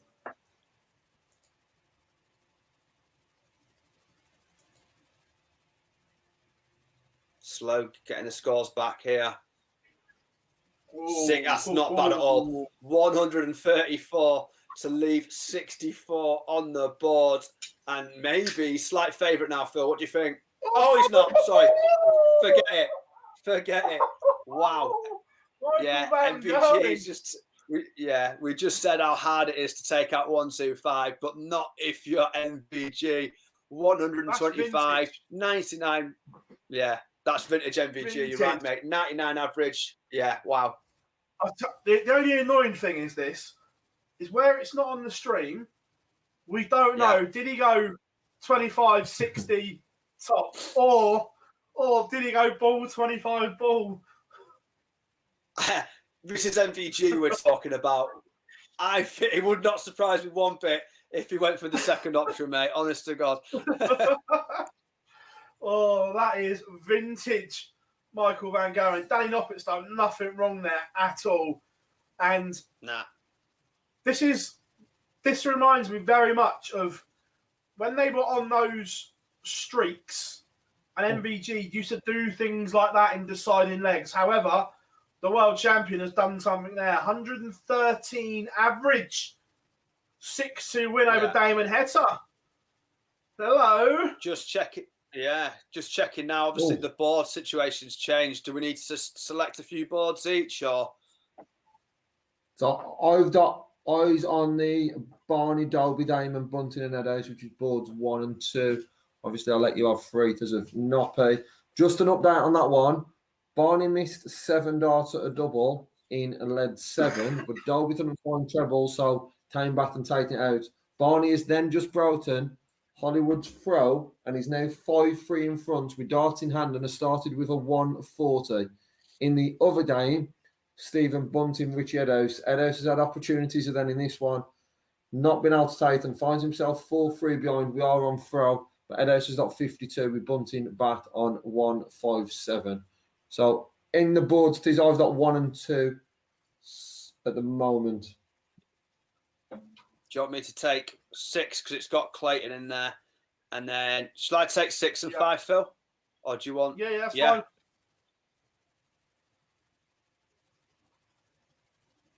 That D'Souza game was a really high quality game as well. So if I'm taking 7 and 8. Yeah, 7 and 8, mate. Yeah, I'm not really kept much of an eye on this D'Souza game. But yeah, the averages are good. Potential final stage in this one. Barney's left 142 after 9. Then it's 65 to leave 77. Dolby's on the big fish. Needs it to save the game. Would be one of the 2 breaks that he needs to only store 100. So Barney's coming back for 77 in what could be a very, very crucial result in regards to the race, the match play. As that happens, Richie Eddowes steps to lead back and levels things up with Bunting, which could also be important for the rest of the field. Dolby on 70. Barney can't take out 77. Miss a dart at tops, comes inside. Chris Dolby on 70. Can't take it, so Barney's coming back for double 10. Barney's going to have 3 darts in hand. Double 10. I'm sure Jarlath Eaton is sat on the edge of his chair right now, and Barney finds it. Last dart in hand. Raymond Van Barneveld, the charge to Blackpool, is on his way. It's Barney 6 to Shelby 3. The Barney charge to Vegas of the North is on. And with that charge, the charge is to that to place 16, and in place 16 is Stephen Bunting, who is 4-4 with Richie Eddowes. The winner of that one will play Barney in the next round. Bunting's done 100, 100, 140. Richie Eddowes has done back-to-back 140s. So Richie Eddowes, if you can find a 2 treble visit here, 122 to leave 99. Bunting on 161. If you can't take it, Eddowes would be coming back for 99 to break and move one away. Bunting leaves 97. Just one set to see if Eddowes can take out 99. Leaves double 16. Bunting's at 97. Richie Eddowes is sat on double 16. The race for the 16 spot, the race for the match play, very important. Bunting takes it 8 and 2. Stephen Bunting holds throw 5-4 in front of that one. Sorry, Tees, obviously you, mate. I was going to say Clayton's just stopped the rut a bit there because obviously he was 2-0 up. He lost 5 on the spin to give Mervyn King full advantage. It's 5-3 now. Mervyn King, though, is throwing for the match, and he's had 2 okay visits. He's had a 140, which he'll be happy with, and then a 9-6, so a 96, and he's now with 167 after 9 darts on the board. Clayton needs a 180 here to give himself a chance, in my opinion. Let's see what he can do.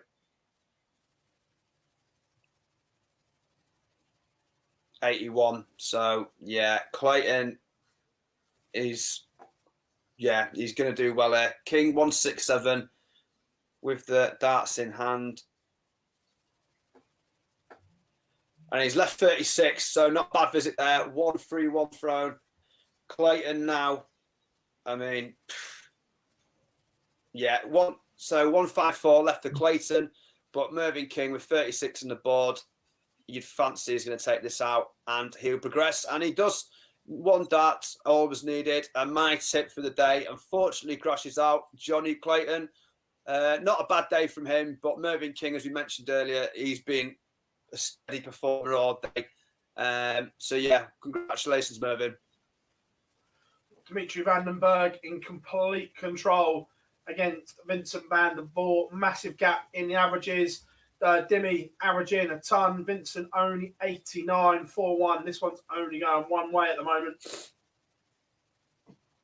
In this game, which is obviously important for the race to Blackpool, Stephen Bunting has just missed the dart at Bull to win this game 6-4. Richie Eddowes is on 88. Can't take it out. Stephen Bunting's coming back for 65. Stephen Bunting was to take this out. He would move 4,500 in front of Barney, and Stephen Bunting does take it out. So Bunting, who's in 16th place, was now moved on to £23,500, moved 1,250 above Martin Clearmaker, who's in 17th. But Barney versus Bunting next. Barney's 4,500 behind him, so a massive, massive game for Barney next. Huge, absolute huge. Let's jump back into the chat room. Jar, are you worried yet? You should be.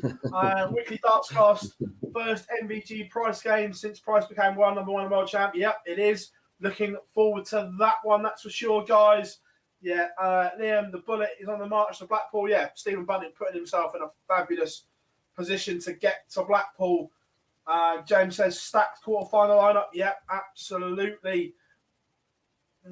Ryan Joyce needs to turn this one around. He's doing all right, but to get to Blackpool, he probably needs to win this one.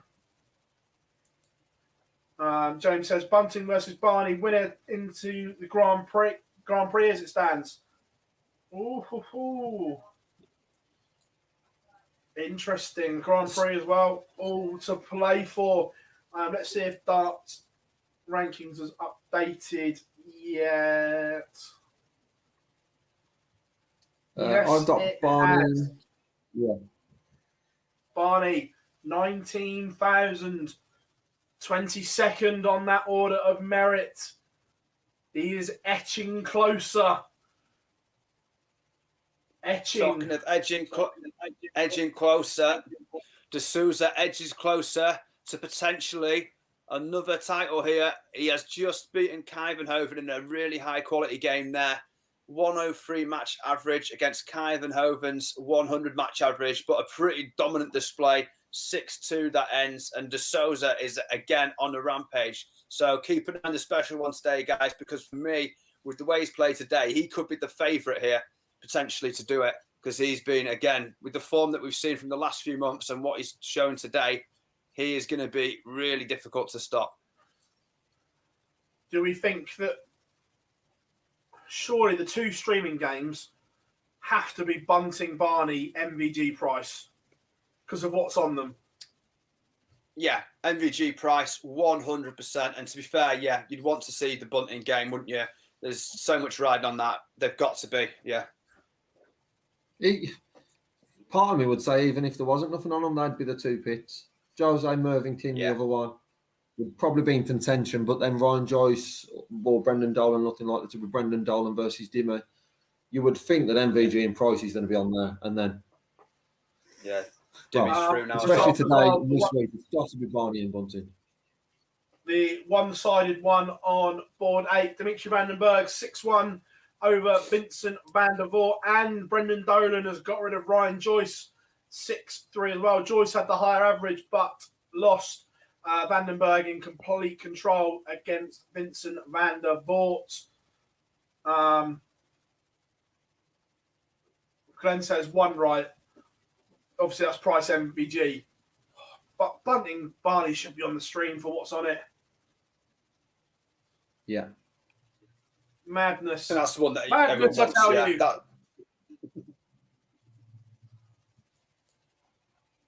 Just PB, just to add, I'm not sure if you've seen the one that's warming up. I'm sure that calls for something. Can't think what. Don't you worry.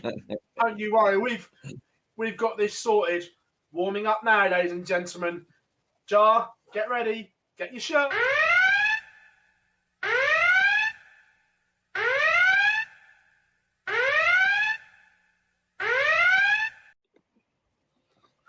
Barney alarm has sounded. Warming up. Raymond van Barneveld against Stephen Bunting. Oh, I'll tell you what. If Barney wins this one, oh, I'm not having that. What an absolute shocker of a pick for Streamboard 2. He's just come off of one Streamboard. De Souza King. Well, I'm not having that. Nah, I mean he's playing. What? Nah, let's be honest. No. I'm angry at that myself. That's like when Sky tried to make you pay to watch Burnley and Brighton and charge 15 quid. Yeah, put it on Monday Night Football or something. Yeah, nah, ridiculous. To be honest, I'd rather watch Burnley than Man City, though, Phil. Not the Clarets.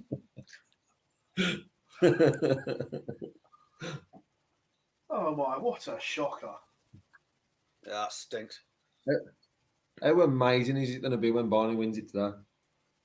Oh, well, if he wins it, he's in. You know what, I don't know about that. If he wins it, we're going to get Jar a special shirt made. One printed up, Barney, one on the back. So we had 9 of them made for each session. I don't want him to wear it once. I want him to wear it all week.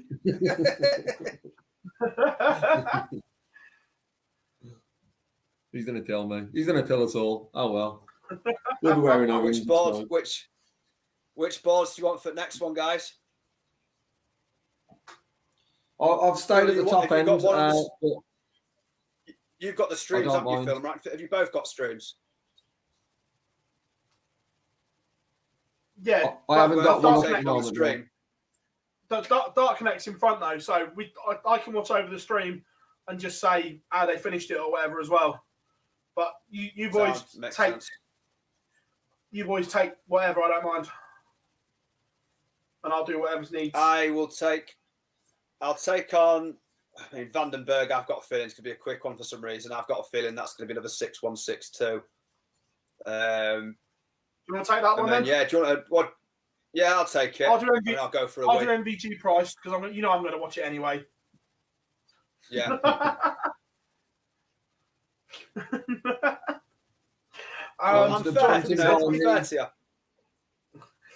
Jonathan says, if you offered RVB to lose in the final today, would he take it?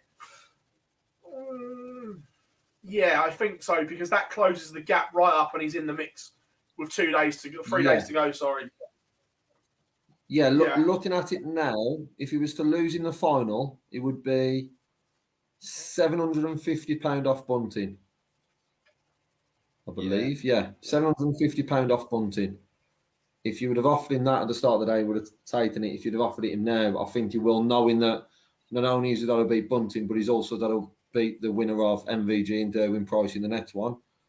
I think he would take that if it was offered. If you're Jermaine Watermina, are you sat in your hotel room now thinking, what is going on here? Because he can't buy a result at the moment. Yeah, given the circumstances, yeah, definitely. He's got a one to Barney win, surely. In this one, and then lose the next one. Yeah. But he's not a one to Barney win. If you're Jermaine Watermina, you want Barney to win this. 100%.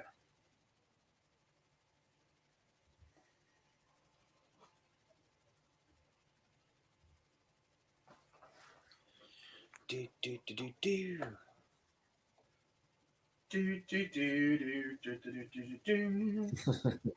you what, Gezi Price's averages have been outrageous today, haven't they? Just looking now, 112 in his last. Seen a 105 from him earlier in the 64, around a 64, I think. I'm sure there was a 104 in the 32. I mean, yeah, that's crazy standard.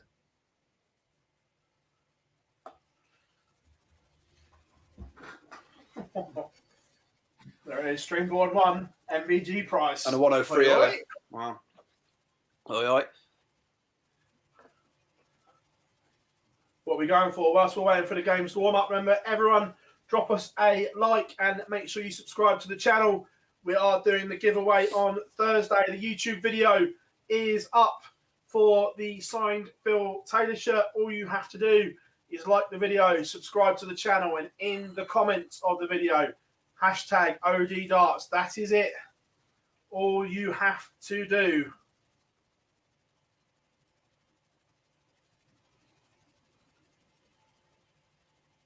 Glenn thinks Barney's going to do well to win a leg. Says the disrespect for Steve is unreal, lads. I like Bunting. I do like Bunting, to be fair. Yeah.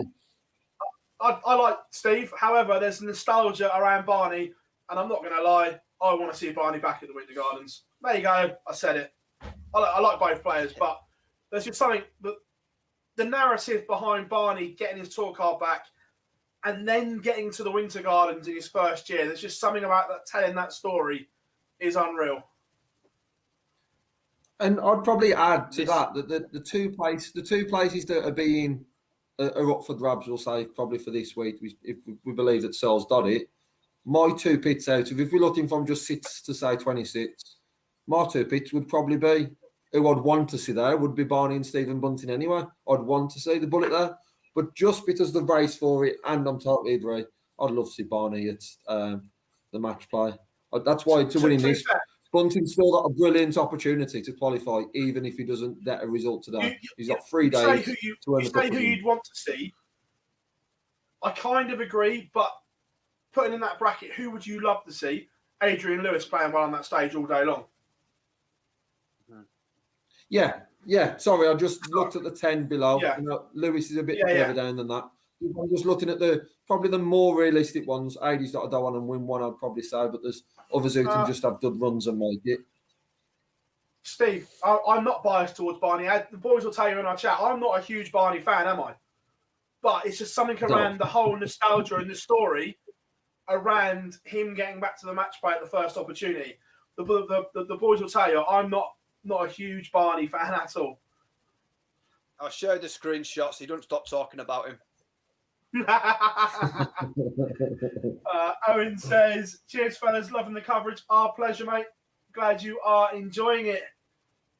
And one thing that we'll add to that comment, Phil, if Barney's playing a certain Michael Smith or MVG in round 1, I know who you want to win. He's back Oh, there, clearly. but you won't be picking him. Oh, no, not at all. I just want to hear the walk-on music. Glenn says, do you honestly think Searle is safe, Phil? Yeah, I do. I genuinely think 26 grand gets you to the match play. Missy says she's 40 minutes from getting home. Will she make it in time for the final, maybe even the semi-final? So the semis are slightly... Yeah, she should do. I mean, she might make it for the semis. Yeah, she might miss the first couple of legs of the semis, but yeah, you'll make it back. But we're not encouraging any sort of speeding. Drive carefully. Hey, I was always told points make prizes. Fucking hell.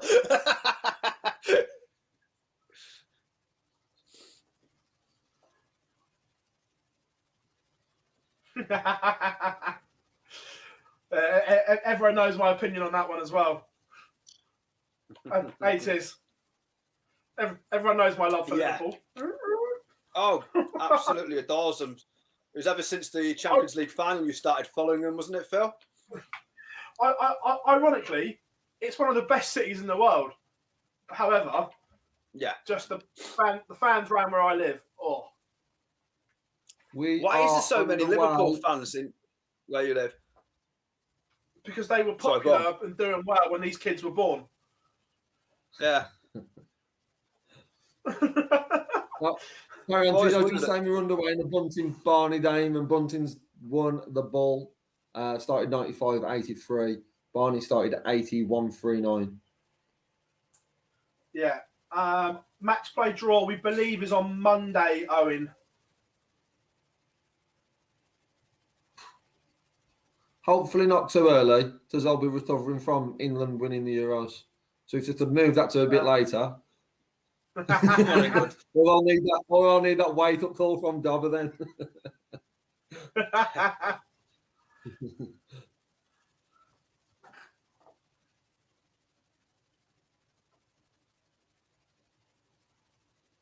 So an inconsistent start from Barney in this one. He's done 81, 39 and 44 against the throw.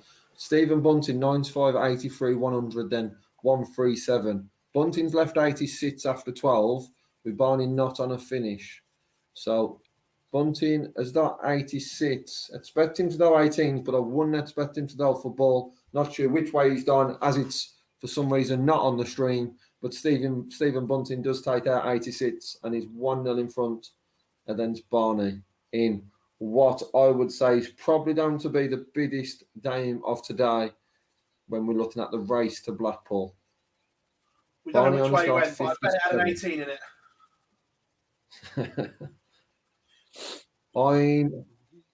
I'm going to reckon it had the treble, because if he had two singles, I don't think he'd have done for ball with Barney on 181.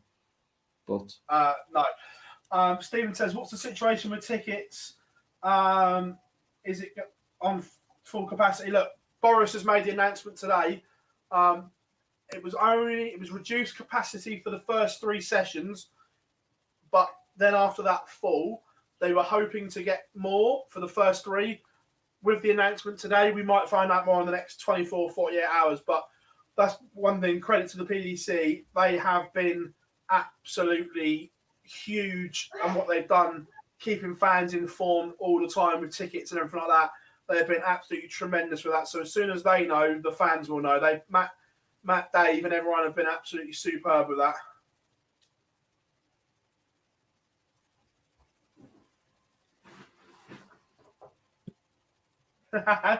Joker is in the house. How you doing, mate? Hope you are well.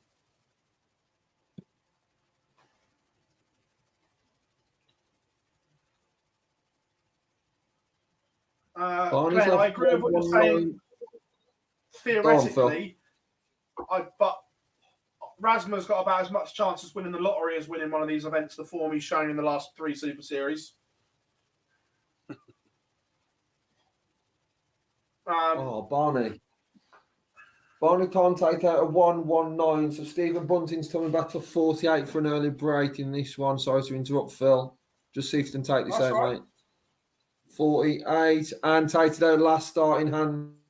So Bunting averaging 11 more than Barney in the early stages of this one, and it is 2-0 to the Bullet.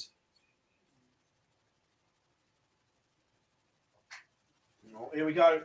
Pulling up MVG price.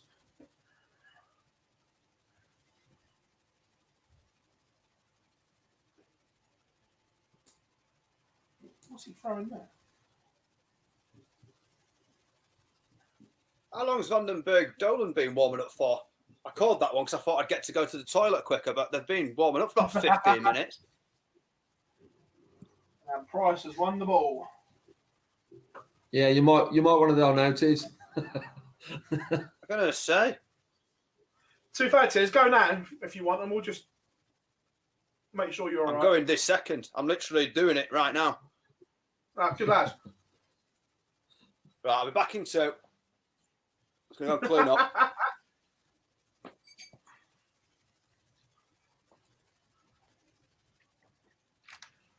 Bunting here is on 140, 100, 139, 122 after 9. Barney's back on 210. So it's looking very likely that Stephen Bunting will lead this one 3-0. He's going to go the 18s route of them, but once then I would say that he doesn't need to take out the bullseye. He does take out the 122 though. I'm going to say it then, as it's not on stream for some weird reason, I'm not going to see how he's taking it out, but Bunting takes out a 122 to move that average up to 107, and Bunting leads 3-0 against Barney. Price takes the opener on Friday against MVG, both averaging 106 and 107 at the moment. Great first leg. This fourth leg now is a must-win for Barney. Can't find himself 4-0 behind and a double break. He's come out and done 1-3-1, 140.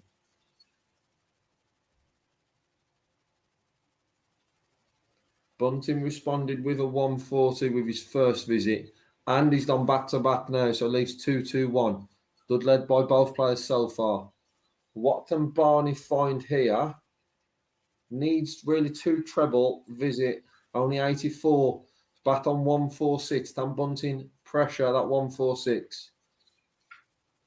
He's playing some very, very good stuff, Stephen Bunting. Probably say a couple of wins away from cementing his place in Blackpool once then, just to add, not mathematically, but a couple of wins would move him up to 27, over 27,000. Barney can only hit 40 from that 146. Barney now on 106 with Bunting on 161. Can Stephen Bunting just taken out a 122? Can he follow that up with a 161? No, but missed the dart at ball for a 161. Barney 106. Huge visit for Raymond. Can Raymond take out a 106 that a lad back on board? Doesn't even let a dart at a double. Bunting's coming back for 25 for a 4-0 lead. And takes it out. Second dart. Stephen Bunting 4, Raymond van Barneveld 0. Just going to come in here briefly. Alexander says, can I watch these games anywhere? There's 2 stream boards on PDC TV, mate. $4.99 a month, or you can buy a day pass. Big moments here. On the Gadwin Price throw, Michael Van Gerwen has left 54 after 9. 180, 134, 133. Price has left 76. What a game this is, gentlemen. What a game. Oh, and MBG's missed. Huge opportunity there. Michael Van Gerwen has missed 2 darts to break the Gadwin Price throw. We know Gezi will go for tops and takes it. Gezi holds. Wow. Michael Van Gerwen missed opportunity. MVG averaging 114. Gerwen Price averaging 102. But Gezi leads, and it's another maximum for MVG. So inconsistent by Barney in this one. Against the throw, he's done 180, then 55, then 140. So he's left 126 after 9. But Bunting's on 140, 81, 140. Has left the 140. Can he take it out? No. Leaves 40. So will Bunting be coming back for tops? Or can Barney spark to life in this one? Bunting's averaging 107. Barney takes out the 126. And it's now 4-1 Stephen Bunting. Needs 2 breaks. Needs 3, sorry. But there's 1 back. And it is now Stephen Bunting 4. Raymond van Barneveld 1. Bunting 109 average now to Barney's 97. This is vintage Michael Van Gerwen. 2-all, averaging 119. Yes, I said it, 119. The blue touch paper has been lit. This is just watching his body language on the stream and these numbers. This is sending out a message to Gerwin Price. You might be officially world number one. However, this is still my yard. Don't get me wrong. He still has to win the game, but these numbers are huge.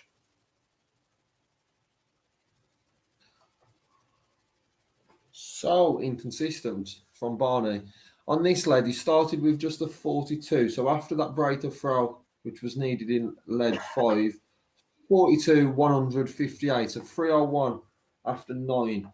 Bunting's done 140 and then himself couldn't find a treble and only stood 41, but he's followed that up with a 140. So Bunting in control in lead 6 would be a break straight back.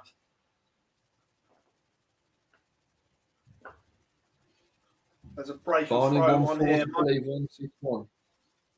MVG's left to finish after 9. It's a big one, but he's stolen the darts off Price. 146 to break. Price left 150. But this is to break. Oh, only a 60. Maybe Gerwin Price can rock the roof. This is a great game from both of them here. And as I said it before, this is the premier game in darts right now. Price only 55, so MVG 86 to break. Does it in 2. We have a break of throw. MVG averaging 117, gentlemen, after 5. Can someone just go and check the lift or something in case Vandenberg's got stuck? Can someone just literally go and do a quick room around the building or something? They've mugged you right off here, haven't they, Tiz? Yeah. As I was saying, nail clip this off. Barney's so inconsistent with his scoring, but has just taken out 96 to hold with Bunting on a finish. So it's now 4-2. So is the Barney comeback on? I didn't see it in the other game, but Jose did take out a ton push jet out in lead 1 in that one. And Jose's 1-0 up on Mervyn Tidden. Tees, you might want to watch that one. It might be finished by the time yours starts. Yeah, I think so, yeah. Oh, I'll tell you what, this is both players here. Outstanding from both. I'll tell you what, scrap this. Can we just make this best of 31 and sod everything else? These two are just unreal. I'm jealous. I'm jealous you're getting to watch it all. Oh, MVG's he's missed. He's missed a dart and a double. What's going on? Oh. So MVG double 7. There we have it. 4-2. Oh, I tell you what, because he missed a dart and a double, his average has plummeted. Tiz plummeted. Tell you what, it has plummeted, hasn't it? I mean, 125. That's poor. That's poor, you know. So we expect better. We expect a lot better. I'm shocked. I mean, D'Souza 125 averages. Again, it's very poor standard here. 106 from Bunting. Yeah, to be honest with you, it's not been a good showcase for darts here this quarterfinal. Oh.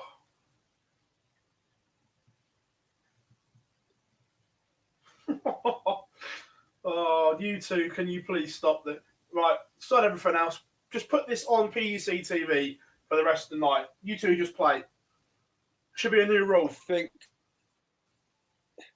I think someone has done exactly what I said. Someone's definitely checked the lift because Van den Berg is now where he should be by the board. So, yeah, just keep an eye out for the semis as well because I'm a bit worried about Van den Berg's whereabouts, but someone's managed to get him in place and board 4 is going to be underway any second now. Oh. Stephen Bunting moves 1 away against Barney. So Stephen Bunting 5-2 in front, averaging 104. Once again, Barney has a leg where he has a couple of visits without a treble and he's just been outscored by Stephen Bunting. Barney's averaging 96. and in this ladder started with just a 60 and then 100. Bunting's responded with a 125. But if Barney doesn't step it up and consistently step it up, he could be knocked out today. And Barney would move further away from him. Bunting would move up to number 15 in the race for match play. So Watamina would drop down. MVG, one away, 5-2. In absolute beast mode.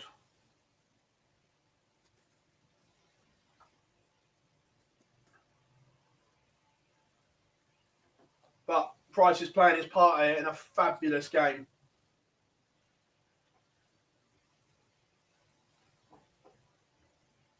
Not good enough. I'll tell you what, Not good enough, England.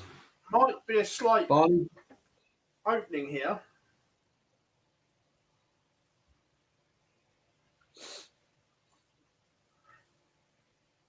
So in this one, Bunting's 5-2 in front. On the Barney throw after 12 darts, Bunting's on 76. Barney's back on 224. 3 visits so far without a treble. Finds one this time with a 98 to leave 126.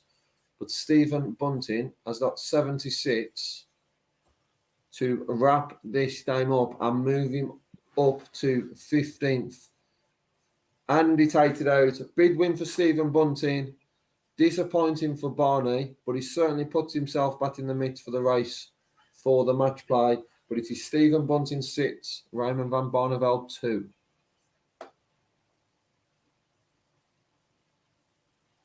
So, MVG's just missed a dart at tops to win it for a 114 finish. Price comes back, pins tops, 5-3. Still an absolute ripper of a game, this. Absolute ripper.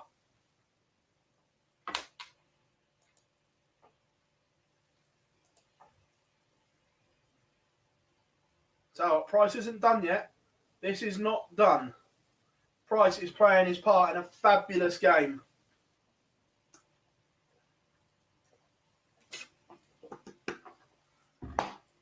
Let's see how close this dart at tops was from MVG to win it.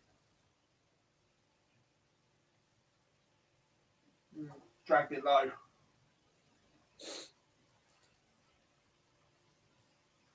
These two can carry on.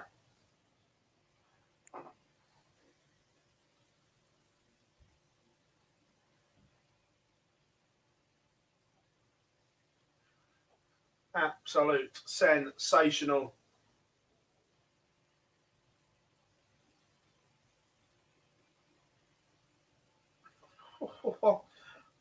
Both after 9. Price 130. MVG 134.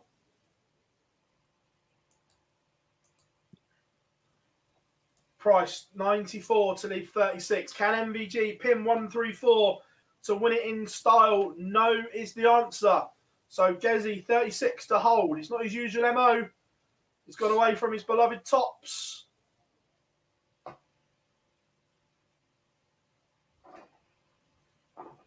Is that going to be a mistake? Oh, last start. I don't know what he hit. I'll have a look at the stream in a minute. But back to 5-4. MVG now throwing. And only starts with a 60. The gap in the averages in this one is huge. MVG averaging 111. Gerwin Price averaging 98. What a game from both of these.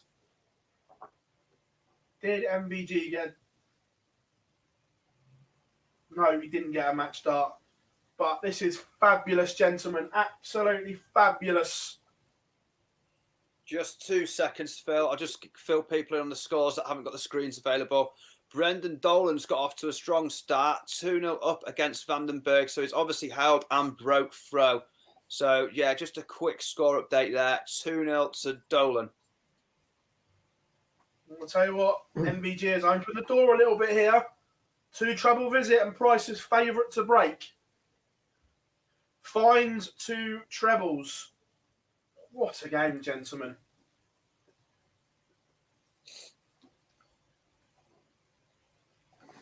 MVG responds 133 to leave 110.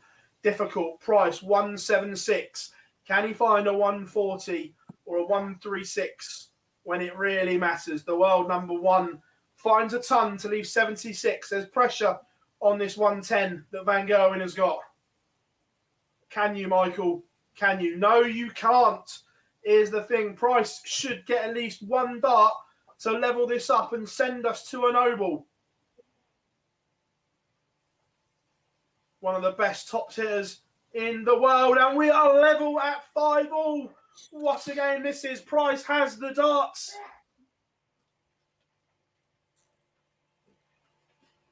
Store update from the other game in the last 8. Jose de Souza was 3-0 in front against Mervyn King, but that is now back to 3-2. So Jose 3, Mervyn King 2. Mervyn King has just started this lead with a 180. Back to you, Phil. Just going to look. They For the both noble. started level pegging in this one. I just want to see how Price took act. It was last dart in hand, and it was his beloved top 2016. And we know this goes, and it does right in the heart. And it is advantage Gerwyn Price. He has the throw and is around 30 points in front. Just Phil, quickly interrupt. 101 to leave the fish. Mervyn King has done back-to-back 140s, only 100 to leave 41. No 9 here. Back to you, Phil. Oh. Surely this can't happen. Price has got 6 darts to win this. MVG can't leave a throw. Perfect from Price. 134 to leave 36. What a comeback this would be, and what a game from both of them. Showing why they are the best. But there's pressure. MVG has hit 140 to leave 32. But Gezi Price completes the comeback. Bangs 36 in 1 bar. What a game of darts, ladies and gentlemen. Gezi averages a ton. MVG averages 109. What a belter of a game that was. Do you know what? It's a shame that wasn't the final. What a game. Unreal. How's Souza looking up against King? 3-all now. Wow. That could go to the wire as well. 3 apiece, yeah. Jose's averaging 103, moves on 100, but that average just massively increased with the 12 dart lead, 11 dart lead that Mervyn just put in. We are 3 apiece in that one, and I know you're in the early stages of yours, Tis, as it only started about 5 minutes though. Yeah. At the moment, 2-1 to Dolan, but Vandenberg, I'd say, is in pole position to take this leg here. 81 on the board, and he's got the darts in hand. Dolan not on a finish with 182 still left. So 81. He leaves 40, so double tops on his return. You'd have to fancy him to do it. Dolan 182. See if he can leave himself a decent finish. Not really. 122 left for Dolan. Vandenberg, double tops for the 4th leg. Can he take it?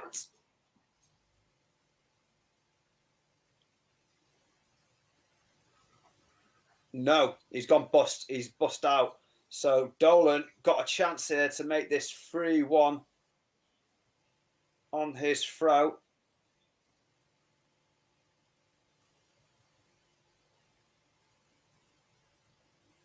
Let's have a quick look. Leaves 32, so he just put a bit. He leaves 32, puts a bit of pressure on Dimmy. Dimmy will not want to mess this up again. Double tops are just about the finish anyone would want. Takes it out, no hassle. Dimmy Vandenberg levels it up 2-all, and Vandenberg will also have the throw advantage as well in this match. In the other last 8 games still playing, Jose's finally stopped the rot.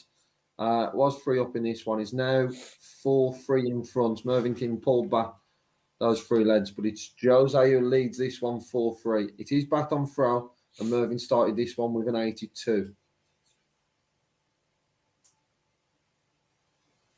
Absolute unreal scenes.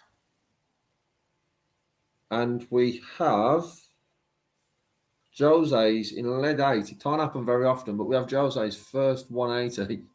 It's taken him A lot of legs. The record breaker in one of the last Super Series for the most 180s. So he might leads to find it in this, but it is against the throw.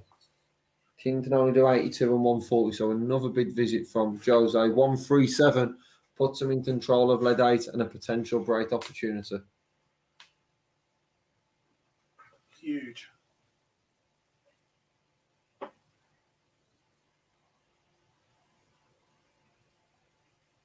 Vandenberg's hit 2 180s in this leg here. 180, 77 and a 180. So potential 11 dart leg here. Let's have a look.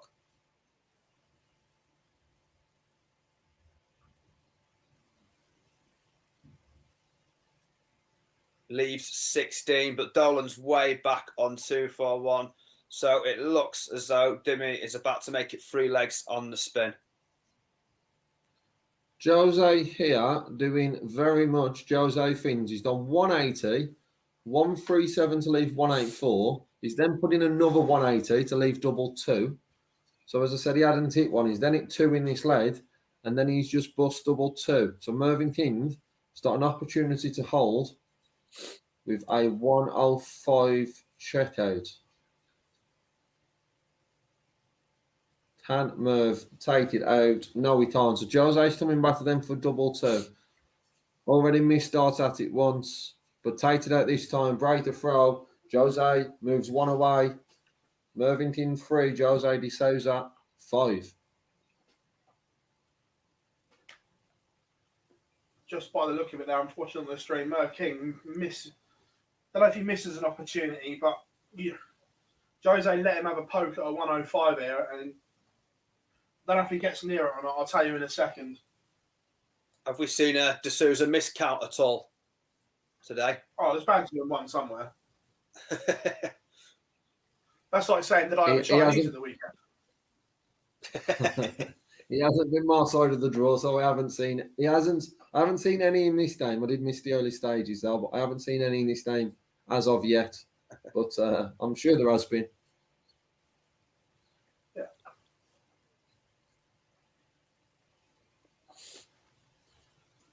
Done 125.97 on throw here. Mervyn King 95 140. Mervyn King 13 points in front of them to throw. Jose stores 99 to leave 180. We move back on 266.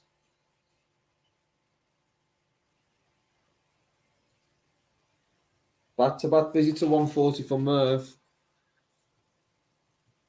Leaves 126 and will be coming back to it for Jose on 180. I just had a feeling I was going to see a 180 bust then, but no. 180 from Jose, who's on about his counting. 100 from him to leave 80. Merv's coming back for 126. If not, Jose has left 80. Phil, keep an eye on that stream as Jose has left 80 to win the game. I would assume he's going to go for 2 tops. He takes it out in 3. Mr. Bars will tell you very, very shortly how he done that.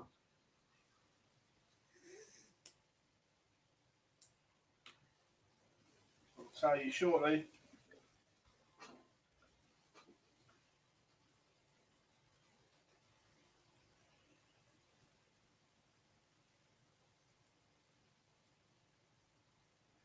Have a look.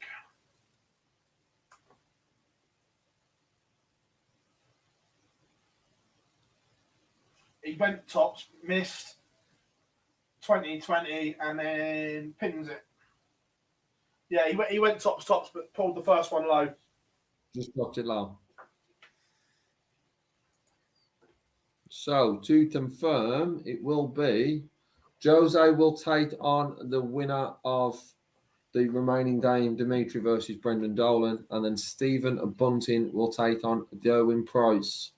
And from my calculations and from what we're all saying here, a win for Stephen Bunting would, for me, confirm his place, not mathematically, but would confirm his place at Blackpool, moving him over 27,000. Yeah, if Stephen wins this next game, that's done. Romeo. Yeah, I think so. Yeah. Romeo done. I He's think got so. 21 seconds to go.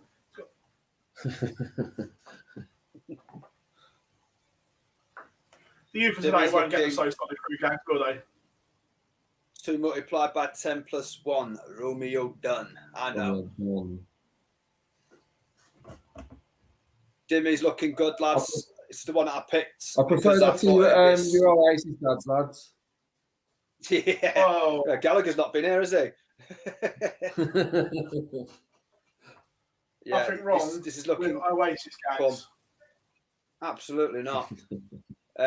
Dimmy's looking good. This is what I picked this one because I thought it would be a 6-1-6-2, but obviously it took forever warming up. But Dimmy looks in good position to make it 5-2 in a second. He's got 24 to check out. No hassle there. Dolan needs to hold throw to give himself any sort of chance here. But the way Vandenberg's just stepped it up, I actually think he could break here. Let's see what Brendan's got. Needs to put up a fight now. Ton. I think Vandenberg will come back with at least a ton here. It wouldn't surprise me to see a 140. He's really stepped it up now. 5 legs on the spin. As I say that, the commentator's curse strikes again. 59. Dolan now is going to need another treble again.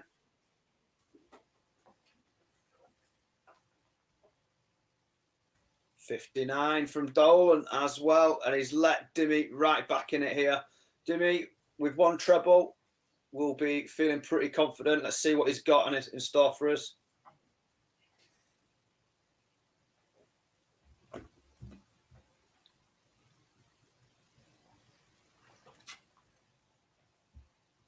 Again, Dimmy's scoring well again today, 104. I think he's pretty much been over sort of 105 in most of his games today. 92 on his visit there, though. So Dolan responds with 140. Dolan has 202 left on the board after 9 darts. Dimmy way back on 350. So, yeah, Vandenberg's going to need 2 trebles here to give himself a chance. And there they are, 140, 210 left. So neither player on a finish yet. But if we see ton pluses here, they'll be fancying themselves. 96, Vandenberg then. If he can say hit a 140 here, he'll become favourite.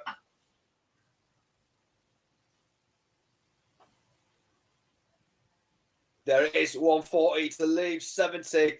Great darts from Dimmy. Dolan, pressure is on you now, my friend. 106 to check out. This would be big. Wow. Unbelievable. 106 from Dolan. But Dimmy now will come back to take it on his throw potentially. 8 legs in, 5-3 to Dimmy. This could be the decider though. Dimmy, 5-3, poor visit, and 441. So yeah, this one's probably got another minute or so. And if you guys want to have a look at anything else, come back to me. Yours is the only game on, Ted, so no is the answer. Right, okay. Right, there we go. Right, okay. So 140's been hit there from Dolan, which is a solid start. 361 there after his first 3 darts left.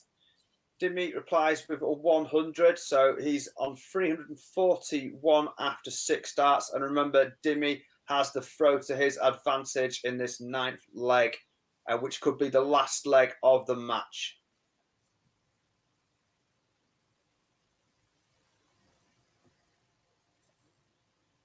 Dolan replies with a 60 to leave 301 after 6 darts thrown.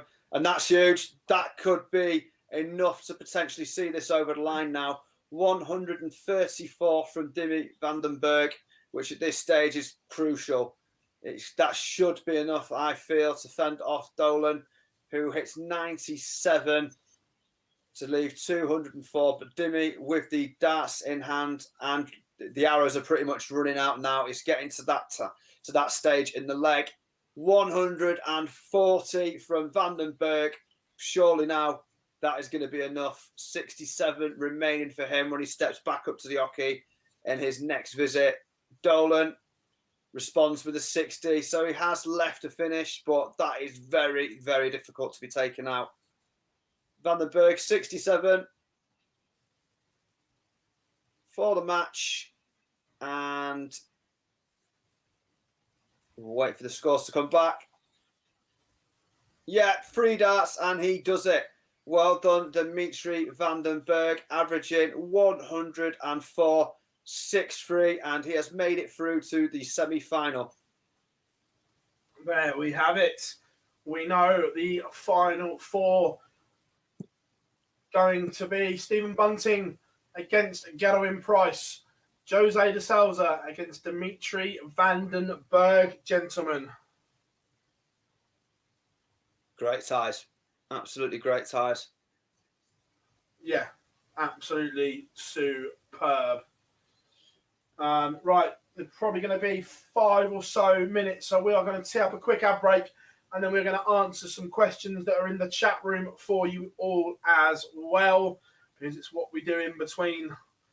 So we will go with...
Welcome back to Online Darts, everyone. Here we are, Super Series Live, bringing you all the action in one place for day 1 of Super Series 5.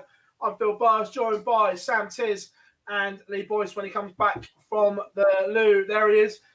Welcome along, everyone. Of course, our coverage is brought to you in association with Red Dragon Motorsports and title sponsors of the World Matchplay, Betfred. Come and say hello in the chat room. It is all good to have you along. Chat room has been on absolute fire today. I'm cool. Make sure you give us a like and subscribe. 92 likes. Come on, we can do better than that, guys. We can do better than that. Just got our breath after the quarterfinals, lads. 4 unbelievable games. We'll start with you, Tiz, because your one finished most recently, so it's fresh in the memory. Dimitri Vandenberg, good stuff. Yeah, he's been great all day, to be honest with you. Every time I've watched him, he's been averaging around 105 in all his games. I said to you earlier, I think he's one to definitely look out for when he gets going. I mean, he's been one of the most consistent players probably for a couple of years now. The way he scores, when he's on it, he's unplayable, let's be honest. So, yeah, great stuff again from Dimmy, and he'll be confident, to be honest. He'll fancy himself today to go all the way. Yeah, absolutely. Jose getting the job done, and Stephen Bunting and your 2, Boise. Yeah, Jose's been solid. Very strange story-wise. Like I said, back end of that, we saw a couple of 180s. But other than that, started very well, 3-0 in front early on. Murph come back into the game and levelled it up, but then Jose won the last 3 to get the game wrapped up. And then in the big one of this of the last 8 in regards to the race for match play, Stephen Bunting in control from the start against Barney. Very inconsistent Barney in that game, who's had a good day overall, and put himself in contention for the match play, even though if he's still a few grand off, he needs a good day or 2. But overall, Stephen Bunting done very well, and it's going to be interesting to see him against Gerwin Price, and that tees up nicely to your review of Price MVG, Mr. Bars. Just a fabulous, fabulous game of darts from both of them. look, for me, it's the premier game in world darts at the moment. It always used to be MVG Gary Anderson. I think those days may have gone now, but I could watch these two play over best of 101 legs, let alone best of 11. Just an unreal game from both of them. Absolutely superb. Let's jump into the chat room. James says, Davey will never achieve what Gurney has already. I disagree, mate. I think Chris will win a couple of TV titles. Look, it's sport. Might happen, might not. I just think he will. You boys? There's one for you there, Phil. Do you see Cadby coming back anytime soon? That's from Stephen. I know you probably have a bit of a relationship with Cadby compared to me, anyway. Yeah, look, I spoke to him on Facebook Messenger the other day. The board's back up. He's practicing. As everyone knows, the COVID regs getting in and out of Australia almost impossible. You can't even travel between states at the moment. So there's no proper DPA tour. It's the satellite tour where they've got to play in the same state. You can't cross the lines at the moment. So look, Sydney, that's in tough. lockdown. Yeah. Yeah, it's tough. Look, can he come back? Absolutely. The talent the boy has got is unreal, and I hope he does come back as well. But time will tell on that. But he's at home. He's practicing, so we'll see when things open up and things like that. Fingers crossed.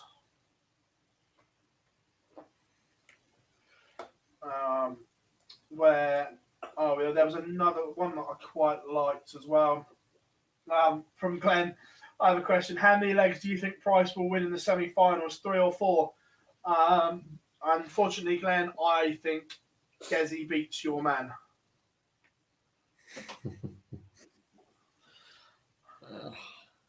He's playing well today. He's playing very well today. Yeah, look, they're both playing well. I just think that Gezi might edge it. Yeah, and I do, and I think that's probably the right term to use in what I'm thinking, that he will edge it. I don't expect, as much as he can, I don't expect Derwin to win that one 7-1, 7-2. He can put in that level of performance, but Bunton is playing very, very well today. So I expect him to be pushed, but I do expect Desi to win that one. You, Tiz? Yeah, Gezi. To be honest, I think Gezi is the one for me. Yeah. Where was it? Pilot saying, do you guys think Matt Campbell will pick a tour card up through the Challenge Tour? Look, he's got a huge, huge opportunity to after the weekend he's just had. Again, a lot will depend for him, unfortunately, where he's based on the other side of the pond. As long as restrictions allow him to travel back for the second block of Pro Tours, I think he's got a great chance. The only worry is if Canada do something stupid and shut their borders or something like that. Because obviously different countries are approaching it in different manners. So I'd be gutted if he couldn't get back across, because winning 2 of those 6 events over the weekend in Germany was huge for him. Yeah, but I think also, depending on the what's in place, it will be even better for him as well that he might be able to play in some of the Super Series, depending on what they do with the rankings, if there's any reserves. Yeah. That if we see any of these, that only puts him in a stronger position for when those other challenge tours come around. So he's certainly put himself in a great position. I think the only thing that stops him is if he's unable to travel or decides against travelling, which I'd be surprised if he's willing to travel to Germany for the challenge tours. Yeah. Malcolm says, do Sam and Lee play darts? Yeah. Not very well. Yeah. No, you've probably seen me in a few world championships in the past. I've had my hair cut since then, so you might not recognise me. But I have. Yeah, I was in the semis in 1999 and also in 2005. But what he's not told you is they were on an island. Yeah, semi-finals of what? The World Championship in Phuket. The island World Championship. There's 4 entries in that one, mate. Yeah, it used to be played at the Dog and Duck all them years ago, but it was still as big as it is now. Uh, so yeah, Legend Crazy says Jackpot's career at the top level is game over. I think there's signs that he's getting back. Rome wasn't built in a day, and it's a long way back for him. But I think there are signs. Oh, smoothest throw on the tour. Whose throw do I? I love it when Evans gets in full flow. That's just like watching that. You're like, what the hell's going on? Whether it's the smoothest, I don't know, but it's the one where you're just like, that blows my mind. That one. I like Gary's. Yeah, Gary's is right. When it's on, Gary's is right up there. Yeah. I'm trying to think. Vintage Adrian Lewis as well. Vintage Adrian Lewis's throw was just a joy. Denver says, do you think Wade will ever win a world title? Sadly, no, I don't. Will who, sorry? Wade ever win a world title? Yeah, I don't think so. I'm going to say he'll get one. I'm going to say he'll get one because I think he's been unlucky in the past and he's got the game. It's just the consistency sometimes.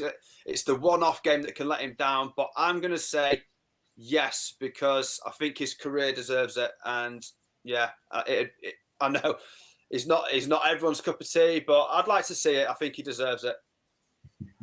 Yeah, I just think that he would have been world champion if he'd have said to Adrian Lewis in 2012, no, I'm not leaving this stage.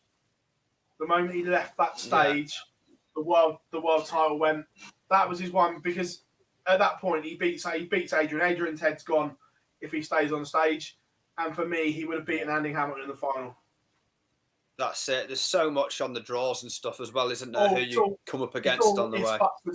All ifs, buts, and maybes, but I think 2012 was the year that if he was going to, he would have. Someone said, where was it?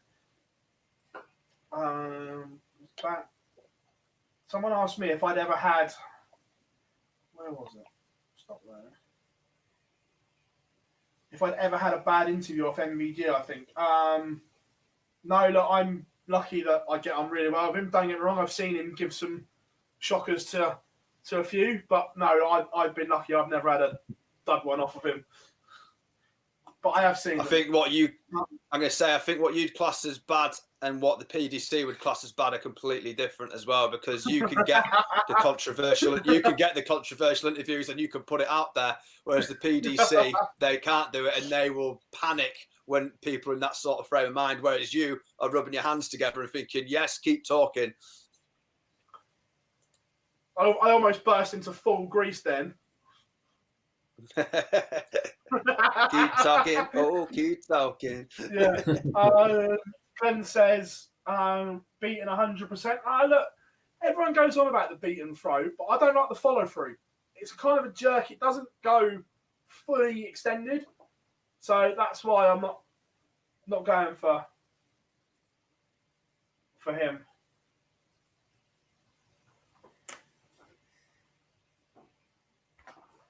Gary to win the world match play. Look, Gary Anderson can turn up and win whatever tournament he wants if he feels like it. If he's in the mood and playing well, he can blow anyone away.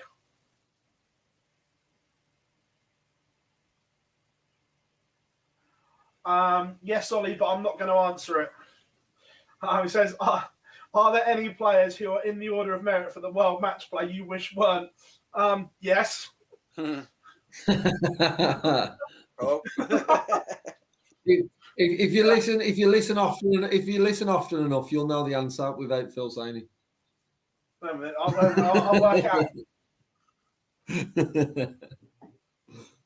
1, 2, 3, 4.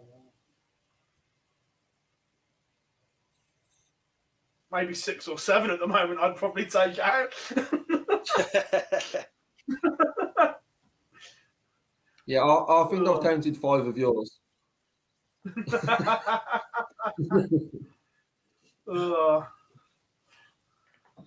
You're warming up. Yes, we are.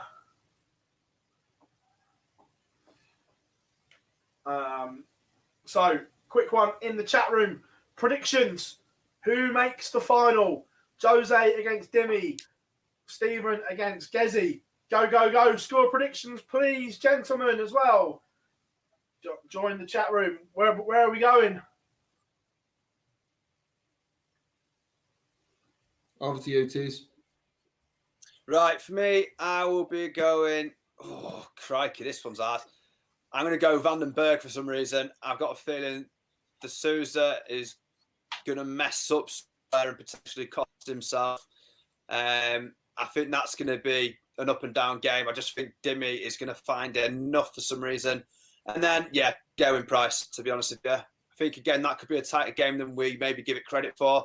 But I think going Price, after what we just saw against MVG, and Dimi to go through.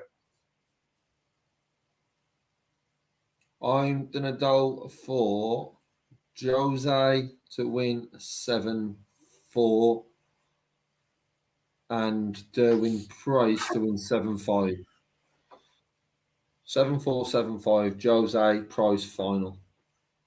I'm going 7-5 Dimitri, 7-5 Gezi.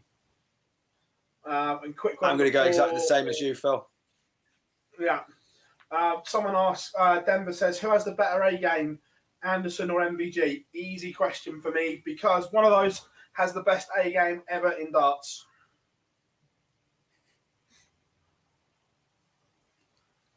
Did you say Phil Taylor and who? Where's the eject button? I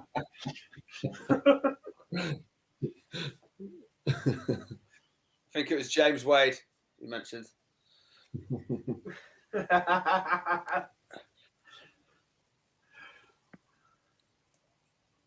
We are underway. First semi-final. Which one do you want, boys? And I'll float between the pair of them. You take one each and I'll float. Tease over to you, mate. I don't mind. I'd say Dimi. I've had Dimi quite a bit today, so and De Souza as well. So I'm happy to take both of them if you want the other one. Yeah, it's fine by me, mate. Fine by me. And guys, 2 more likes to get us to that 100 like mark. You know what to do. Do you know what? I can do one here. I can get us within one here. I know this is cheating, but I really don't care. Oh, we're there. Oi, oi.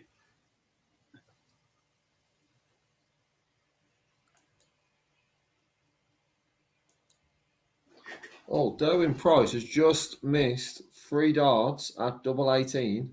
He was on about it earlier, Phil, that he'd left double 18. He busted it. Yeah, we are. Sorry. I don't know what he hit. I'll find out in a second. But he left double 18 once, maybe twice in the MVG game. He's done it again. He pinned it as well. Yeah. He's coming back to it though. Because Bunting can't take out 67. Derwin Price 1-0 in front.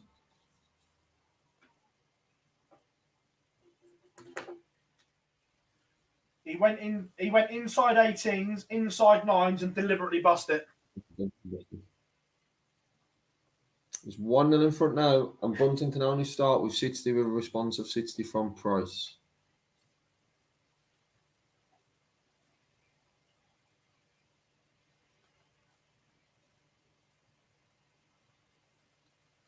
Good game.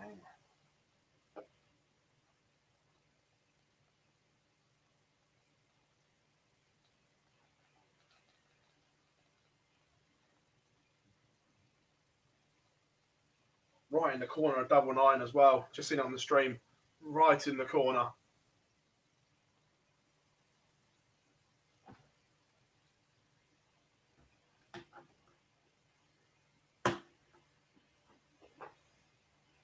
Advantage De Souza in the De Souza Vandenberg game. De Souza holds throw and it's 1-0, but it was quite a scrappy first leg.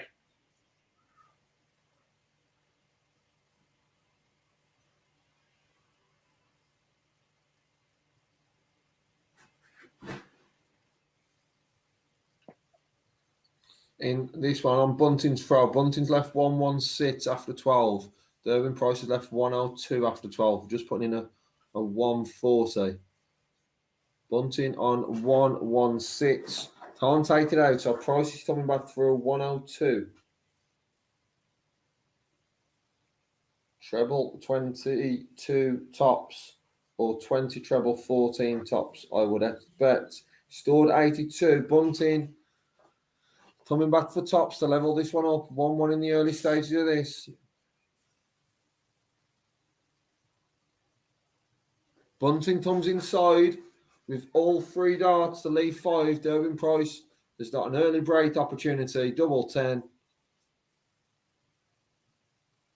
Can he take it out? No. Derwin Price misses darts as well. So Bunting's coming back for 5. Derwin Price is on 5.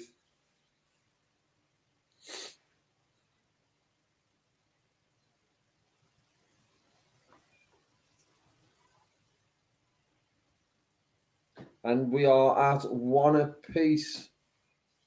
Just looking at that 102 attempts that Price had, he did pull that by quite a bit. But it's Bunting 1, Price 1. Price starts this one with a 180.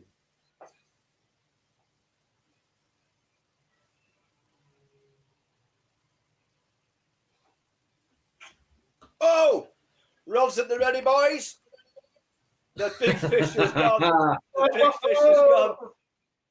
Vandenberg has checked out 170 against D'Souza. He was nowhere in that leg, but then he managed to claw it back with 2 big visits at the end there, because it looked like D'Souza was destined to make it 2-0. But 170 checked out, and Vandenberg will be going into this next leg with some confidence now, you'd imagine. Going to watch it on the stream now. Let's have a look at the fish.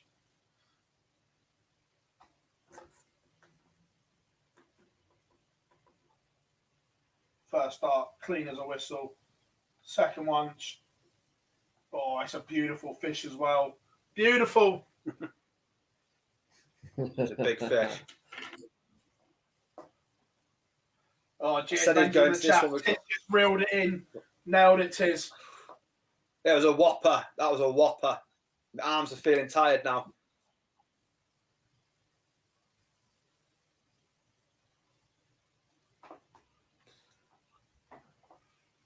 D'Souza's definitely about to make this 2-1 as well. Oh. Derwin Price missing dart, double 18 early on, missing 3 at tops this time. And Bunting punishes. So Bunting 2-1 in front with an early break to throw. Not a great standard in this semi-final. Bunting averaging 88, Price averaging 86. Plenty of missed doubles for the Welshman. And it is 2-1 to Stephen Bunting. Yeah, as I said earlier, D'Souza was in line to make it 2-1. And it is now 2-1 to D'Souza. But Vandenberg steps up for the throw.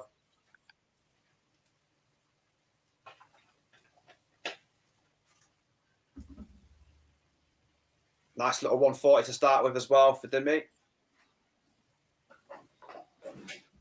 Them 3 at tops, I'm not sure if you've seen on Phil, but there was fair distance away. Yeah.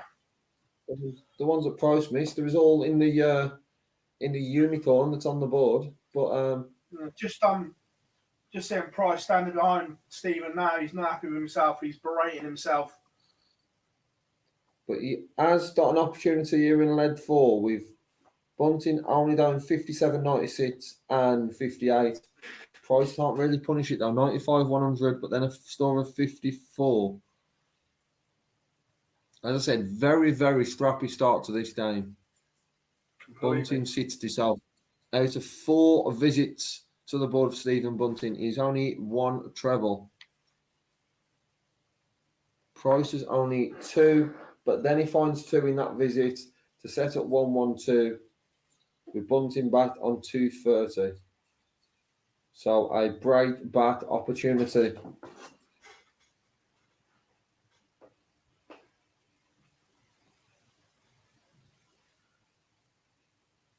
Can't Price take out 112. Bunting's on 130. Can't take it out. Leaves tops. Missed free hit in the last leg. Bunting coming back for the small fish. 130, Stephen Bunting. Can he take it out for a 3-1 lead and hold a throw? No, but he missed a dart at ball. Derwin Price is coming back for tops. Don't expect him to miss more at the, and he doesn't. So we are now at 2 apiece. Yeah, 2 apiece here as well. Dimmy makes it 2 apiece. De Souza with the throwing hand and ton 40 from him with his first 3 darts. But yeah, 2 apiece here as well.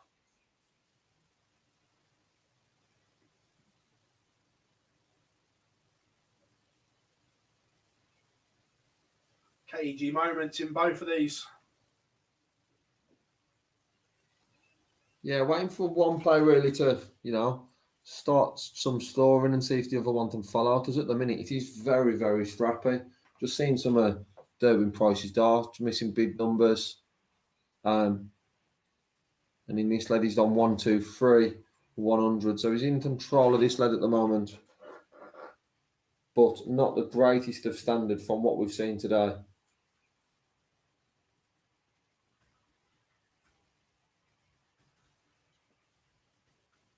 Yeah, this game, to be honest, hasn't gone the way I thought it was going. It's not, don't get me wrong, it's not the worst standard you're going to see, but with the averages we've seen from these two today, this one you'd say is yet to really kick into life.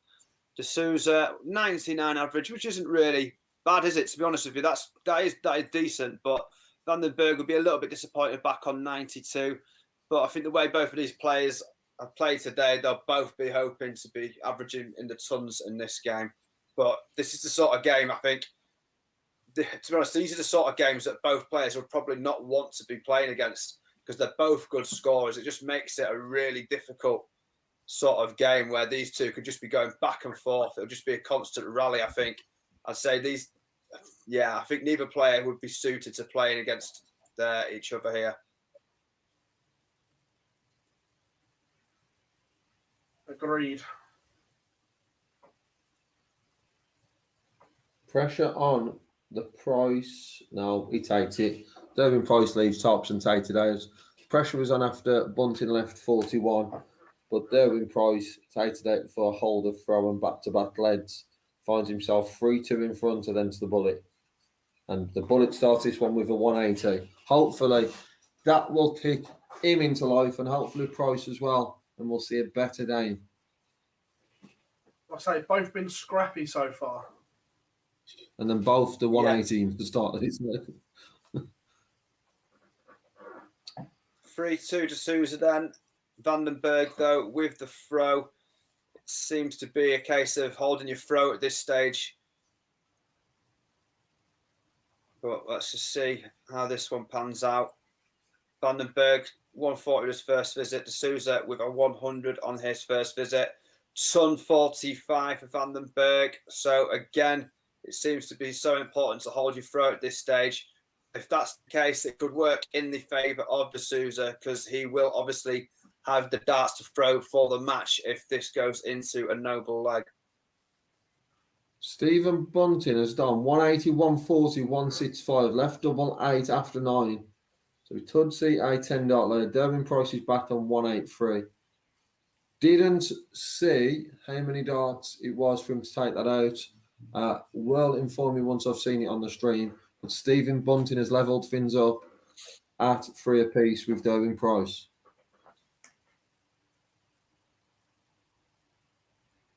That is better though.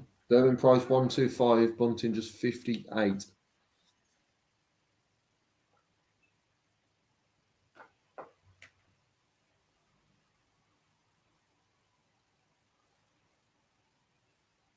Dimmy is about to throw for the 6th leg to level it up here. De Souza back on 106 after 4 visits. Dimmy coming up for his 5th visit. 1 dart, checks it out, and it is 3-all. Game on. Stephen Bunting led was actually 12. Yeah, I've just seen it. I don't know how he got that in. Yeah, couldn't see a lot of it. Yeah, it was a great last start. But we are 3 apiece in that one in both semi-finals. But Derwin Price in control of lead 7. 125, 135, 121. Sort of shows how Durbin Price is throwing in this one that he can't keep straight on any of his visits to the board, but he's still finding the trebles. He's got 120 left after 9. Mate, that's 20. We're bunting bat on 244.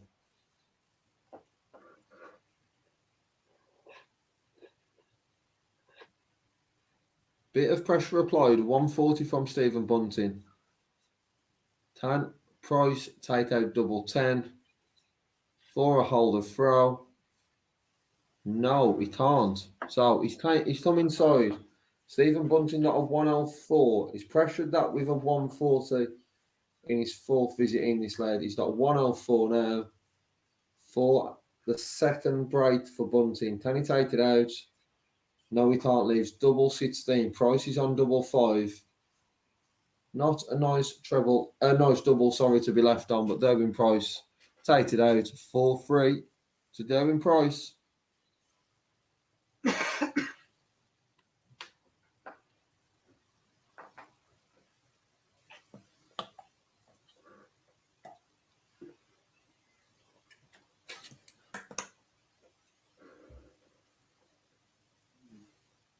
Door is open for a break of throw on both games. Tiz, will come to you first. If this 90 goes. Yeah, if this goes 4-3, and it'll be advantage Dimmy. So what can he do? 3 darts, he's done it. So advantage Dimmy Vandenberg. Me and Phil both predicted 7-5 there. This could be teed up for the 7-5 finish, Phil. But hey, D'Souza is not exactly playing bad, is he? No. Needed that. Stephen Bunting, as Phil was saying, there's a great opportunity with Bunting only starting the lead 16, Durbin Price down 140. Since then, Price, his second visit was 96. His third one, 133. But since then, Bunting's on 140, 180, and he's coming back for a 1-2-1. Durbin Price is on 132. Bunting, who's coming back first. Very, very, very poor visit by Stephen Bunting there. Only a score of 43 to leave 78. Can Durbin Price take out 132? If he does, my eyes will be down to the stream. No, he doesn't. Only score of 76. 78 now for Bunting. Very important visit. The most important so far in this match. Needs to hold throw. Can't do it. Can't hold his throw there. So Durbin Price has got 56. Can Price break? It will be the second break for Durbin Price. And he's done it. So Durbin Price has moved 5-3 in front. So an earlier break, Bunting broke him in lead 5. Price returned that in lead 6. But this one is more important as Durbin Price has now moved 5-3 in front and has got the throw. Looks like there's a couple of questions we'll answer in the chat room shortly, but Tiz, will come to you quickly because it looks as if the sales was going to break straight back. Yeah, it's just like I said, it's been like constant back and forth rally between these two. Neither's really managed to get a foothold in the game.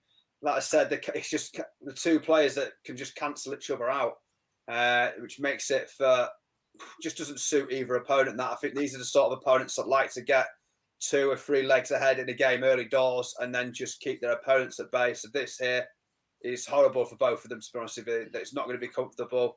I expect this to go to the wire. Yeah, I agree. Whilst they're relatively safe, a couple in the chat room. Hoggy Boy says, I'm new to this. How many sets do they need to play? So semi-finals is first to 7. The final is first to 8, mate. And then Tim and Rice says, where can I get the stream? PDC TV, I think it's $4.99 for the month, or you can buy a day pass. Stream boards 1 and 2, obviously semi-finals, so there'll only be 1 stream for the final, but get an event pass and you can watch the 2 stream boards all afternoon tomorrow, or spend your time with us and we'll bring it to you all in one place. Said like a true marketing expert. Done that before. Bunting has just missed bullseye for a 1-2-4. Derwin Price has just missed one for a 1-6-4. So they are both on 25. Derwin Price has got the throw, but it's a break opportunity which Bunting takes. So we have a break back. It's now 5-4. Bunting's got the throw. He can win this one to level things up at 5 apiece. But what we've seen recently on the Bunting throw is his first visit to the board has been pretty poor. As I say that, he does it then. Only a score of 59, no treble from Bunting, so can Price punish a poor first visit then from the bullet. 5-4, Dimmy Vandenberg. I think that was a 1-2-9 checkout. I could be wrong there, Phil. You might be able to tell me in the stream. I'm sure that was a big checkout that I've just.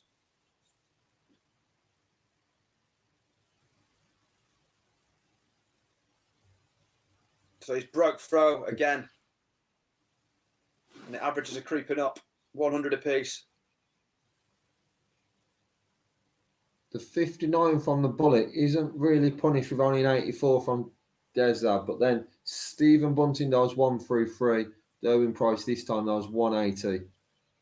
Only another 59 visit for Stephen Bunting, so Derwin Price has got control of this leg. 13 points in front of Bunting, but he's got the leg. Absolute filthy animal. 57, double 18, double 18. Oh, stop it, Dimitri. Pure Yeah, I thought it was. and utter filth.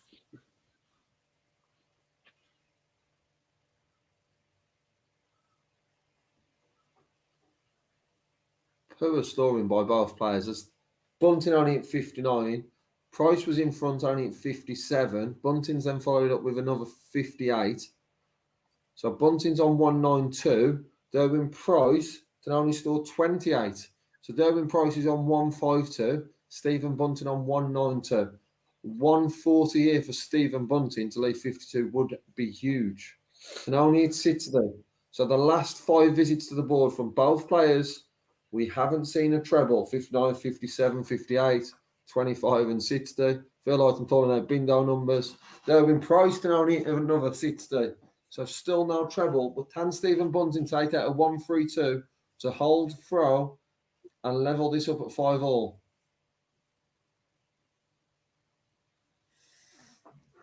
Surely not after them visits.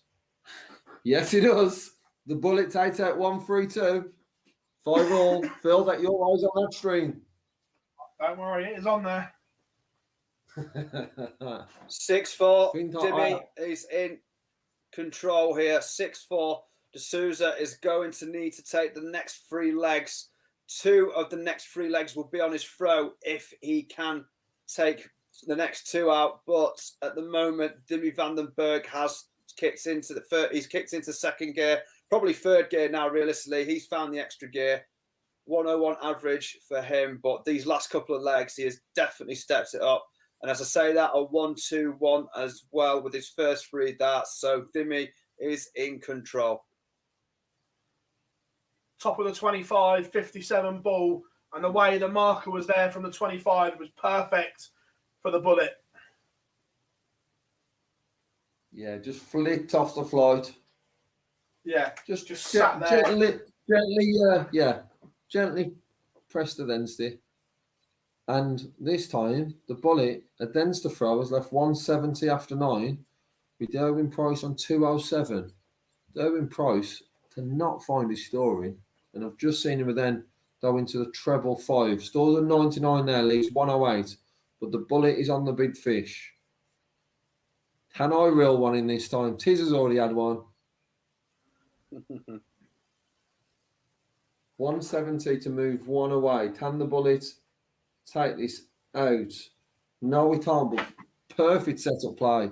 Double 18. Pressure is on Derwin Price for the 108. 16 route. He's missed a dart at tops. Yeah, he has missed the dart at top. I'm assuming he's done 16s, but Stephen Bunting breaks throw, and it is 6-5.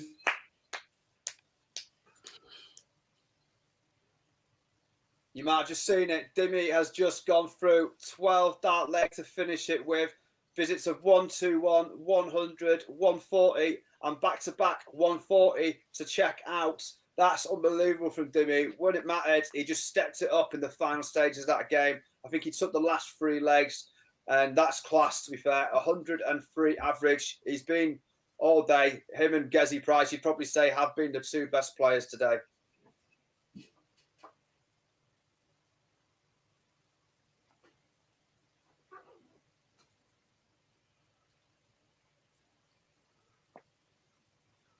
Price needs something here. Yeah, he's not finding it at all. 94 and then 77 against the throw. Bunting's at 180, but they were in 2 visits to the board. Started with 100, then 80. Now he's at 140. Derwin Price back on 330. Only 100, so the Bullets at 181 for a win that, in my eyes, would take him to Blackpool. Go on, Steve. Will we see the Bullet in Pop World? I mean, Winter Gardens. He's got 81 left after 12. Derwin Price is back on 230.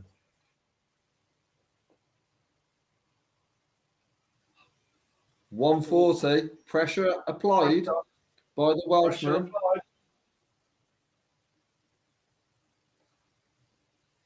81 to win it, and but his place. And the Bullet takes it. Stephen Bunting 7, Derwin Price 5. That's why no one should ever listen to me when I tip someone to win, even at the semi-final stage, because they play. And it is Stephen Bunting 7, Derwin Price 5 in the other semi-final. There we have it. Well We done, now both have a players, to final. be fair. Yeah, they've both It been will great today. be Stephen Bunting against Dimitri Vandenberg in the final. And like we said earlier, we'll get it up. We'll let that ranking update in a second. But potentially now, that is just... I knew Glenn would be on straight away. Look, I like Stephen as a person, Glenn, but again, I don't find him easy on the eye to watch. Great player, but not easy on the eye. Same as football. Southgate's getting results, but I don't enjoy watching England play. But look, he's played brilliant, and he's a fabulous player and a genuinely nice guy as well. But the same as I don't enjoy Dimitri playing either particularly. No. When he It's takes one his of them. time and everything like that. Yeah, it's one of them. You expect him, Yeah, like the whole dance and stuff. You expect him to be exciting. And his scores, you've got to say on the outside, it's like, oh, this is going to be an exciting game. But then when you actually break it down, sometimes watch some of his games, you're thinking, oh, right, okay, it's it's not fluid somehow, is it, to watch? No. See, I'm different with Dimmy. I am a Dimmy fan. I enjoy watching Dimmy play. I do that the slowing down. I am a huge fan of him. Very intrigued to see how he performs at Blackpool. Gob says, still think Searle is safe. Question with the eyes, silly boys. Yeah, I do. I think there's one space left. So coming back to Dimitri, his if you don't find his darts interesting, you'll certainly find some of his interviews interesting. Hashtag Dimmy special. Oh yeah, I can't see how Ryan Searle isn't safe with 3 days left, unless 2 of the below that are run to the final. Which, considering how strong the field is now this week, unless we have a surge of players drop out for whatever reason, I don't see anyone, 2 players having that run. And also, I don't see Ryan Searle not picking up any more money as well between now and the... Glenn, I agree he's fast, but I don't think his throw is nice. Back technique, I don't think it is a nice throw. the way he stands over to the right, and the dart sort of like is real, like it's almost at that angle as he pulls it back. I think it can be quite snatchy at times. When it's on, it's good, but when it's slightly off, I think it's quite snatchy. How does it work with social distancing and COVID regulations? His throw, because he's in a different postcode when he's throwing sometimes at that board. Like, how does that work? Could he get punished for that? Not from the 19th, because social distance isn't a thing anymore. True. And if he plays Andrew Gilding, it's fine because he stands way over the other side as well. They can throw at the same time. Yeah, they can throw together. Speak it up. Yeah.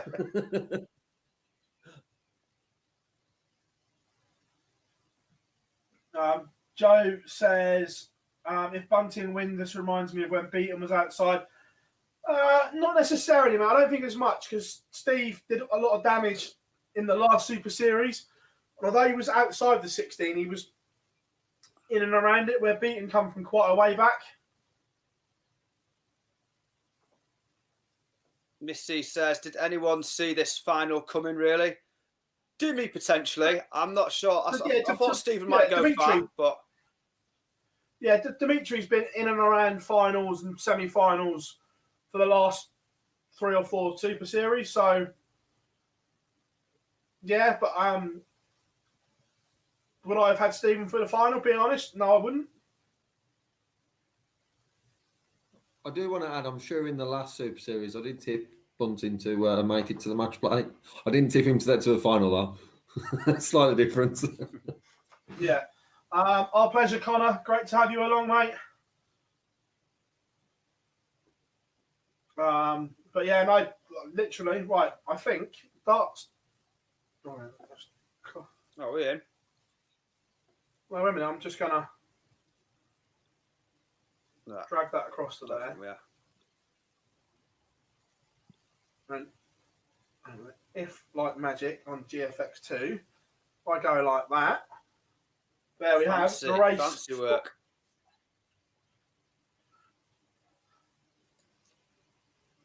I think one space left, gentlemen. Unless the remarkable happens and we get 3 random winners, but history suggests that won't happen. I still think one place left for the match play.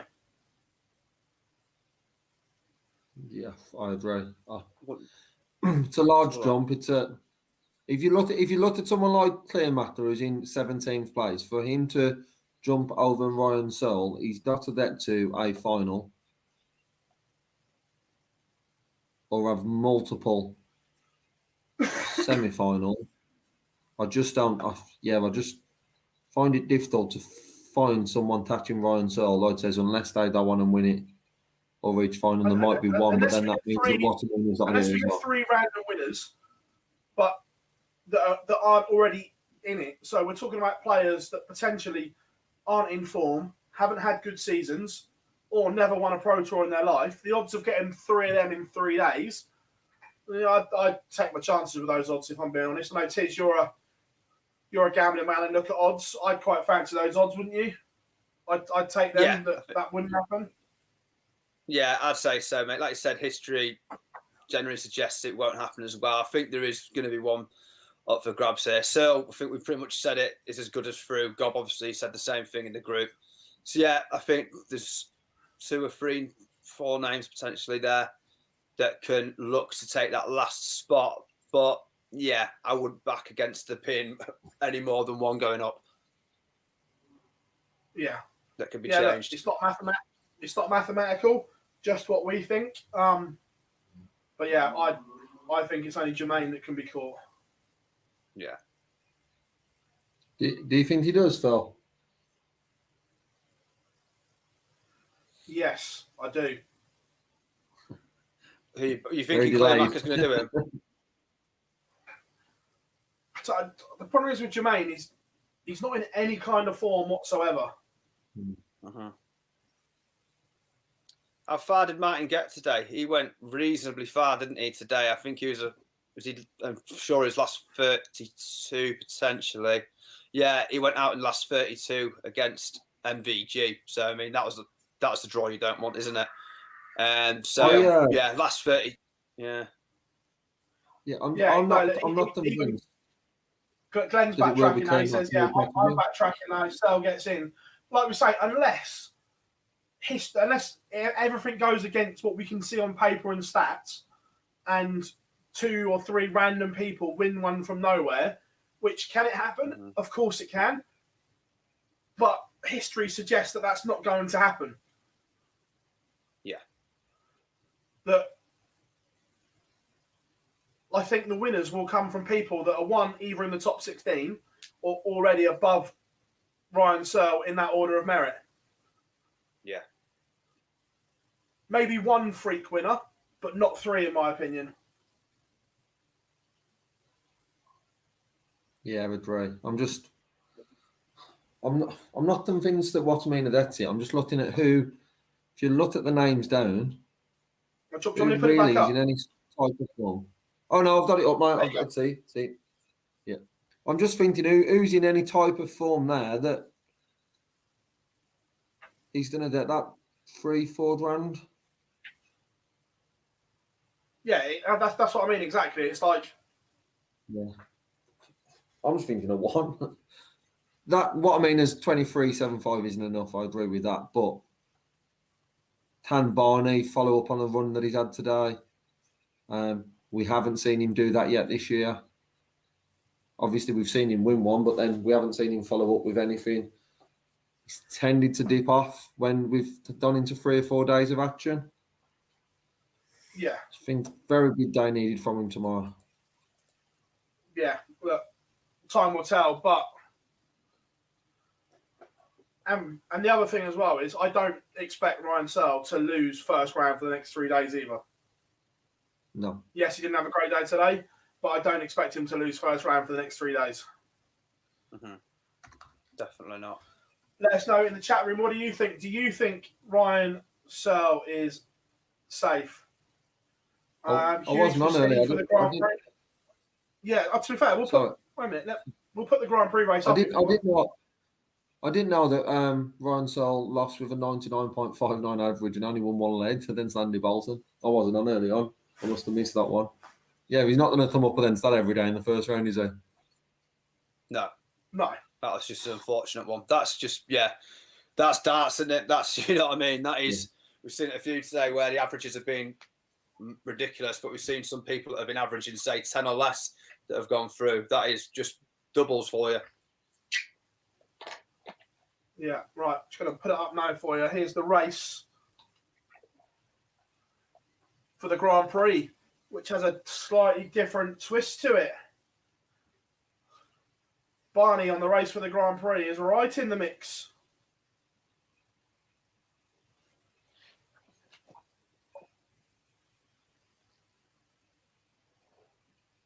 So he's 80. Yeah. The race for the Grand Prix, loads and loads to play for, with plenty of Super Series to come as well.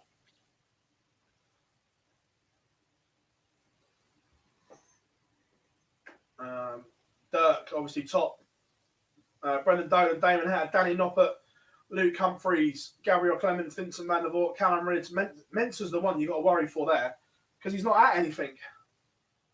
Ross Smith, Ian White, Ryan Searle, Darius Labanauskas, Martine Clearmacher, Mervyn King, and Jermaine Watamina make it up that. But as you can see, Stephen Bunting has gone ahead of Daryl Gurney and into the 16 seeds.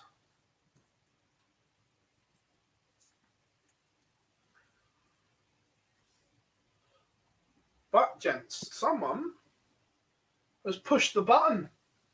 They're warming up. No. Here we go.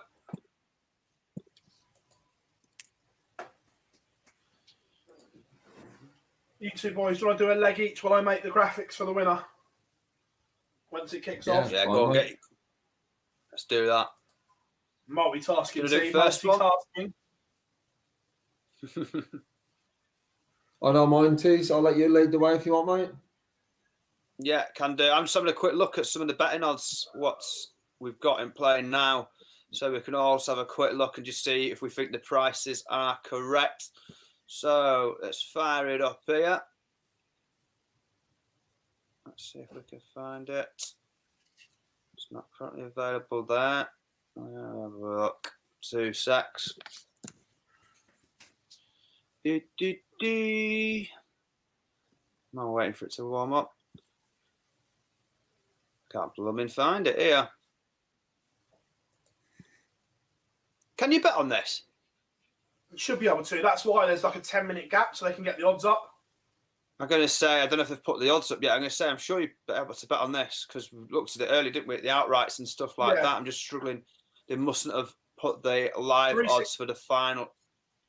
365 are normally one of the first to get up. I've just gone on there. Yeah, I've just gone on there now. It's not up just yet, but I'm sure. Glenn who does trading, he's 2 to 5 on Dimmy, so Dimmy's favourite.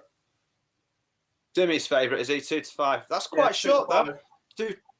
I think he's the favourite, definitely. But 2 to 5 in a final is too short, in my opinion. Again, let us know in the comments score predictions for the final, guys.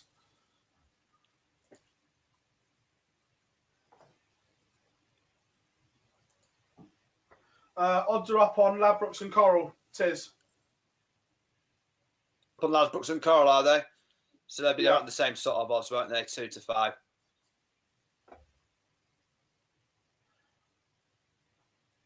They usually are, right? Whenever I check first, they're always up on 365 first. To be fair, I don't have a Corals account. I've got a Ladbrokes account.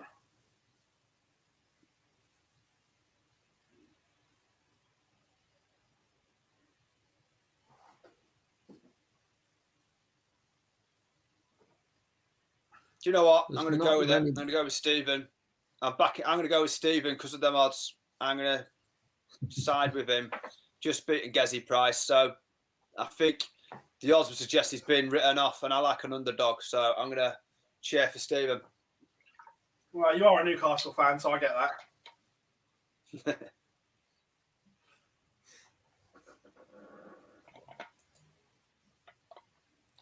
I see a convincing Dimmy win.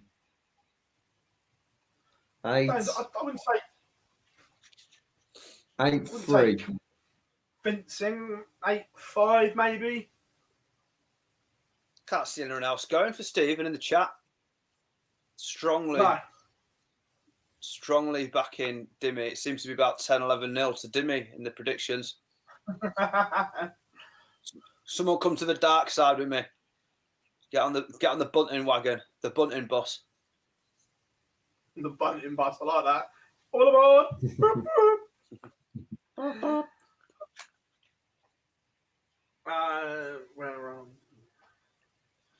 Right, guys, they haven't pressed the button yet, only warming up, so we are going to have one more ad break before we come back, and then the final will be on the other side of this.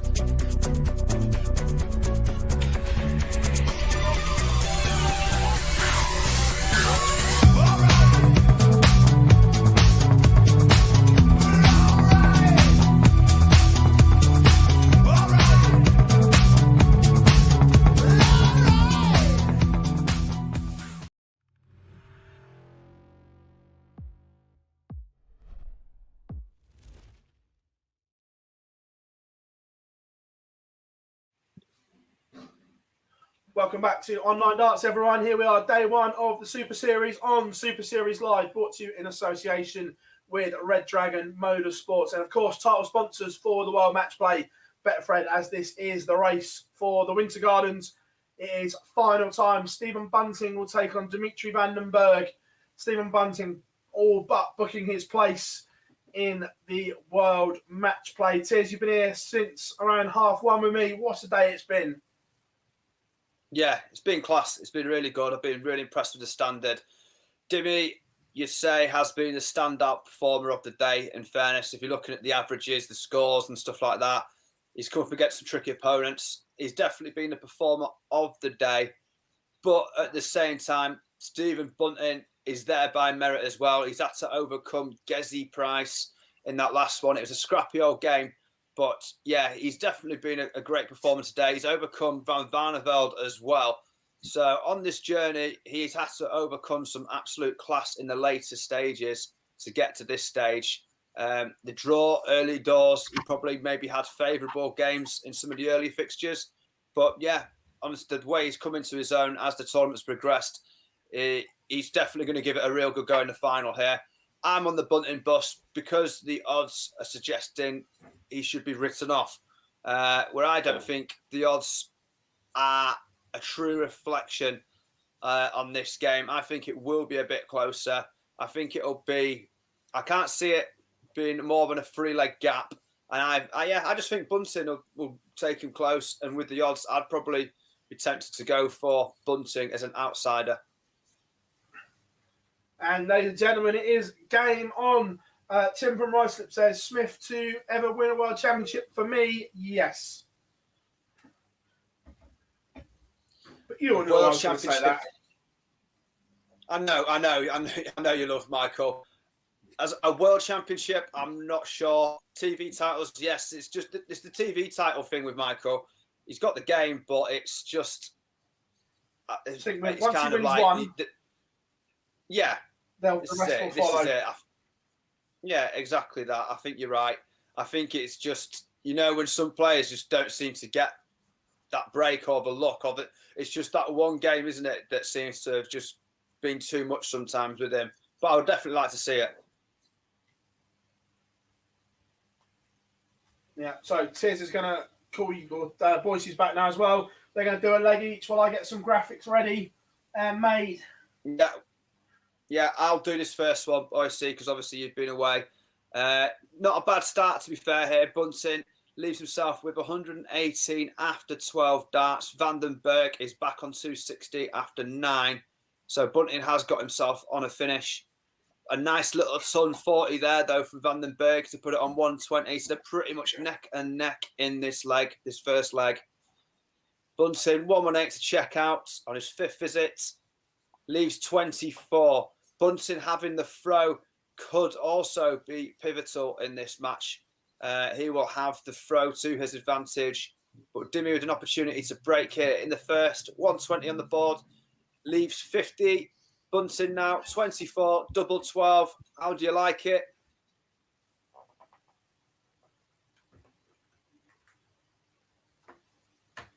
He absolutely loves it. Takes him 3 darts, but advantage, Stephen Bunting. No. Over to you, Lee. Cheers, Tees and Dimmy started with a 180 on throw. Good start by Dimitri in response to losing that first leg. Watton Bunting finding response 140. Both of which have certainly started this leg a lot better than they did the first one. Low averages early on in the game, but Dimmy's on 180, then 91 to leave 230.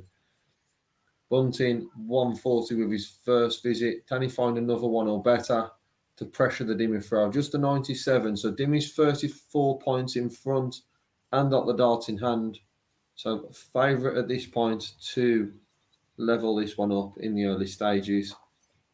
Dimmy finds a 140. Great lead from Dimmy so far, leaving 90 after 9. Bunting back on 264. Can Bunting find a treble? I was about to say a double treble visit there, but we have a 180 from Bunting. Dimmy finds one in the start of the lead. Bunting then finds one here to leave 84 and put pressure on that Dimmy, on that 90. All over the place in this final. I'm getting excited with it. Dimmy's got 90 left. To now only store 47. So Bunting gave himself an opportunity. Was on 264, but found a 180 to leave 84. Can Bunting get an early break in this one? No, we can't. He's left double 3. Dimmy's coming back for 43 for a holder throw. And Dimmy takes it in 2. 1 apiece. Back to you, Tiz. Yeah, so 1 apiece now. Bunting on throw. Sun 40, great start is that. See, the averages are starting to creep up now as well. Both around the ton mark. Bunting is actually averaging just over a ton now after that 140. See what Dimmy can reply with. 96. So Bunting here, another big visit. Puts him in the driving seat in this leg. Can he get one? Great stuff. Back-to-back 140s. Bunting would be delighted with that to leave himself 221 with 6 darts thrown. That's great darts, is that? Dimmy, you need something big now, fella. 94, not big enough. So Vandenberg back on 311. Bunting step back up. Another ton plus here would be fantastic. Whew, that's outrageous. 180 from Bunting. The Bunting bus is in full swing now. I tell you what, that is a rammed bus. I think everyone's getting on board with me now. 41 left. Vandenberg is way back on 251 after 9 darts. I think you might as well just forget about this leg, Dimmy, and focus on the next one because Bunting has 41 to check out. He's he's left himself 32, but he knows he's got plenty of darts at that. Double 16 should be enough that you'd fancy him to do. Probably in 1 dart, to be honest with you. He likes double 16s. 152 left for Dimmy Vandenberg after throwing 99, but Bunting has got 3 darts at 32 here. I don't think he'll need all 3 of them. But what do I know? That's disappointing. He's left himself with 824 thrown. And I tell you what, I'm going to say it now, if he doesn't win this leg, I've got a feeling his head goes because you're going to be fuming. And we've seen Dimmy check out some big ones so far today. Leaves 87. Stephen, you can't mess this up, mate, because, yeah, this would be a complete confidence killer. No messing about this time. He checks it out in 1 dart, and it is 2-1 to Bunting. I thought you jinsed him then, Tiz. I did. You were that bunting bus. Remember when the Wenger boys said, don't want to be a bus driver all my life? I think I've got the CD somewhere, Phil. Me and you will ring up later and we'll put it on.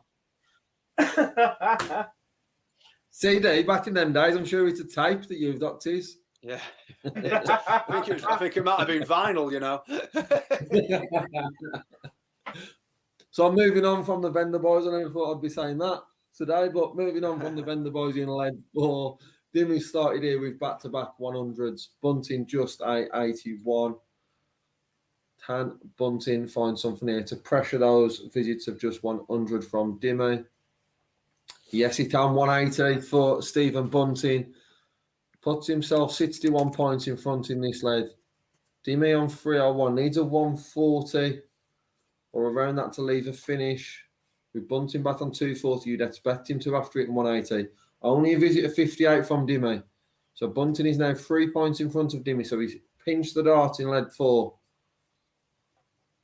That Bunting bus seems to have started again. Does its back-to-back 180s. We see a Tiz celebration as it's back-to-back 180s for Bunting to leave 60 after 9. What a lead from Stephen Bunting. Dimmy pressures that though with the 134. We've seen double trouble for the bullet in the last lead. We'll need to take it sooner than what he did, but he's missed more darts. 20, then come inside with the other 2 to leave double 5. Can Dimmy take out a 109? After multiple misses for Bunting in the last 2 leads, is Dimmy going to punish him in this one? 109 for Dimitri. Will he be dancing into lead 5? No, he won't. Stephen Bunting's coming back for double 5 for a 3-1 lead. And break, takes it in 1. Stephen Bunting 3. Dimitri Vandenberg 1, with Stephen Bunting averaging 102 to Dimmy's 94. Bunting on throw as well. So going into this 5th leg, Bunting also has, that's amazing, 180. Stephen Bunting seems to be enjoying himself out there now. 180. Let's forget though, Dimmy Vandenberg is one of the biggest scorers on the circuit, and the way he's been playing today, he can definitely take this up a gear or 2. So do not write off Vandenberg yet, but he's got it all to do here. And that's a poor visit from him. 60 taken there from his first 3 darts. Bunting here, if he can hit a ton plus, he's really going to fancy himself to make it 4-1. Let's see what we can get out of him. 59. So that gives Dimmy a bit of a chance here. There's a slight, the door's slightly open, but he's going to need a ton 40, I think, here. What's he got?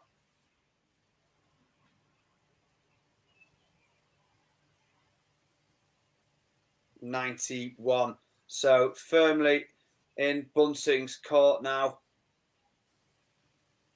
262 left after 6 darts, mainly thanks to that 180 that he started the leg with. 2 disappointing visits on the bounce, though, for Bunting. 59 followed up with a 58, but we haven't seen a big score yet from Dimmy in this leg, and he's going to have to break the throw to keep himself within distance. 100 there, visit on there. So 250 left after 9 darts. Back to Bunting. What's he got here?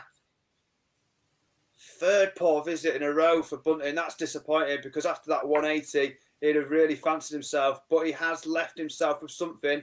149 on the board, and Vandenberg is back. Oh, ton 40 from Vandenberg as he just starts to increase it a bit. 110 left for Dimmy, and that's not the worst finish, to be honest, if you're looking at ton plus finishes. So Stephen Bunting, 149, leaves himself with 50. And I tell you what, there's a bit of pressure on Stephen now because 110, I would not write off Dimmy for this. This is the sort of things you expect Dimmy to be pulling out of the bag. 24 left. So double 12 if he makes it back. But Bunting on 50 now. 2 darts and he's done it. 4-1. 4-1 to Stephen Bunting. And this is a potential whitewash here, to be honest. Stephen Bunting in control of this one, averaging 5 points more than Dimitri, and Dimitri can only start this one on throw with a 60. What a day this could be for Stephen Bunting. Believe he's already confirmed his place in Blackpool. This would certainly cement it if he hadn't already. And just going off what I've just seen Jarlath put in the chat, that this would be his first title since 2016. So what a day this could be for the Bullet, and going into some form into Blackpool if we can see this off. And Dimmy has certainly dropped a standard with back-to-back visits of 60 on throw. Bunting through in 100. Can he then follow it up now? Only 20 points behind here. Just a 57 now by Stephen Bunting. So Dimmy a bat on 3-8-1. Once again, my prediction is doing very well because I didn't have Stephen Bunting even winning 4 legs. Says it all. But Dimmy back-to-back 60s. Found a 117 this time. So he's edged in front. Can Stephen Bunting find something here? Just a 60.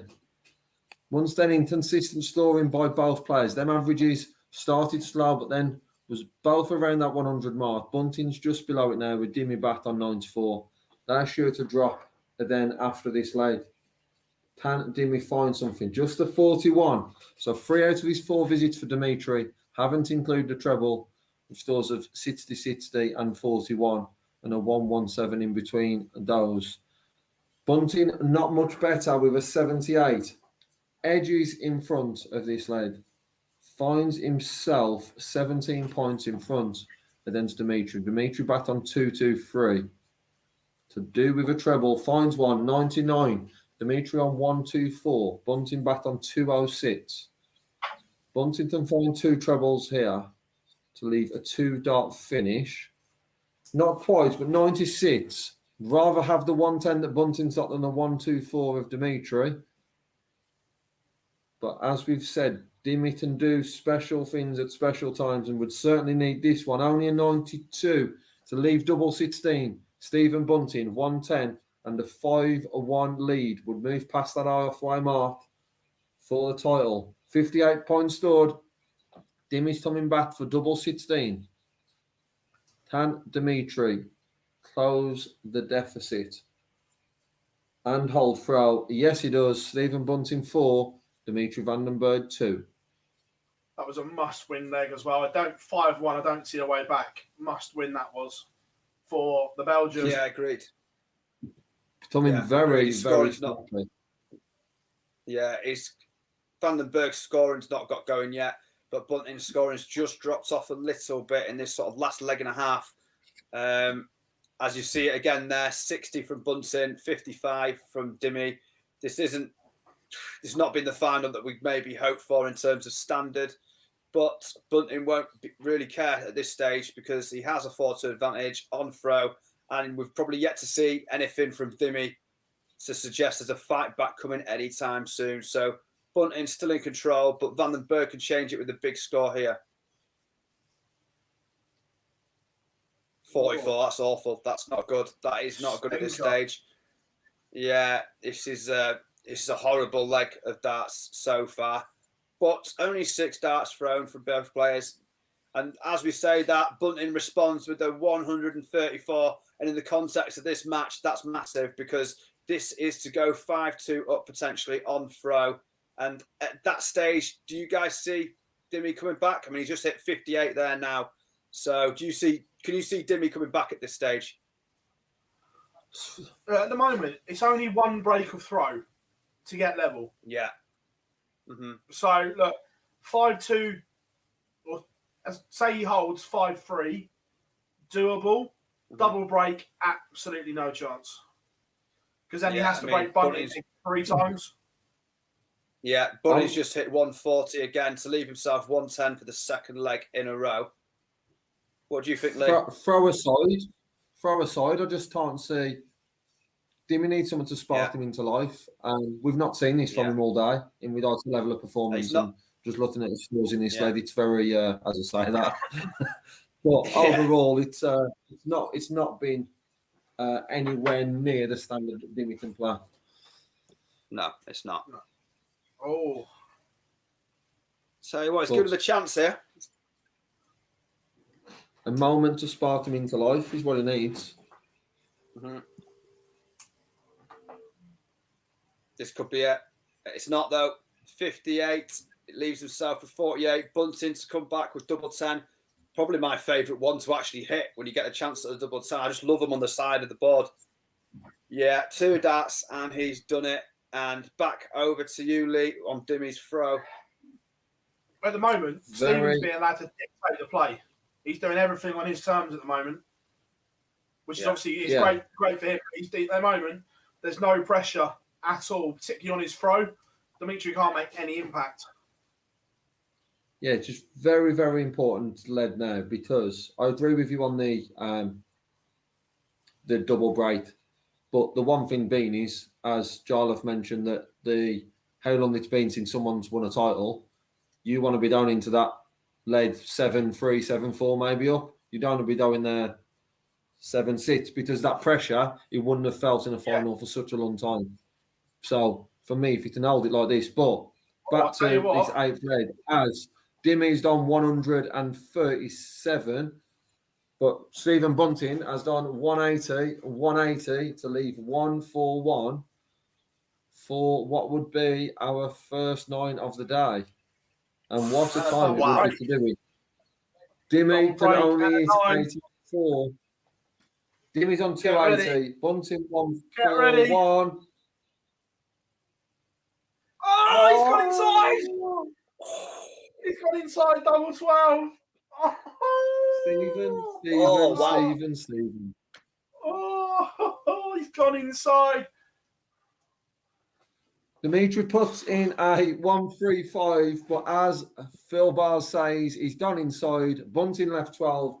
Does take it out. It's a double break. More importantly, for Stephen Bunting, it's a double break. However, and it's a 10-dart break, Stephen Bunting sits 2 in front. That's game over. Stephen no way Bunting. back, mate. Let's have a look how close it was. Let's have a look. Oh, the treble 19 and the treble 20 were perfect. They were in the middle of both beds. For me, start the car, get your Just Eat on the way, This game is done.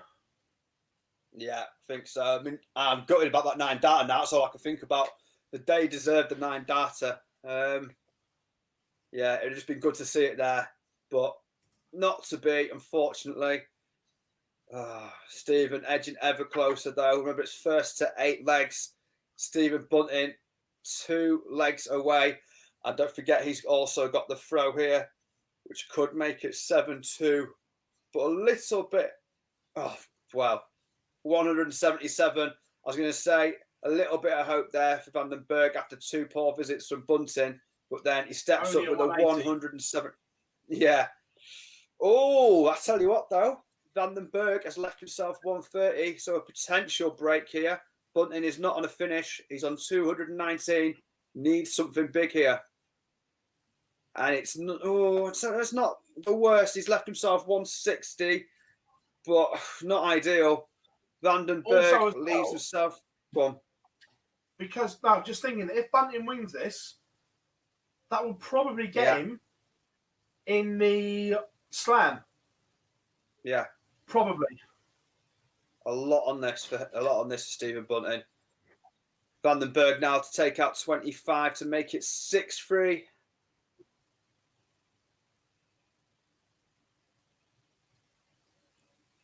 Surely, Dimmy, you've got to do it here. And he does it. It took him 3 darts, but he did get there in the end. Back over to you then, Lee, to call in this 10th leg. So Dimitri currently averaging 89, Stephen Bunting 95. Only a 1 greater thrower than behind. I think this. If Dimmy can find something here, I think he's got a chance for Tombat once then. As I say that, the gents, commentators, Turs, only 45 for Dimmy. Bunting can only follow it up with 60. Has that 9 dart miss affected Stephen Bunting in this game? Because Bunting didn't throw a great lead. This last lead only 60 this time. Dimmy 45 and 60. Could have affected both. Not good scoring from both players in this 10th lead. He's getting very, very nervy. Can Bunting find something here? 140. Dud visit Stephen Bunting. 301 for Bunting. 396 for Dimmy. Surely if Bunting takes this, it would be too much for Dimmy to come back from that. But Dimmy finds a 180. So Dimitri Vandenberg is now on 216. That 180 was a much needed 180. Can Bunting follow up that 140? No, we can't. The inconsistencies are shown again. 60, 140, 60 for Bunting. Dimitri Vandenberg with that 180 is took control of this lead. Follows it up with another 180. Dimitri Vandenberg back-to-back 180s to leave 36 after 12. Per visit to start the lead, but has found something here. Bunting with a bit of pressure, 125. Might be being a bit harsh there with a bit of pressure, because it is a very good visit. But Dimmy on 36, takes it out. 7 perfect darts to end the lead. And Stephen Bunting sits, Dimitri Vandenberg 4. Could be a big lead. So this leg here, this leg here is massive now, because this is where the game could potentially switch in Dimmy's favour. Bunting, though, does his best to fend him off with a ton 40 to start, because that's massive. If he turned up here and had a disappointing first visit, I think it could be real danger. Vandenberg, though, he's not going to go away. He replies with a 140 of his own. So, Stephen, mate, pressure on you. You can't afford too many poor hits. That's not too bad there. 100. Stephen, you need to take this out, I think, because you do not want Dimmy on the warpath. Let's have a look here. Dimmy, what can you reply with? A ton of his own, so it's neck and neck after 6 darts thrown each. 261 left remaining on the board for both players. Stephen on the throw as he's throwing for a potential 7-4. Dimmy, though, can get it within 1 and 6-5, and then he'll be going back on his throw as well. And you see, this is the lifeline Dimmy's been waiting for all match. Stephen Bunting with a 60 visit there to leave 201. And Vandenberg can't capitalise, 59. It's neck and neck at this moment in time. Stephen Bunting, 201 with 9 darts thrown. A ton 39. That is massive for Stephen Bunting. The bullet looks like he could be ready to shatter Dimi Vandenberg here. Dimi needs something big. Bunting with 62 remaining, and he finds something big. 134 to leave 68. But Bunting, 3 darts at 62. He will fancy it. First dart could be crucial. He's left 20. So Dimi Vandenberg now, this is where it gets really tense for Bunting, who has not really had any sort of pressure to deal with all match. And all of a sudden, he's allowed Dimi Vandenberg back in this. 68 on the board, leaves 4. Bunting, I've seen you check out 20 a couple of times already in this. Can you hit a double 10 again? He seems to like them. No messing about. That is 7-4, but that was honestly, that's the biggest leg of this match, in my opinion. And it's now 7-4, and this could be a decider. Yeah. I think we can all agree. I've seen nothing in this game that says Dimitri Vandenberg can win 4 legs on the spin. So on lead 12, the Dimi Tumbat starts with a 60. Bunting with 100. I have to agree. I think if Dimi finds what he's found earlier on today, there is potential for a comeback, but I'm just struggling to see where it's coming from. He's done 61-40, which is no surprise because the inconsistencies of Dimi in this game and why he's averaging 92. Bunting started with a 100. So Dimitri's 100 in front at the moment, but what can Bunting find? Just 57. So Dimitri Vandenberg needs to push on now in this leg. Take it back to 7-5 and just put a bit of pressure on Stephen Bunting. 57 for Dimi. 60, 140, 57 for Dimi, 157 for Bunting. Very, very inconsistent. Both players on 2-4-4 after 9 darts. Can Dimitri Vandenberg find a big score here to move away in a lead 12? Just 44. Potential title winning opportunities incoming for Stephen Bunting. On 2-4-4. Can he find a 2 treble visit or make that 3? 180 for Stephen Bunting. Leave 64, which he will be coming back for, as Dimitri is on 200. Dimitri Vandenberg finds a 180. So pressure on Stephen Bunting on 64. Dimi's left double 10. Did not see this coming in this led with they have been throwing and not hitting even 1 treble. But can Bunting find 64 to win it? Yes, he can. Stephen Bunting is PDC Super Series 5 Day 1 winner with an 8-4 win against Dimitri Vandenberg. There we have it, ladies and gentlemen. Stephen Bunting, an 8-4 win over Dimitri Vandenberg, booking his place at the hallowed Winter Gardens in Blackpool. He goes up to, I don't know whereabouts he's going to sit. He could be 7th or 8th, depending on the countback, because it hasn't updated yet. But he's level. He goes 7th. He goes above King and Humphreys on countback. So there we have it, ladies and gentlemen. Stephen Bunting up to 7th. Jermaine Watamina now hanging on for dear life in the race for the Betfred World Match Play. It is all over and done with. And just look what it means to Steve. He's there. Going to go and have a word with Dan in a minute. In other breaking news, Dan's lost the leather jacket. Where's the jacket gone? But congratulations to Stephen. Absolutely superb today. He's done it the hard way. He's come through the field to get the job done. Been absolutely epic. I want to thank you all for joining us here at Online Darts and the Super Series live. Tiz has been here since 1:30. Boise since around 3:30. Gentlemen, what an absolute shift. It's been a pleasure to have you on. But of course, we will be back tomorrow. The live league, 9:30 starts in the morning. 15 fabulous matches for you. And then we will be here from 1:50 for Super Series Live Day 2. The race for the Betfred World Match Play heats up. But who will get that spot? Only time will tell. It's going to be interesting. Boise, tis absolute pleasure, gents, to have you on board as always. We've been Online Darts, and we will see you tomorrow. Thank you very much for your support. It's us lot signing out.